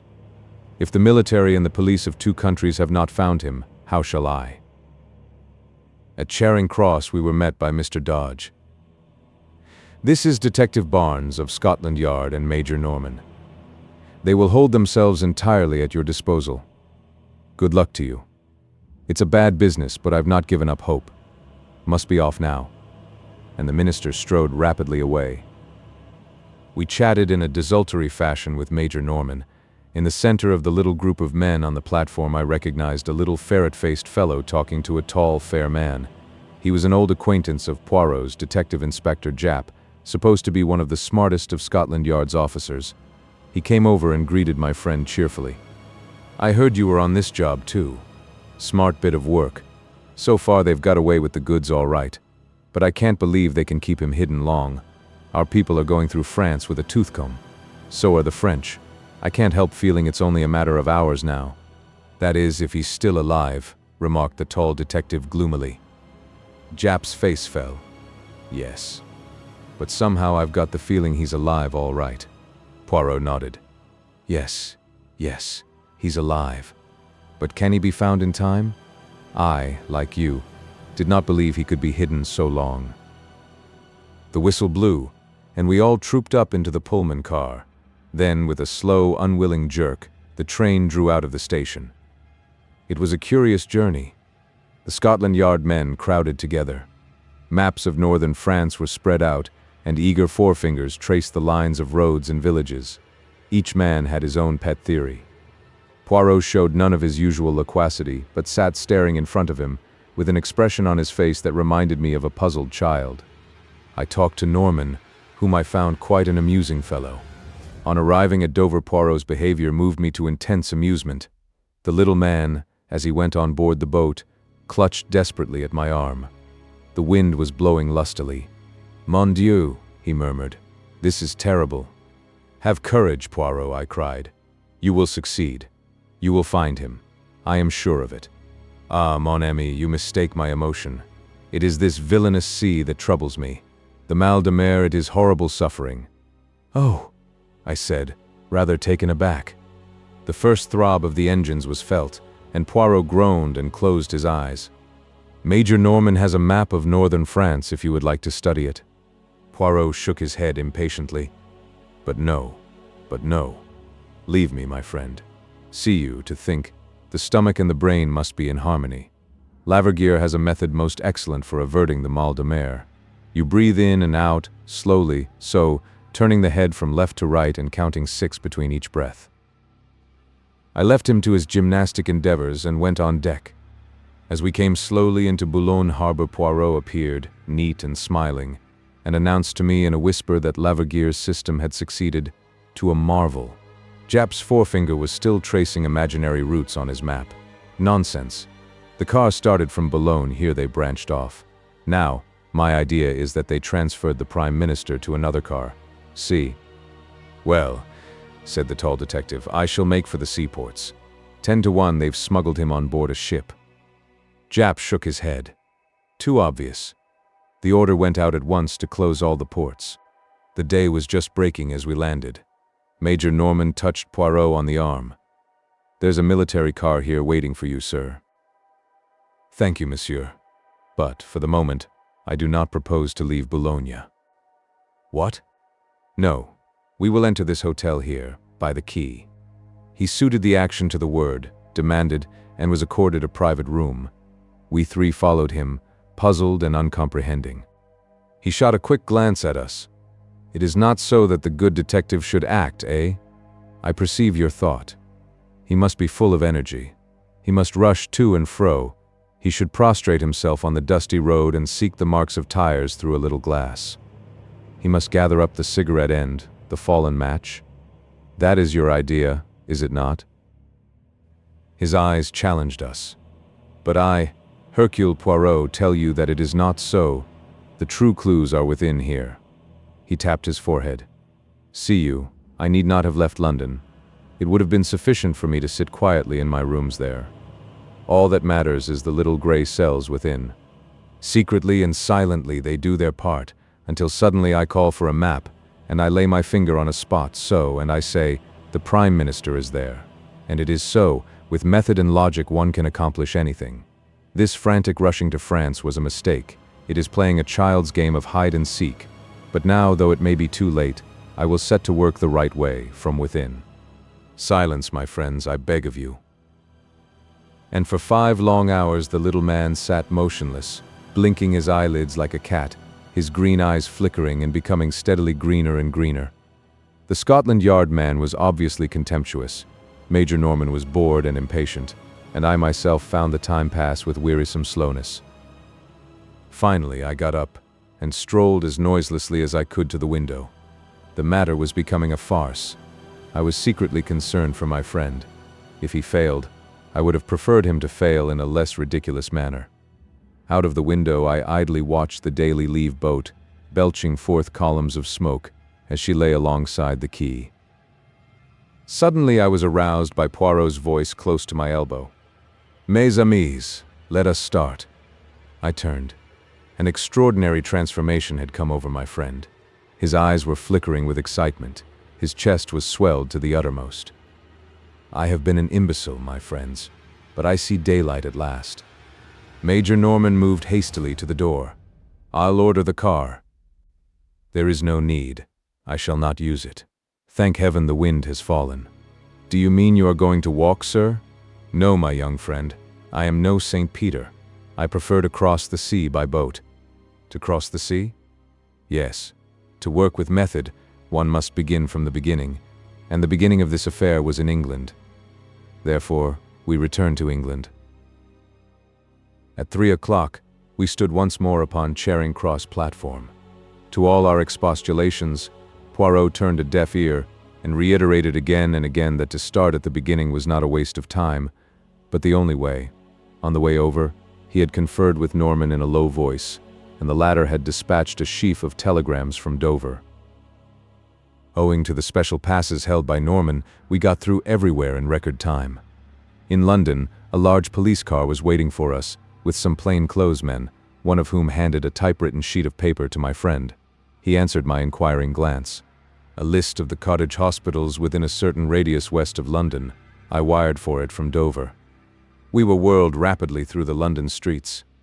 We were on the Bath Road. On we went through Hammersmith, Chiswick, and Brentford. I began to see our objective. Through Windsor and on to Ascot. My heart gave a leap. Ascot was where Daniels had an aunt living. We were after him, then, not O'Murphy. We duly stopped at the gate of a trim villa. Poirot jumped out and rang the bell. I saw a perplexed frown dimming the radiance of his face. Plainly, he was not satisfied. The bell was answered. He was ushered inside. In a few moments he reappeared, and climbed into the car with a short, sharp shake of his head. My hopes began to die down. It was past 4 now. Even if he found certain evidence incriminating Daniels, what would be the good of it, unless he could wring from someone the exact spot in France where they were holding the Prime Minister? Our return progress towards London was an interrupted one. We deviated from the main road more than once, and occasionally stopped at a small building, which I had no difficulty in recognizing as a cottage hospital. Poirot only spent a few minutes at each, but at every halt his radiant assurance was more and more restored. He whispered something to Norman, to which the latter replied, "Yes, if you turn off to the left, you will find them waiting by the bridge." We turned up a side road, and in the failing light I discerned a second car, waiting by the side of the road. It contained 2 men in plain clothes. Poirot got down and spoke to them, and then we started off in a northerly direction, the other car following close behind. We drove for some time, our objective being obviously one of the northern suburbs of London. Finally, we drove up to the front door of a tall house, standing a little back from the road in its own grounds. Norman and I were left with the car. Poirot and one of the detectives went up to the door and rang. A neat parlour-maid opened it. The detective spoke. "I am a police officer, and I have a warrant to search this house." The girl gave a little scream, and a tall, handsome woman of middle age appeared behind her in the hall. "Shut the door, Edith. They are burglars, I expect." But Poirot swiftly inserted his foot in the door, and at the same moment blew a whistle. Instantly, the other detectives ran up and poured into the house, shutting the door behind them. Norman and I spent about 5 minutes cursing our forced inactivity. Finally, the door reopened and the men emerged, escorting 3 prisoners, a woman and 2 men. The woman and one of the men were taken to the second car. The other man was placed in our car by Poirot himself. "I must go with the others, my friend. But have great care of this gentleman. You do not know him, no? Eh bien, let me present to you Monsieur O'Murphy." O'Murphy! I gaped at him open-mouthed as we started again. He was not handcuffed, but I did not fancy he would try to escape. He sat there staring in front of him as though dazed. Anyway, Norman and I would be more than a match for him. To my surprise, we still kept a northerly route. We were not returning to London then. I was much puzzled. Suddenly, as the car slowed down, I recognized that we were close to Hendon Aerodrome. Immediately I grasped Poirot's idea. He proposed to reach France by aeroplane. It was a sporting idea, but, on the face of it, impracticable. A telegram would be far quicker. Time was everything. He must leave the personal glory of rescuing the Prime Minister to others. As we drew up, Major Norman jumped out, and a plain-clothes man took his place. He conferred with Poirot for a few minutes, and then went off briskly. I too jumped out, and caught Poirot by the arm. "I congratulate you, old fellow. They have told you the hiding place? But look here, you must wire to France at once. You'll be too late if you go yourself." Poirot looked at me curiously for a minute or 2. "Unfortunately, my friend, there are some things that cannot be sent by telegram." At that moment, Major Norman returned, accompanied by a young officer in the uniform of the Flying Corps. "This is Captain Lyell, who will fly you over to France. He can start at once." "Wrap up warmly, sir," said the young pilot. "I can lend you a coat. if you like." Poirot was consulting his enormous watch. He murmured to himself, "Yes, there is time, just time." Then he looked up and bowed politely to the young officer. "I thank you, monsieur, but it is not I who am your passenger. It is this gentleman here." He moved a little aside as he spoke, and a figure came forward out of the darkness. It was the second male prisoner who had gone in the other car, and as the light fell on his face, I gave a gasp of surprise. It was the Prime Minister. "For heaven's sake, tell me all about it," I cried impatiently as Poirot, Norman, and I motored back to London. "How in the world did they manage to smuggle him back to England?" "There was no need to smuggle him back," replied Poirot dryly. "The Prime Minister has never left England. He was kidnapped on his way from Windsor to London." "What?" "I will make all clear. The Prime Minister was in his car, his secretary beside him.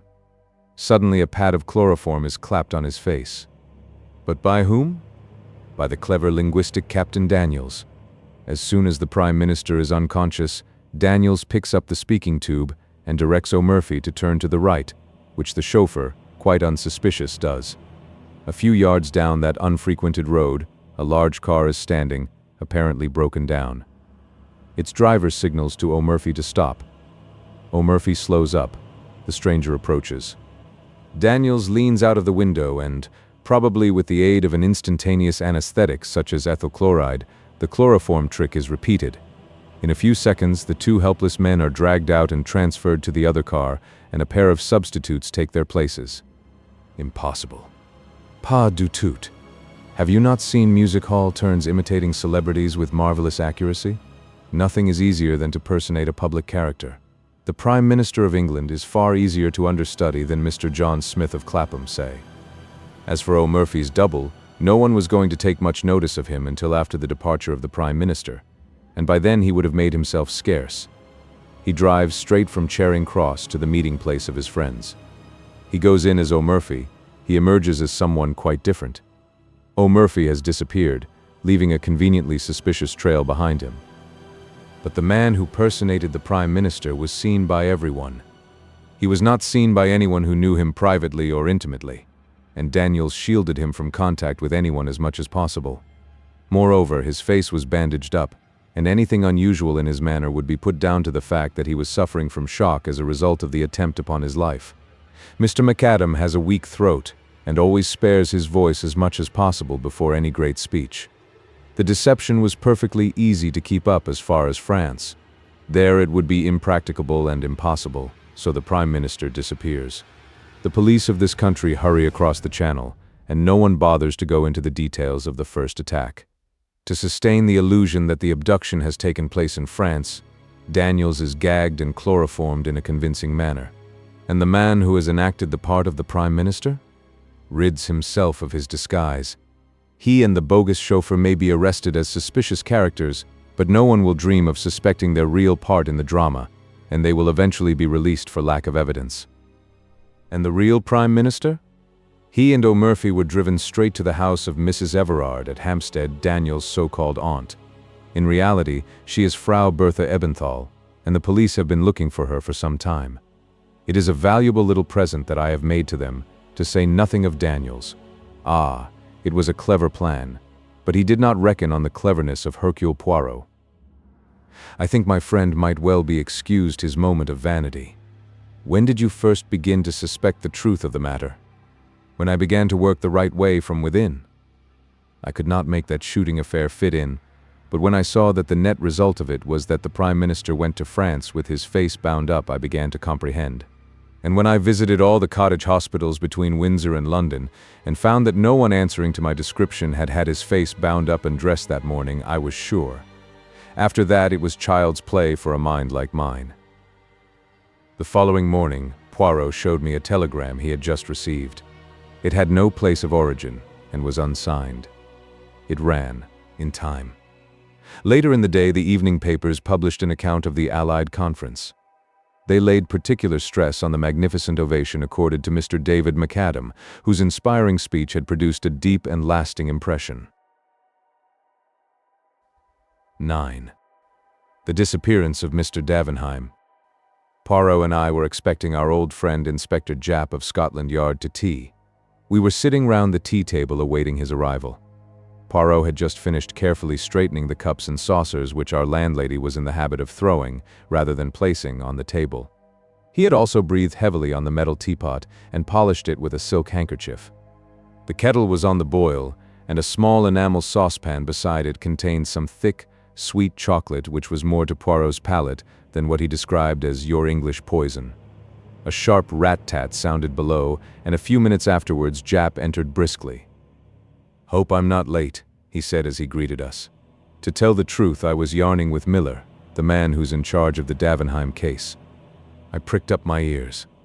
For the last 3 days the papers had been full of the strange disappearance of Mr. Davenheim, senior partner of Davenheim and Salmon, the well-known bankers and financiers.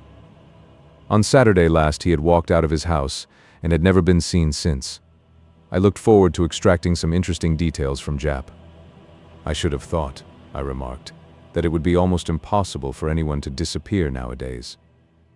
Poirot moved a plate of bread and butter the eighth of an inch and said sharply, "Be exact, my friend. What do you mean by disappear? To which class of disappearance are you referring? Are disappearances classified and labeled then?" I laughed. Japp smiled also. Poirot frowned at us both. "But certainly they are. They fall into 3 categories. First, and most common, the voluntary disappearance. Second, the much-abused loss of memory case, rare but occasionally genuine. Third, murder, and a more or less successful disposal of the body. Do you refer to all 3 as impossible of execution?" "Very nearly so, I should think. You might lose your own memory, but someone would be sure to recognize you, especially in the case of a well-known man like Davenheim. Then bodies can't be made to vanish into thin air. Sooner or later they turn up, concealed in lonely places or in trunks. Murder will out. In the same way, the absconding clerk or the domestic defaulter is bound to be run down in these days of wireless telegraphy. He can be headed off from foreign countries. Ports and railway stations are watched, and as for concealment in this country, his features and appearance will be known to everyone who reads a daily newspaper. He's up against civilization." "Mon ami," said Poirot, "you make one error. You do not allow for the fact that a man who had decided to make away with another man, or with himself in a figurative sense, might be that rare machine, a man of method. He might bring intelligence, talent, a careful calculation of detail to the task, and then I do not see why he should not be successful in baffling the police force." "But not you, I suppose?" said Japp good-humoredly, winking at me. "He couldn't baffle you, Monsieur Poirot?" Poirot endeavored, with a marked lack of success, to look modest. "Me, also. Why not? It is true that I approach such problems with an exact science, a mathematical precision, which seems, alas, only too rare in the new generation of detectives." Japp grinned more widely. "I don't know," he said. "Miller, the man who's on this case, is a smart chap. You may be very sure he won't overlook a footprint, or a cigar ash, or a crumb even. He's got eyes that see everything. So, mon ami," said Poirot, "has the London sparrow. But all the same, I should not ask the little brown bird to solve the problem of Mr. Davenheim." "Come now, monsieur, you're not going to run down the value of details as clues?" "By no means. These things are all good in their way. The danger is they may assume undue importance. Most details are insignificant. 1 or 2 are vital. It is the brain, the little gray cells," he tapped his forehead, "on which one must rely. The senses mislead. One must seek the truth within, not without." "You don't mean to say, Monsieur Poirot, that you would undertake to solve a case without moving from your chair, do you?" "That is exactly what I do mean, granted the facts were placed before me. I regard myself as a consulting specialist." Japp slapped his knee. "Hanged if I don't take you at your word.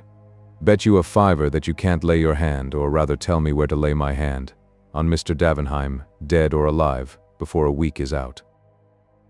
Poirot considered. "Eh bien, mon ami, I accept. Le sport, it is the passion of you English. Now the facts. On Saturday last, as is his usual custom, Mr. Davenheim took the 12:40 train from Victoria to Chingside, where his palatial country place, the Cedars, is situated. After lunch, he strolled round the grounds and gave various directions to the gardeners. Everybody agrees that his manner was absolutely normal and as usual. After tea, he put his head into his wife's boudoir, saying that he was going to stroll down to the village and post some letters. He added that he was expecting a Mr. Lowen on business. If he should come before he himself returned, he was to be shown into the study and asked to wait. Mr. Davenheim then left the house by the front door, passed leisurely down the drive and out at the gate, and was never seen again. From that hour, he vanished completely. "Pretty. Very pretty, altogether a charming little problem," murmured Poirot. "Proceed, my good friend." About a quarter of an hour later, a tall, dark man with a thick black mustache rang the front door bell and explained that he had an appointment with Mr. Davenheim.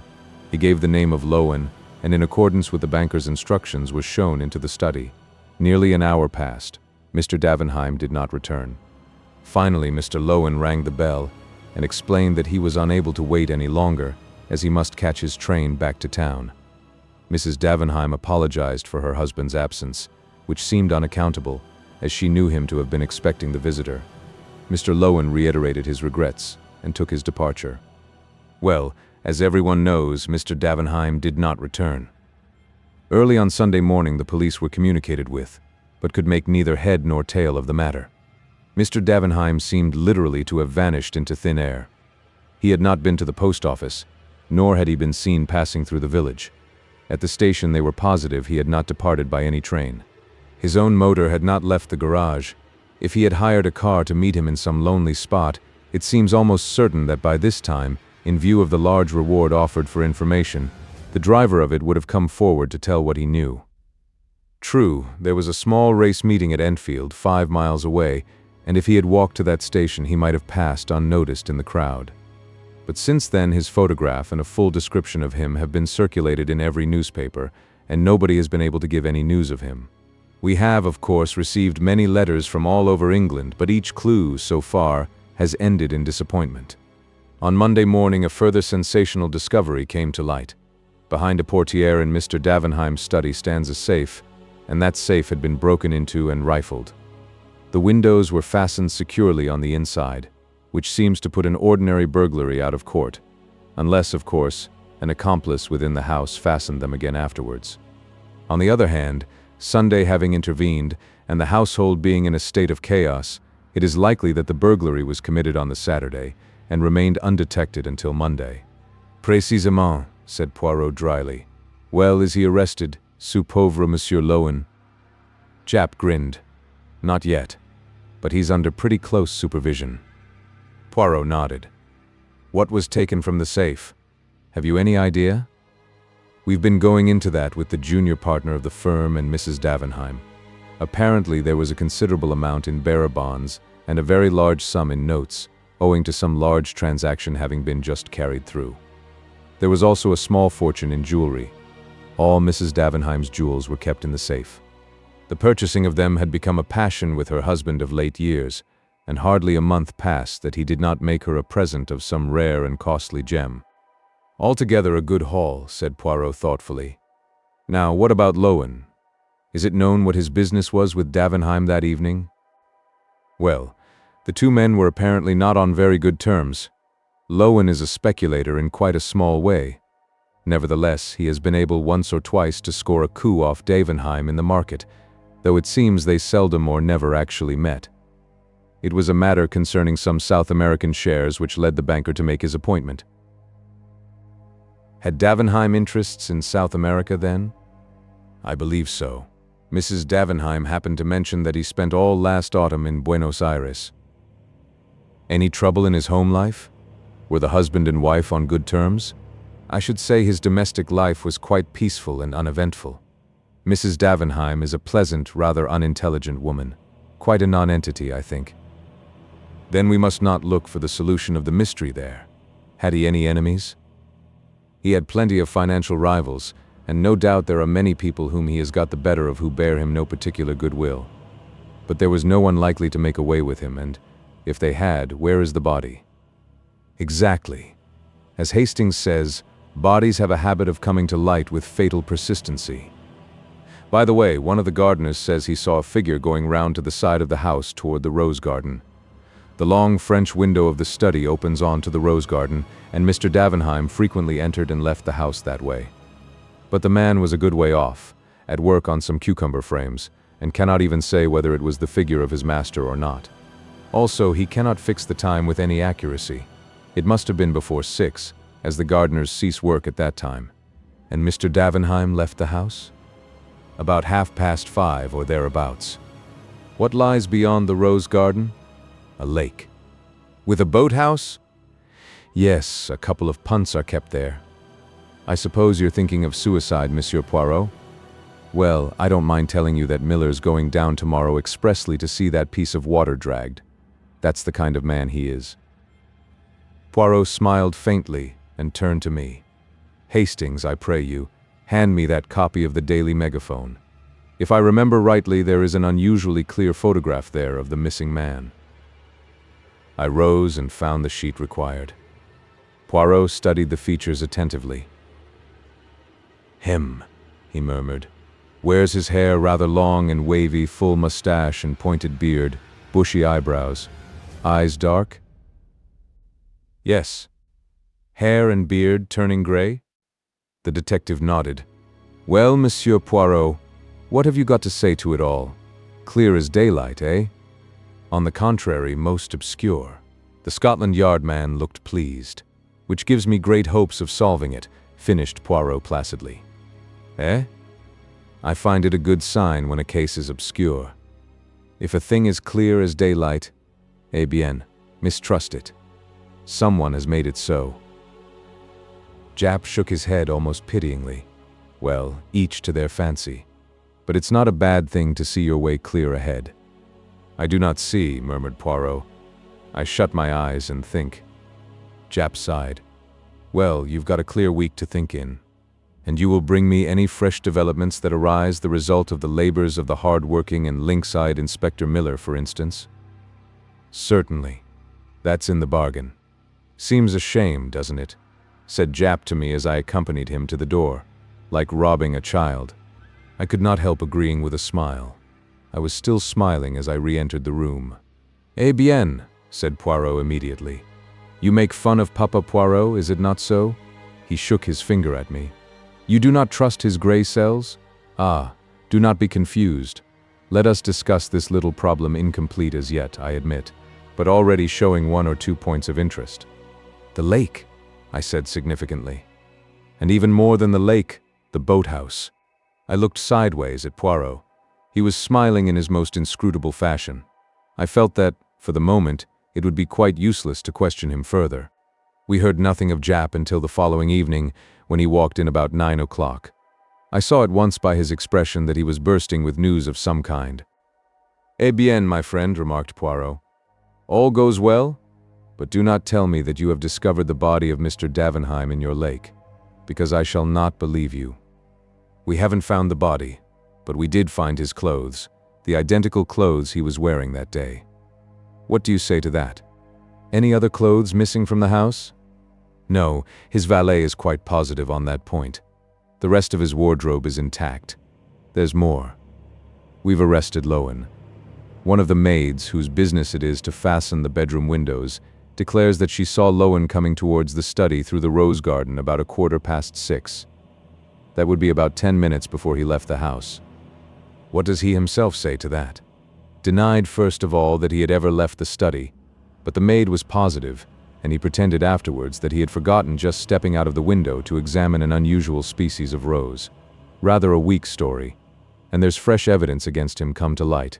Mr. Davenheim always wore a thick gold ring set with a solitaire diamond on the little finger of his right hand.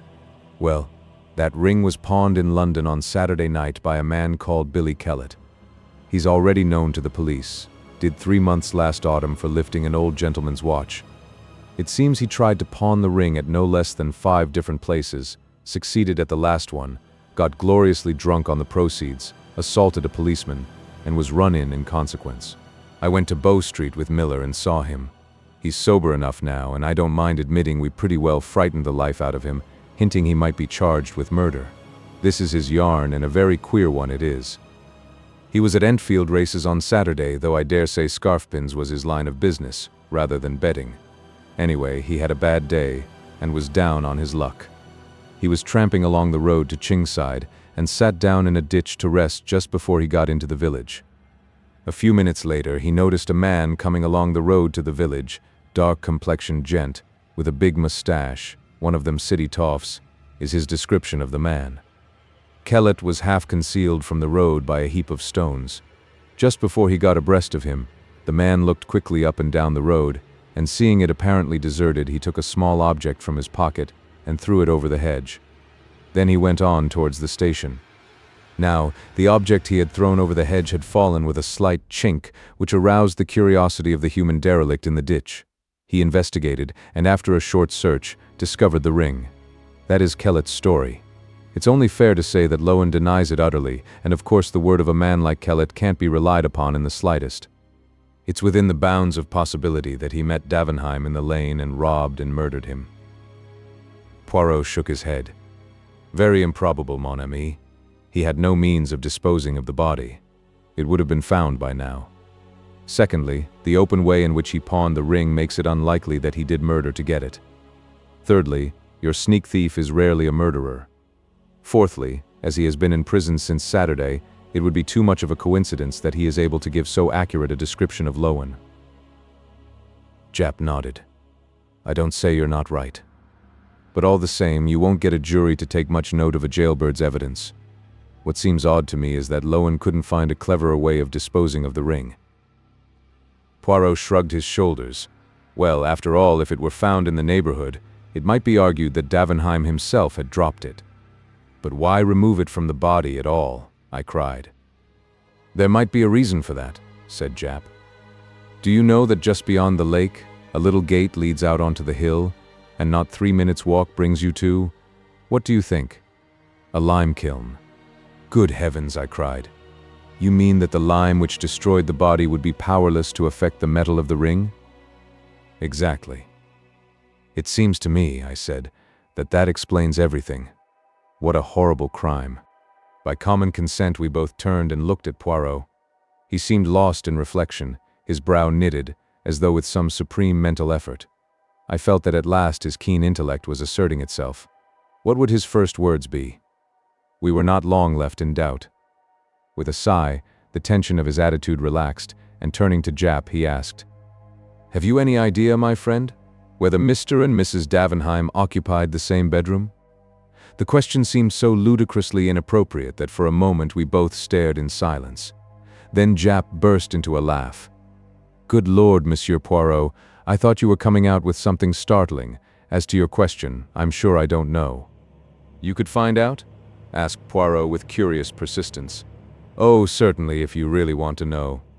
Merci, mon ami. I should be obliged if you would make a point of it. Japp stared at him a few minutes longer, but Poirot seemed to have forgotten us both. The detective shook his head sadly at me and murmuring, Poor old fellow, war's been too much for him, gently withdrew from the room. As Poirot still seemed sunk in a daydream, I took a sheet of paper and amused myself by scribbling notes upon it.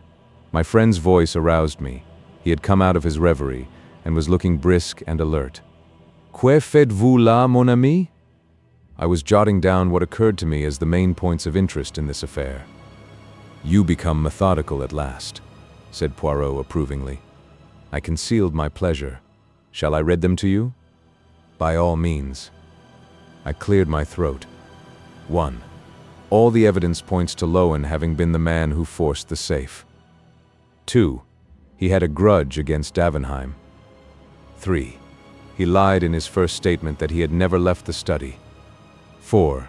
If you accept Billy Kellett's story as true, Lowen is unmistakably implicated. I paused. Well? I asked, for I felt that I had put my finger on all the vital facts. Poirot looked at me pityingly, shaking his head very gently. Mon pauvre ami, but it is that you have not the gift. The important detail, you appreciate him never. Also, your reasoning is false. How? Let me take your 4 points.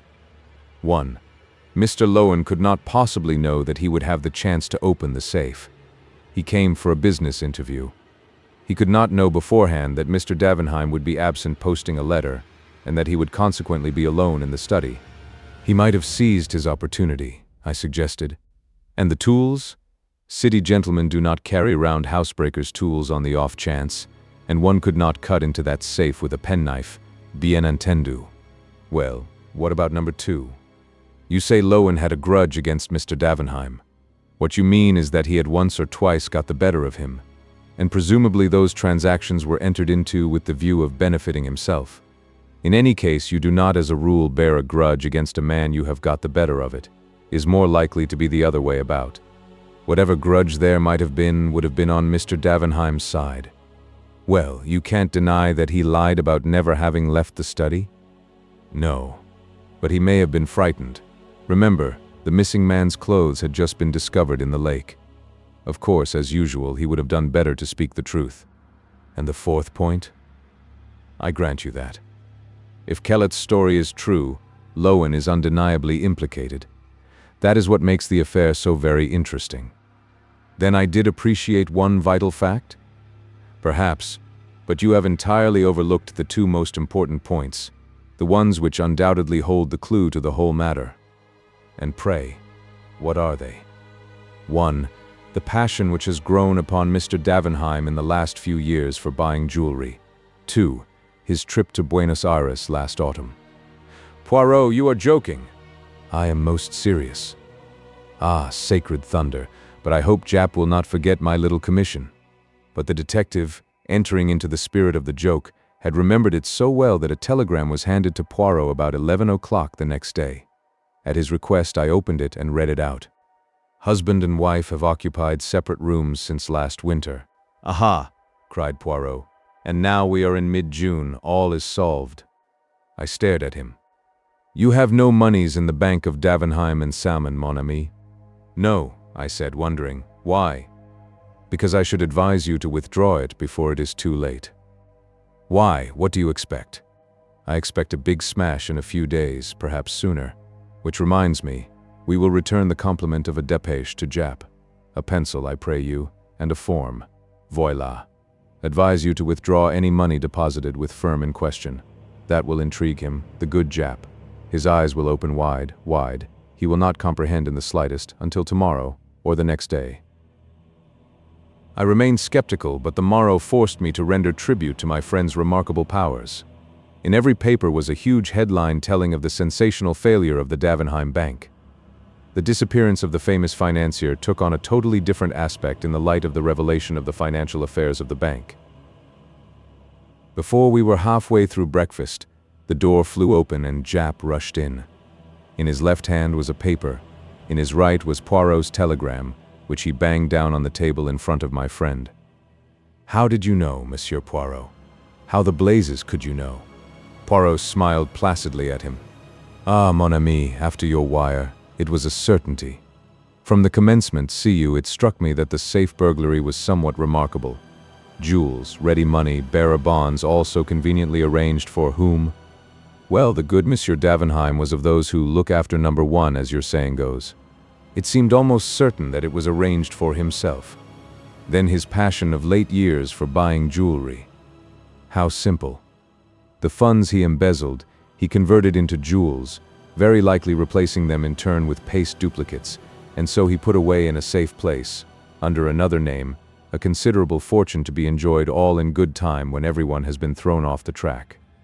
His arrangements completed, he makes an appointment with Mr. Lowen, who has been imprudent enough in the past to cross the great man once or twice, drills a hole in the safe, leaves orders that the guest is to be shown into the study, and walks out of the house where.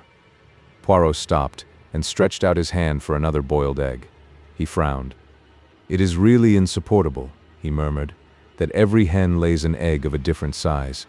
What symmetry can there be on the breakfast table? At least they should sort them in dozens at the shop. Never mind the eggs, said Jap impatiently. Let 'em lay 'em square if they like. Tell us where our customer went to when he left the Cedars, that is, if you know. Eh bien, he went to his hiding place. Ah, this Monsieur Davenheim. There may be some malformation in his gray cells, but they are of the first quality. Do you know where he is hiding? Certainly. It is most ingenious. For the Lord's sake, tell us, then. Poirot gently collected every fragment of shell from his plate, placed them in the egg cup, and reversed the empty eggshell on top of them. This little operation concluded, he smiled on the neat effect, and then beamed affectionately on us both. Come, my friends, you are men of intelligence. Ask yourselves the question which I asked myself. If I were this man, where should I hide? Hastings, what do you say? Well, I said, I'm rather inclined to think I'd not do a bolt at all. I'd stay in London in the heart of things, travel by tubes and buses, 10 to 1 I'd never be recognized. There's safety in a crowd. Poirot turned inquiringly to Jap. I don't agree. Get clear away at once, that's the only chance. I would have had plenty of time to prepare things beforehand. I'd have a yacht waiting, with steam up, and I'd be off to one of the most out-of-the-way corners of the world before the hue and cry began. We both looked at Poirot. What do you say, monsieur? For a moment he remained silent. Then a very curious smile flitted across his face. My friends, if I were hiding from the police, do you know where I should hide? In a prison. What? You are seeking Monsieur Davenheim in order to put him in prison, so you never dream of looking to see if he may not be already there. What do you mean? You tell me Madame Davenheim is not a very intelligent woman. Nevertheless, I think that if you took her to Bow Street and confronted her with the man Billy Kellett, she would recognize him. In spite of the fact that he has shaved his beard and mustache and those bushy eyebrows, and has cropped his hair close. A woman nearly always knows her husband, though the rest of the world may be deceived. Billy Kellett? But he's known to the police. Did I not tell you Davenheim was a clever man? He prepared his alibi long beforehand. He was not in Buenos Aires last autumn. He was creating the character of Billy Kellett, doing 3 months, so that the police should have no suspicions when the time came. He was playing, remember, for a large fortune, as well as liberty. Only. Yes? Eh bien, afterwards he had to wear a false beard and wig, had to make up as himself again, and to sleep with a false beard is not easy, it invites detection. He cannot risk continuing to share the chamber of Madame his wife. You found out for me that for the last 6 months, or ever since his supposed return from Buenos Aires, he and Mrs. Davenheim occupied separate rooms. Then I was sure. Everything fitted in. The gardener who fancied he saw his master going round to the side of the house was quite right. He went to the boathouse, donned his tramp clothes, which you may be sure had been safely hidden from the eyes of his valet, dropped the others in the lake, and proceeded to carry out his plan by pawning the ring in an obvious manner, and then assaulting a policeman, getting himself safely into the haven of Bow Street, where nobody would ever dream of looking for him. It's impossible, murmured Jap. Ask Madame, said my friend, smiling. The next day a registered letter lay beside Poirot's plate. He opened it, and a 5-pound note fluttered out. My friend's brow puckered. Ah, sacré. But what shall I do with it? I have much remorse. Si pauvre Jap. Ah, an idea. We will have a little dinner, we three. That consoles me. It was really too easy. I am ashamed. I, who would not rob a child, mille tonnerres. Mon ami, what have you, that you laugh so heartily? 10. The Adventure of the Italian Nobleman. Poirot and I had many friends and acquaintances of an informal nature. Amongst these was to be numbered Dr. Hawker, a near neighbor of ours and a member of the medical profession. It was the genial doctor's habit to drop in sometimes of an evening and have a chat with Poirot, of whose genius he was an ardent admirer. The doctor himself, frank and unsuspicious to the last degree, admired the talents so far removed from his own. On one particular evening in early June, he arrived about 8:30 and settled down to a comfortable discussion on the cheery topic of the prevalence of arsenical poisoning in crimes. It must have been about a quarter of an hour later when the door of our sitting room flew open and a distracted female precipitated herself into the room. "Oh, doctor, you're wanted." Such a terrible voice. It gave me a turn. It did indeed. I recognized in our new visitor Dr. Hawker's housekeeper, Miss Ryder. The doctor was a bachelor and lived in a gloomy old house a few streets away. The usually placid Miss Ryder was now in a state bordering on incoherence. What terrible voice? Who is it? And what's the trouble? It was the telephone, Doctor. I answered it, and a voice spoke. Help, it said. Doctor, help. They've killed me. Then it sort of tailed away. Who's speaking? I said. Who's speaking? Then I got a reply, just a whisper, it seemed. Foscatine, something like that, Regent's Court. The doctor uttered an exclamation. Count Foscatini. He has a flat in Regent's Court. I must go at once. What can have happened? A patient of yours? Asked Poirot. I attended him for some slight ailment a few weeks ago. An Italian, but he speaks English perfectly. Well, I must wish you good night, Monsieur Poirot, unless— He hesitated. I perceive the thought in your mind, said Poirot, smiling. I shall be delighted to accompany you. Hastings, run down and get hold of a taxi.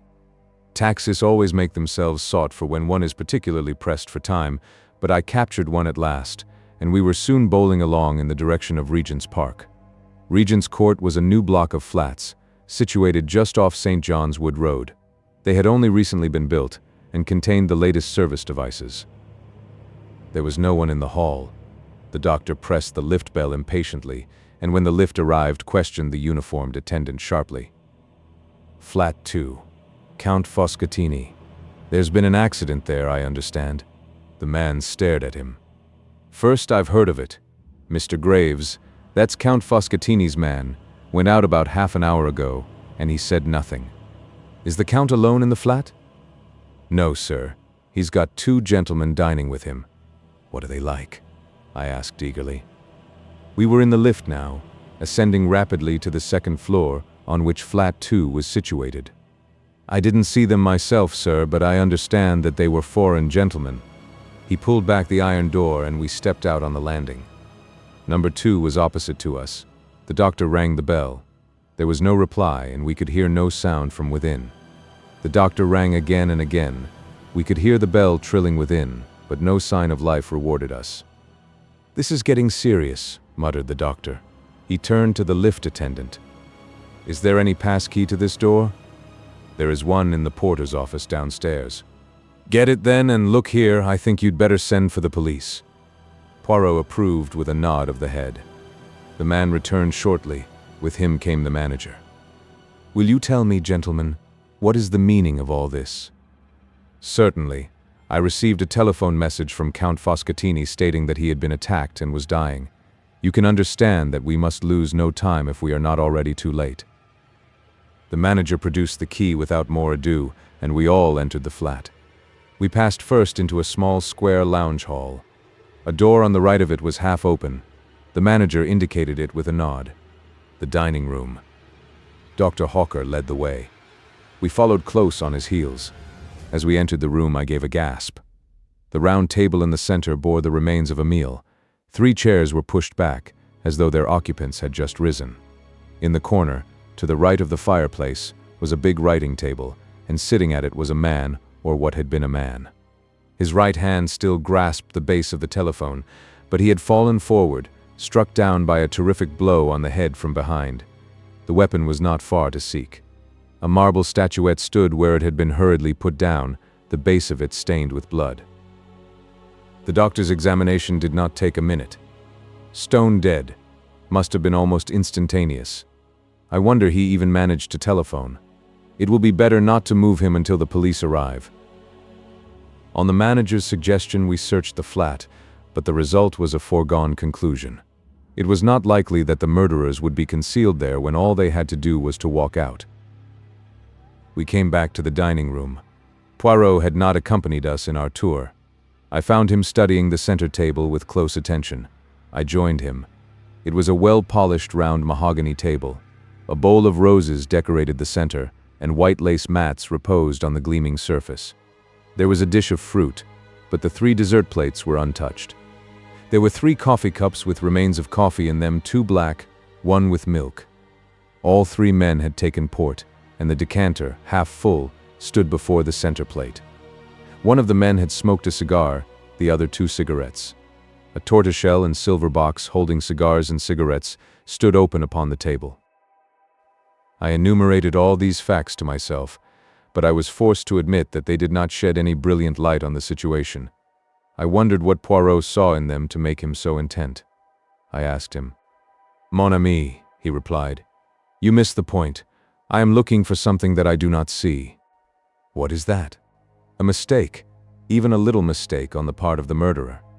He stepped swiftly to the small adjoining kitchen, looked in, and shook his head. "Monsieur," he said to the manager, "explain to me, I pray, your system of serving meals here." The manager stepped to a small hatch in the wall. "This is the service lift," he explained. "It runs to the kitchens at the top of the building. You order through this telephone, and the dishes are sent down in the lift, one course at a time. The dirty plates and dishes are sent up in the same manner. No domestic worries, you understand, and at the same time you avoid the wearying publicity of always dining in a restaurant." Poirot nodded. "Then the plates and dishes that were used tonight are on high in the kitchen. You permit that I mount there?" "Oh, certainly, if you like. Roberts, the lift man, will take you up and introduce you, but I'm afraid you won't find anything that's of any use. They're handling hundreds of plates and dishes, and they'll be all lumped together." Poirot remained firm, however, and together we visited the kitchens and questioned the man who had taken the order from Flat 2. "The order was given from the à la carte menu for 3, he explained. Soup julienne, filet de sole normande, tornadoes of beef, and a rice soufflé." "What time?" "Just about 8 o'clock, I should say. No, I'm afraid the plates and dishes have been all washed up by now. Unfortunate. You were thinking of fingerprints, I suppose?" "Not exactly," said Poirot, with an enigmatical smile. "I am more interested in Count Foscatini's appetite. Did he partake of every dish?" "Yes, but of course I can't say how much of each he ate. The plates were all soiled and the dishes empty, that is to say, with the exception of the rice soufflé. There was a fair amount of that left." "Ah," said Poirot, and seemed satisfied with the fact. As we descended to the flat again, he remarked in a low tone, "We have decidedly to do with a man of method." "Do you mean the murderer, or Count Foscatini?" The latter was undoubtedly an orderly gentleman. After imploring help and announcing his approaching demise, he carefully hung up the telephone receiver. I stared at Poirot. His words now and his recent inquiries gave me the glimmering of an idea. "You suspect poison?" I breathed. The blow on the head was a blind. Poirot merely smiled. We re-entered the flat to find the local inspector of police had arrived with 2 constables. He was inclined to resent our appearance, but Poirot calmed him with the mention of our Scotland Yard friend, Inspector Japp, and we were accorded a grudging permission to remain. It was a lucky thing we were, for we had not been back 5 minutes before an agitated middle-aged man came rushing into the room with every appearance of grief and agitation. This was Graves, valet butler to the late Count Foscatini. The story he had to tell was a sensational one. On the previous morning, 2 gentlemen had called to see his master. They were Italians, and the elder of the 2, a man of about 40, gave his name as Signor Ascanio. The younger was a well-dressed lad of about 24. Count Foscatini was evidently prepared for their visit and immediately sent Graves out upon some trivial errand. Here the man paused and hesitated in his story. In the end, however, he admitted that, curious as to the purport of the interview, he had not obeyed immediately, but had lingered about endeavoring to hear something of what was going on. The conversation was carried on in so low a tone that he was not as successful as he had hoped, but he gathered enough to make it clear that some kind of monetary proposition was being discussed, and that the basis of it was a threat. The discussion was anything but amicable. In the end, Count Foscatini raised his voice slightly, and the listener heard these words clearly. "I have no time to argue further now, gentlemen. If you will dine with me tomorrow night at 8 o'clock, we will resume the discussion." Afraid of being discovered listening, Graves had then hurried out to do his master's errand. This evening the 2 men had arrived punctually at 8. During dinner they had talked of indifferent matters, politics, the weather, and the theatrical world. When Graves had placed the port upon the table and brought in the coffee, his master told him that he might have the evening off. "Was that a usual proceeding of his when he had guests?" asked the inspector. "No, sir, it wasn't. That's what made me think it must be some business of a very unusual kind that he was going to discuss with these gentlemen. That finished Graves's story. He had gone out about 8:30 and, meeting a friend, had accompanied him to the Metropolitan Music Hall in Edgware Road. Nobody had seen the two men leave, but the time of the murder was fixed clearly enough at 8:47. A small clock on the writing table had been swept off by Foscatini's arm and had stopped at that hour, which agreed with Miss Ryder's telephone summons. The police surgeon had made his examination of the body, and it was now lying on the couch. I saw the face for the first time, the olive complexion, the long nose, the luxuriant black mustache, and the full red lips drawn back from the dazzlingly white teeth. Not altogether a pleasant face. "Well," said the inspector, refastening his notebook. "The case seems clear enough. The only difficulty will be to lay our hands on this Signor Ascanio. I suppose his address is not in the dead man's pocketbook by any chance." As Poirot had said, the late Foscatini was an orderly man. Neatly written in small, precise handwriting was the inscription, "Signor Paolo Ascanio, Grosvenor Hotel." The inspector busied himself with the telephone, then turned to us with a grin. Just in time. Our fine gentleman was off to catch the boat train to the Continent. "Well, gentlemen, that's about all we can do here. It's a bad business, but straightforward enough. One of these Italian vendetta things, as likely as not." Thus airily dismissed, we found our way downstairs. Dr. Hawker was full of excitement. Like the beginning of a novel, eh? Real exciting stuff. Wouldn't believe it if you read about it. Poirot did not speak. He was very thoughtful. All the evening he had hardly opened his lips. "What says the master detective, eh?" asked Hawker, clapping him on the back. "Nothing to work your gray cells over this time." "You think not? What could there be?" "Well, for example, there is the window." "The window?" "But it was fastened.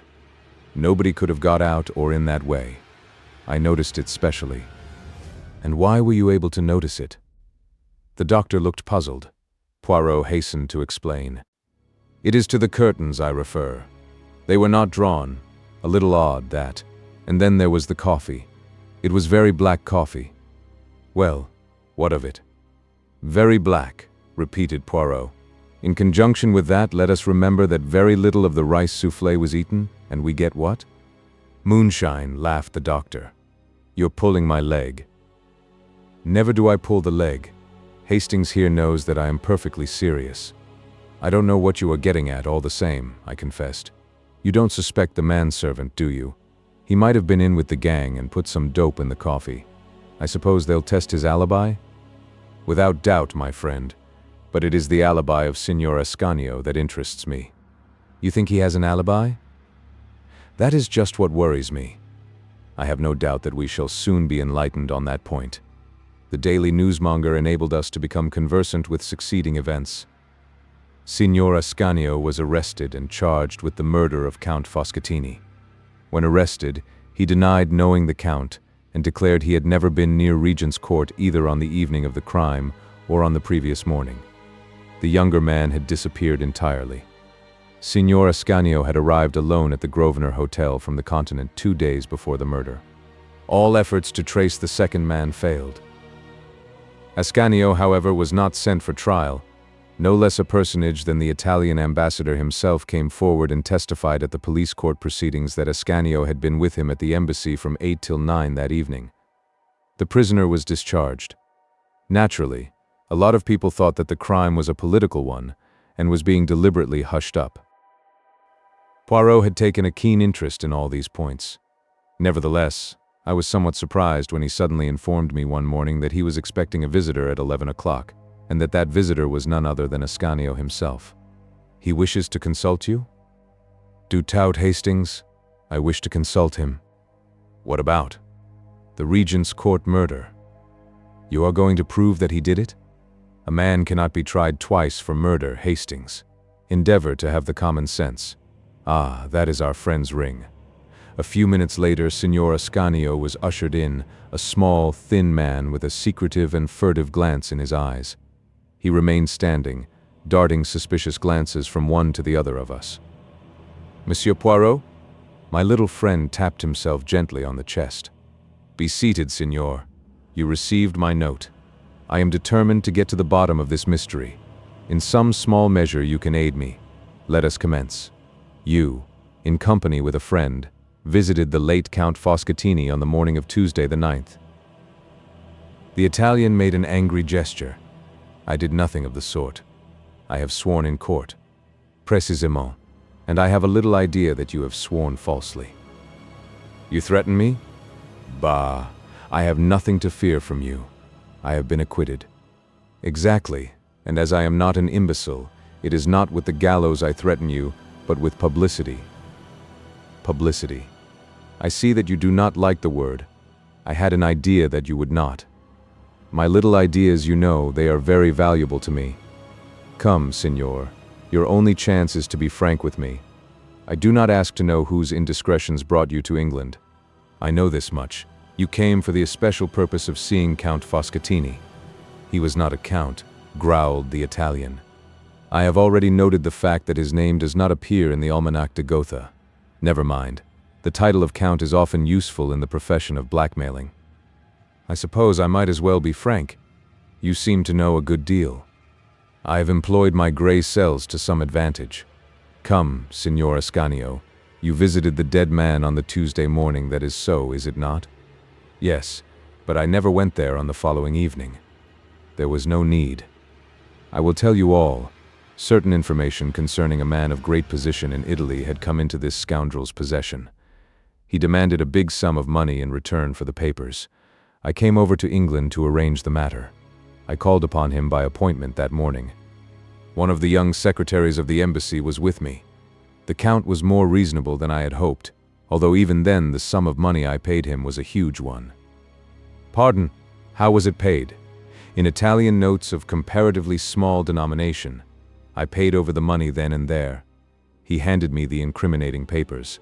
I never saw him again. Why did you not say all this when you were arrested? In my delicate position, I was forced to deny any association with the man. And how do you account for the events of the evening, then? I can only think that someone must have deliberately impersonated me. I understand that no money was found in the flat. Poirot looked at him and shook his head. Strange, he murmured. We all have the little gray cells, and so few of us know how to use them. Good morning, Signor Ascanio. I believe your story. It is very much as I had imagined, but I had to make sure. After bowing his guest out, Poirot returned to his armchair and smiled at me. Monsieur le Capitaine Hastings on the case? Well, I suppose Ascanio is right. Somebody impersonated him. Never, never will you use the brains the good God has given you. Recall to yourself some words I uttered after leaving the flat that night. I referred to the window curtains not being drawn. We are in the month of June. It is still light at 8 o'clock. The light is failing by past. Ça vous dit quelque chose? I perceive a struggling impression that you will arrive some day. Now let us continue. The coffee was, as I said, very black. Count Foscatini's teeth were magnificently white. Coffee stains the teeth. We reason from that Count Foscatini did not drink any coffee. Yet there was coffee in all 3 cups. Why should anyone pretend Count Foscatini had drunk coffee when he had not done so? I shook my head, utterly bewildered. Come, I will help you. What evidence have we that Ascanio and his friend, or 2 men posing as them, ever came to the flat that night? Nobody saw them go in, nobody saw them go out. We have the evidence of 1 man and of a host of inanimate objects. You mean? I mean knives and forks and plates and empty dishes. Ah, but it was a clever idea. Graves is a thief and a scoundrel, but what a man of method. He overhears a portion of the conversation in the morning, enough to realize that Ascanio will be in an awkward position to defend himself. The following evening, about 8 o'clock, he tells his master he is wanted at the telephone. Foscatini sits down, stretches out his hand to the telephone, and from behind Graves strikes him down with the marble figure. Then quickly to the service telephone, dinner for 3. It comes, he lays the table, dirties the plates, knives and forks, etc. But he has to get rid of the food too. Not only is he a man of brain, he has a resolute and capacious stomach. But after eating 3 tornadoes, the rice soufflé is too much for him. He even smokes a cigar and 2 cigarettes to carry out the illusion. Ah, but it was magnificently thorough. Then, having moved on the hands of the clock to 8:47, he smashes it and stops it. The one thing he does not do is to draw the curtains. But if there had been a real dinner party, the curtains would have been drawn as soon as the light began to fail. Then he hurries out, mentioning the guests to the lift man in passing. He hurries to a telephone box, and as near as possible to 8:47 rings up the doctor with his master's dying cry. So successful is his idea that no one ever inquires if a call was put through from flat 2 at that time. "Except Hercule Poirot, I suppose?" I said sarcastically. "Not even Hercule Poirot," said my friend with a smile. "I am about to inquire now. I had to prove my point to you first. But you will see I shall be right, and then Jap, to whom I have already given a hint, will be able to arrest the respectable Graves. I wonder how much of the money he has spent." Poirot was right. He always is. Confound him. 11. The case of the missing will. The problem presented to us by Miss Violet Marsh made rather a pleasant change from our usual routine work. Poirot had received a brisk and businesslike note from the lady asking for an appointment, and he had replied asking her to call upon him at 11 o'clock the following day.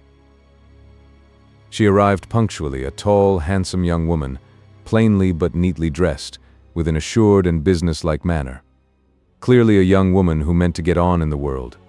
I am not a great admirer of the so-called new woman myself, and, in spite of her good looks, I was not particularly prepossessed in her favor.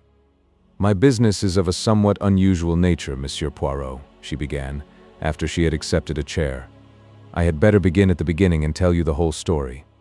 "If you please, mademoiselle. I am an orphan. My father was one of 2 brothers, sons of a small yeoman farmer in Devonshire. The farm was a poor one, and the elder brother, Andrew, emigrated to Australia, where he did very well indeed, and by means of successful speculation in land became a very rich man. The younger brother, Roger, my father, had no leanings towards the agricultural life.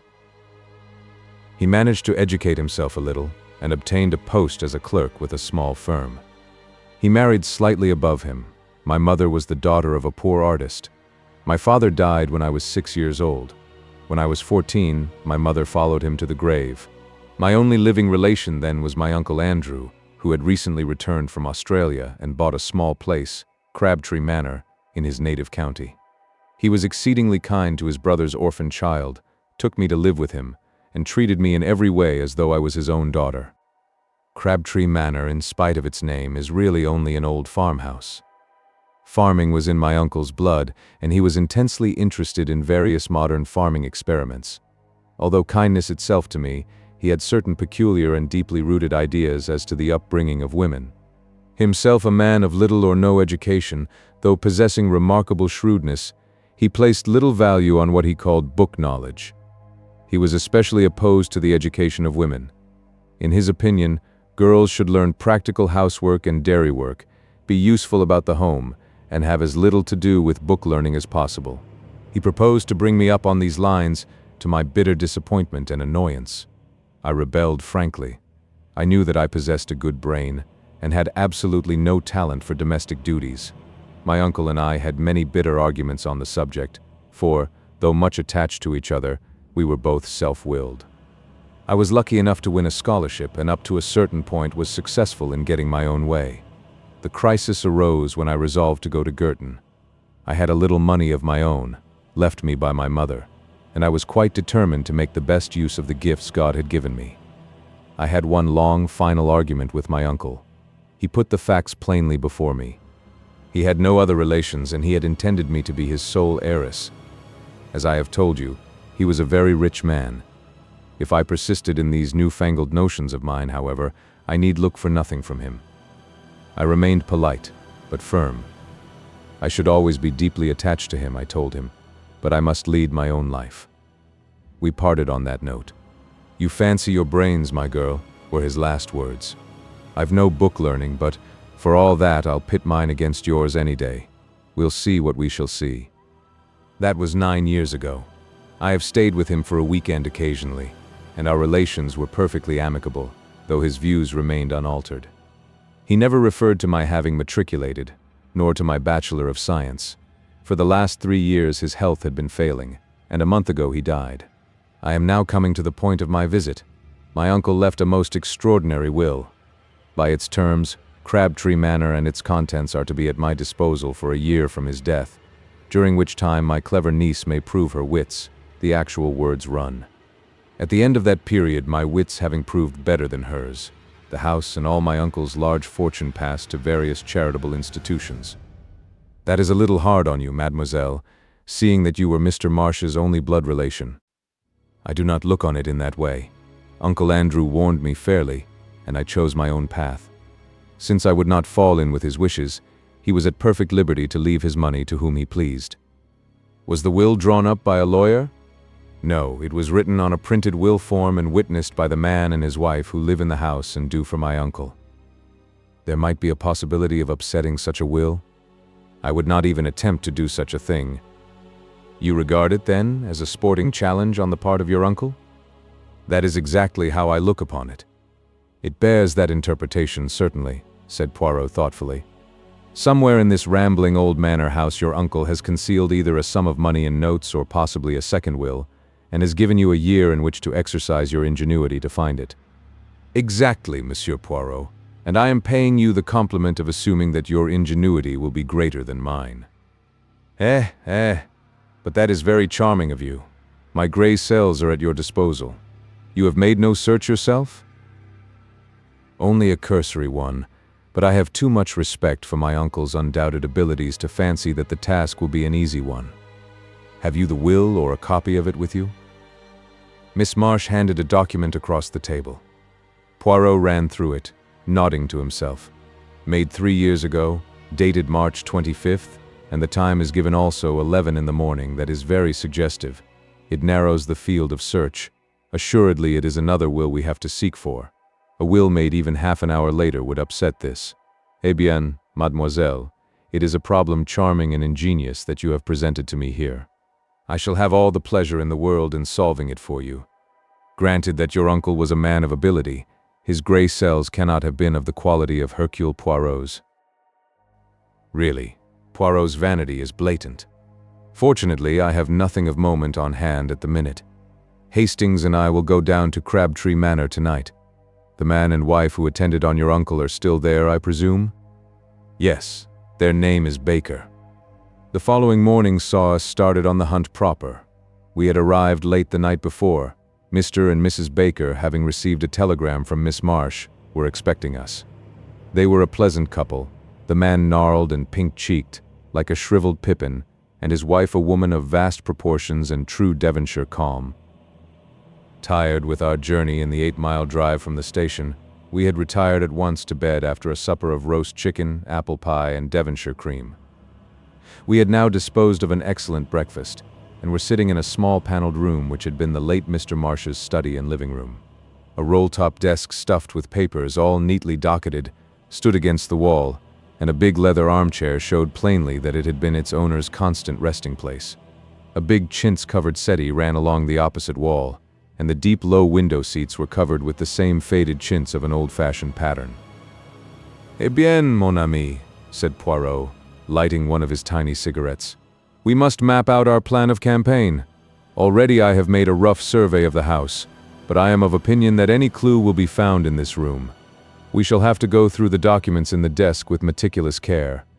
Naturally, I do not expect to find the will amongst them, but it is likely that some apparently innocent paper may conceal the clue to its hiding place. But first we must have a little information. Ring the bell, I pray of you." I did so. While we were waiting for it to be answered, Poirot walked up and down, looking about him approvingly. A man of method, this Mr. Marsh. See how neatly the packets of papers are docketed. Then the key to each drawer has its ivory label, so has the key of the china cabinet on the wall, and see with what precision the china within is arranged. It rejoices the heart. Nothing here offends the eye. He came to an abrupt pause, as his eye was caught by the key of the desk itself, to which a dirty envelope was affixed. Poirot frowned at it and withdrew it from the lock. On it were scrawled the words, "Key of roll-top desk," in a crabbed handwriting, quite unlike the neat superscriptions on the other keys. An alien note, said Poirot, frowning. I could swear that here we have no longer the personality of Mr. Marsh. But who else has been in the house? Only Miss Marsh, and she, if I mistake not, is also a young lady of method and order. Baker came in answer to the bell. Will you fetch Madame your wife, and answer a few questions?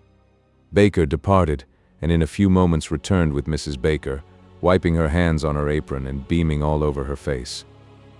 In a few clear words, Poirot set forth the object of his mission. The Bakers were immediately sympathetic. Us don't want to see Miss Violet done out of what's hers, declared the woman. Cruel hard 'twould be for hospitals to get it all. Poirot proceeded with his questions. Yes, Mr. and Mrs. Baker remembered perfectly witnessing the will. Baker had previously been sent into the neighboring town to get 2 printed will forms. 2, said Poirot sharply. Yes, sir, for safety-like, I suppose, in case he should spoil one, and sure enough, so he did do. Us had signed one. What time of day was that? Baker scratched his head, but his wife was quicker. Why, to be sure, I'd just put the milk on for the cocoa at 11. Don't ye remember? It had all boiled over on the stove when us got back to kitchen. And afterwards? 'Twould be about an hour later. Us had to go in again. I've made a mistake, says old master, had to tear the whole thing up. I'll trouble you to sign again, and us did. And afterwards master give us a tidy sum of money each. I've left you nothing in my will, says he. But each year I live you'll have this to be a nest egg when I'm gone. And sure enough, so he did. Poirot reflected. After you had signed the second time, what did Mr. Marsh do? Do you know? Went out to the village to pay tradesmen's books. That did not seem very promising. Poirot tried another tack. He held out the key of the desk. Is that your master's writing? I may have imagined it, but I fancied that a moment or two elapsed before Baker replied. Yes, sir, it is. He's lying, I thought. But why? Has your master let the house? Have there been any strangers in it during the last 3 years? No, sir. No visitors? Only Miss Violet. No strangers of any kind been inside this room? No, sir. You forget the workmen, Jim, his wife reminded him. Workmen? Poirot wheeled round on her. What workmen? The woman explained that about 2 years and a half ago workmen had been in the house to do certain repairs. She was quite vague as to what the repairs were. Her view seemed to be that the whole thing was a fad of her master's and quite unnecessary. Part of the time the workmen had been in the study, but what they had done there she could not say, as her master had not let either of them into the room whilst the work was in progress. Unfortunately, they could not remember the name of the firm employed, beyond the fact that it was a Plymouth one. We progress, Hastings, said Poirot, rubbing his hands as the Bakers left the room. Clearly he made a second will and then had workmen from Plymouth in to make a suitable hiding place. Instead of wasting time taking up the floor and tapping the walls, we will go to Plymouth. With a little trouble, we were able to get the information we wanted. After 1 or 2 essays, we found the firm employed by Mr. Marsh. Their employees had all been with them many years, and it was easy to find the 2 men who had worked under Mr. Marsh's orders. They remembered the job perfectly. Amongst various other minor jobs, they had taken up one of the bricks of the old-fashioned fireplace, made a cavity beneath, and so cut the brick that it was impossible to see the join. By pressing on the second brick from the end, the whole thing was raised. It had been quite a complicated piece of work, and the old gentleman had been very fussy about it. Our informant was a man called Cogan, a big, gaunt man with a grizzled mustache. He seemed an intelligent fellow. We returned to Crabtree Manor in high spirits and, locking the study door, proceeded to put our newly acquired knowledge into effect. It was impossible to see any sign on the bricks, but when we pressed in the manner indicated, a deep cavity was at once disclosed. Eagerly Poirot plunged in his hand. Suddenly his face fell from complacent elation to consternation. All he held was a charred fragment of stiff paper. But for it, the cavity was empty. "Sacré!" cried Poirot angrily. "Someone has been before us." We examined the scrap of paper anxiously. Clearly it was a fragment of what we sought. A portion of Baker's signature remained, but no indication of what the terms of the will had been. Poirot sat back on his heels. His expression would have been comical if we had not been so overcome. "I understand it not," he growled. "Who destroyed this, and what was their object?" "The bakers?" I suggested. "Pourquoi? Neither will make any provision for them, and they are more likely to be kept on with Miss Marsh than if the place became the property of a hospital. How could it be to anyone's advantage to destroy the will? The hospital's benefit, yes, but one cannot suspect institutions." "Perhaps the old man changed his mind and destroyed it himself," I suggested. Poirot rose to his feet, dusting his knees with his usual care. "That may be," he admitted. "One of your more sensible observations, Hastings. Well, we can do no more here. We have done all that mortal man can do. We have successfully pitted our wits against the late Andrew Marsh's, but, unfortunately, his niece is no better off for our success." By driving to the station at once, we were just able to catch a train to London, though not the principal express. Poirot was sad and dissatisfied. For my part, I was tired and dozed in a corner. Suddenly, as we were just moving out of Taunton, Poirot uttered a piercing squeal. "Vite, Hastings, awake and jump, but jump, I say!" Before I knew where I was, we were standing on the platform, bareheaded and minus our valises, whilst the train disappeared into the night. I was furious, but Poirot paid no attention. "Imbecile that I have been," he cried. "Triple imbecile. Not again will I vaunt my little grey cells." "That's a good job at any rate," I said grumpily. "But what is this all about?" As usual, when following out his own ideas, Poirot paid absolutely no attention to me. "The tradesmen's books, I have left them entirely out of account." "Yes, but where? Where? Never mind, I cannot be mistaken. We must return at once." Easier said than done. We managed to get a slow train to Exeter, and there Poirot hired a car. We arrived back at Crabtree Manor in the small hours of the morning. I pass over the bewilderment of the bakers when we had at last aroused them. Paying no attention to anybody, Poirot strode at once to the study. "I have been, not a triple imbecile, but 36 times one, my friend," he deigned to remark. "Now, behold." Going straight to the desk, he drew out the key and detached the envelope from it. I stared at him stupidly. How could he possibly hope to find a big will form in that tiny envelope? With great care, he cut open the envelope, laying it out flat. Then he lighted the fire and held the plain inside surface of the envelope to the flame. In a few minutes, faint characters began to appear. "Look, mon ami!" cried Poirot in triumph. I looked. There were just a few lines of faint writing stating briefly that he left everything to his niece, Violet Marsh. It was dated March 25th, 12:30 in the afternoon, and witnessed by Albert Pike, confectioner, and Jessie Pike, married woman. "But is it legal?" I gasped. "As far as I know, there is no law against writing your will in a blend of disappearing and sympathetic ink. The intention of the testator is clear, and the beneficiary is his only living relation. But the cleverness of him. He foresaw every step that a searcher would take that I, miserable imbecile, took. He gets 2 will forms, makes the servants sign twice, then sallies out with his will written on the inside of a dirty envelope and a fountain pen containing his little ink mixture. On some excuse, he gets the confectioner and his wife to sign their names under his own signature, then he ties it to the key of his desk and chuckles to himself. If his niece sees through his little ruse, she will have justified her choice of life and elaborate education and be thoroughly welcome to his money. She didn't see through it, did she? I said slowly. It seems rather unfair. The old man really won. But no, Hastings. It is your wits that go astray. Miss Marsh proved the astuteness of her wits and the value of the higher education for women by at once putting the matter in my hands. Always employ the expert. She has amply proved her right to the money. I very much wonder what old Andrew Marsh would have thought. The end.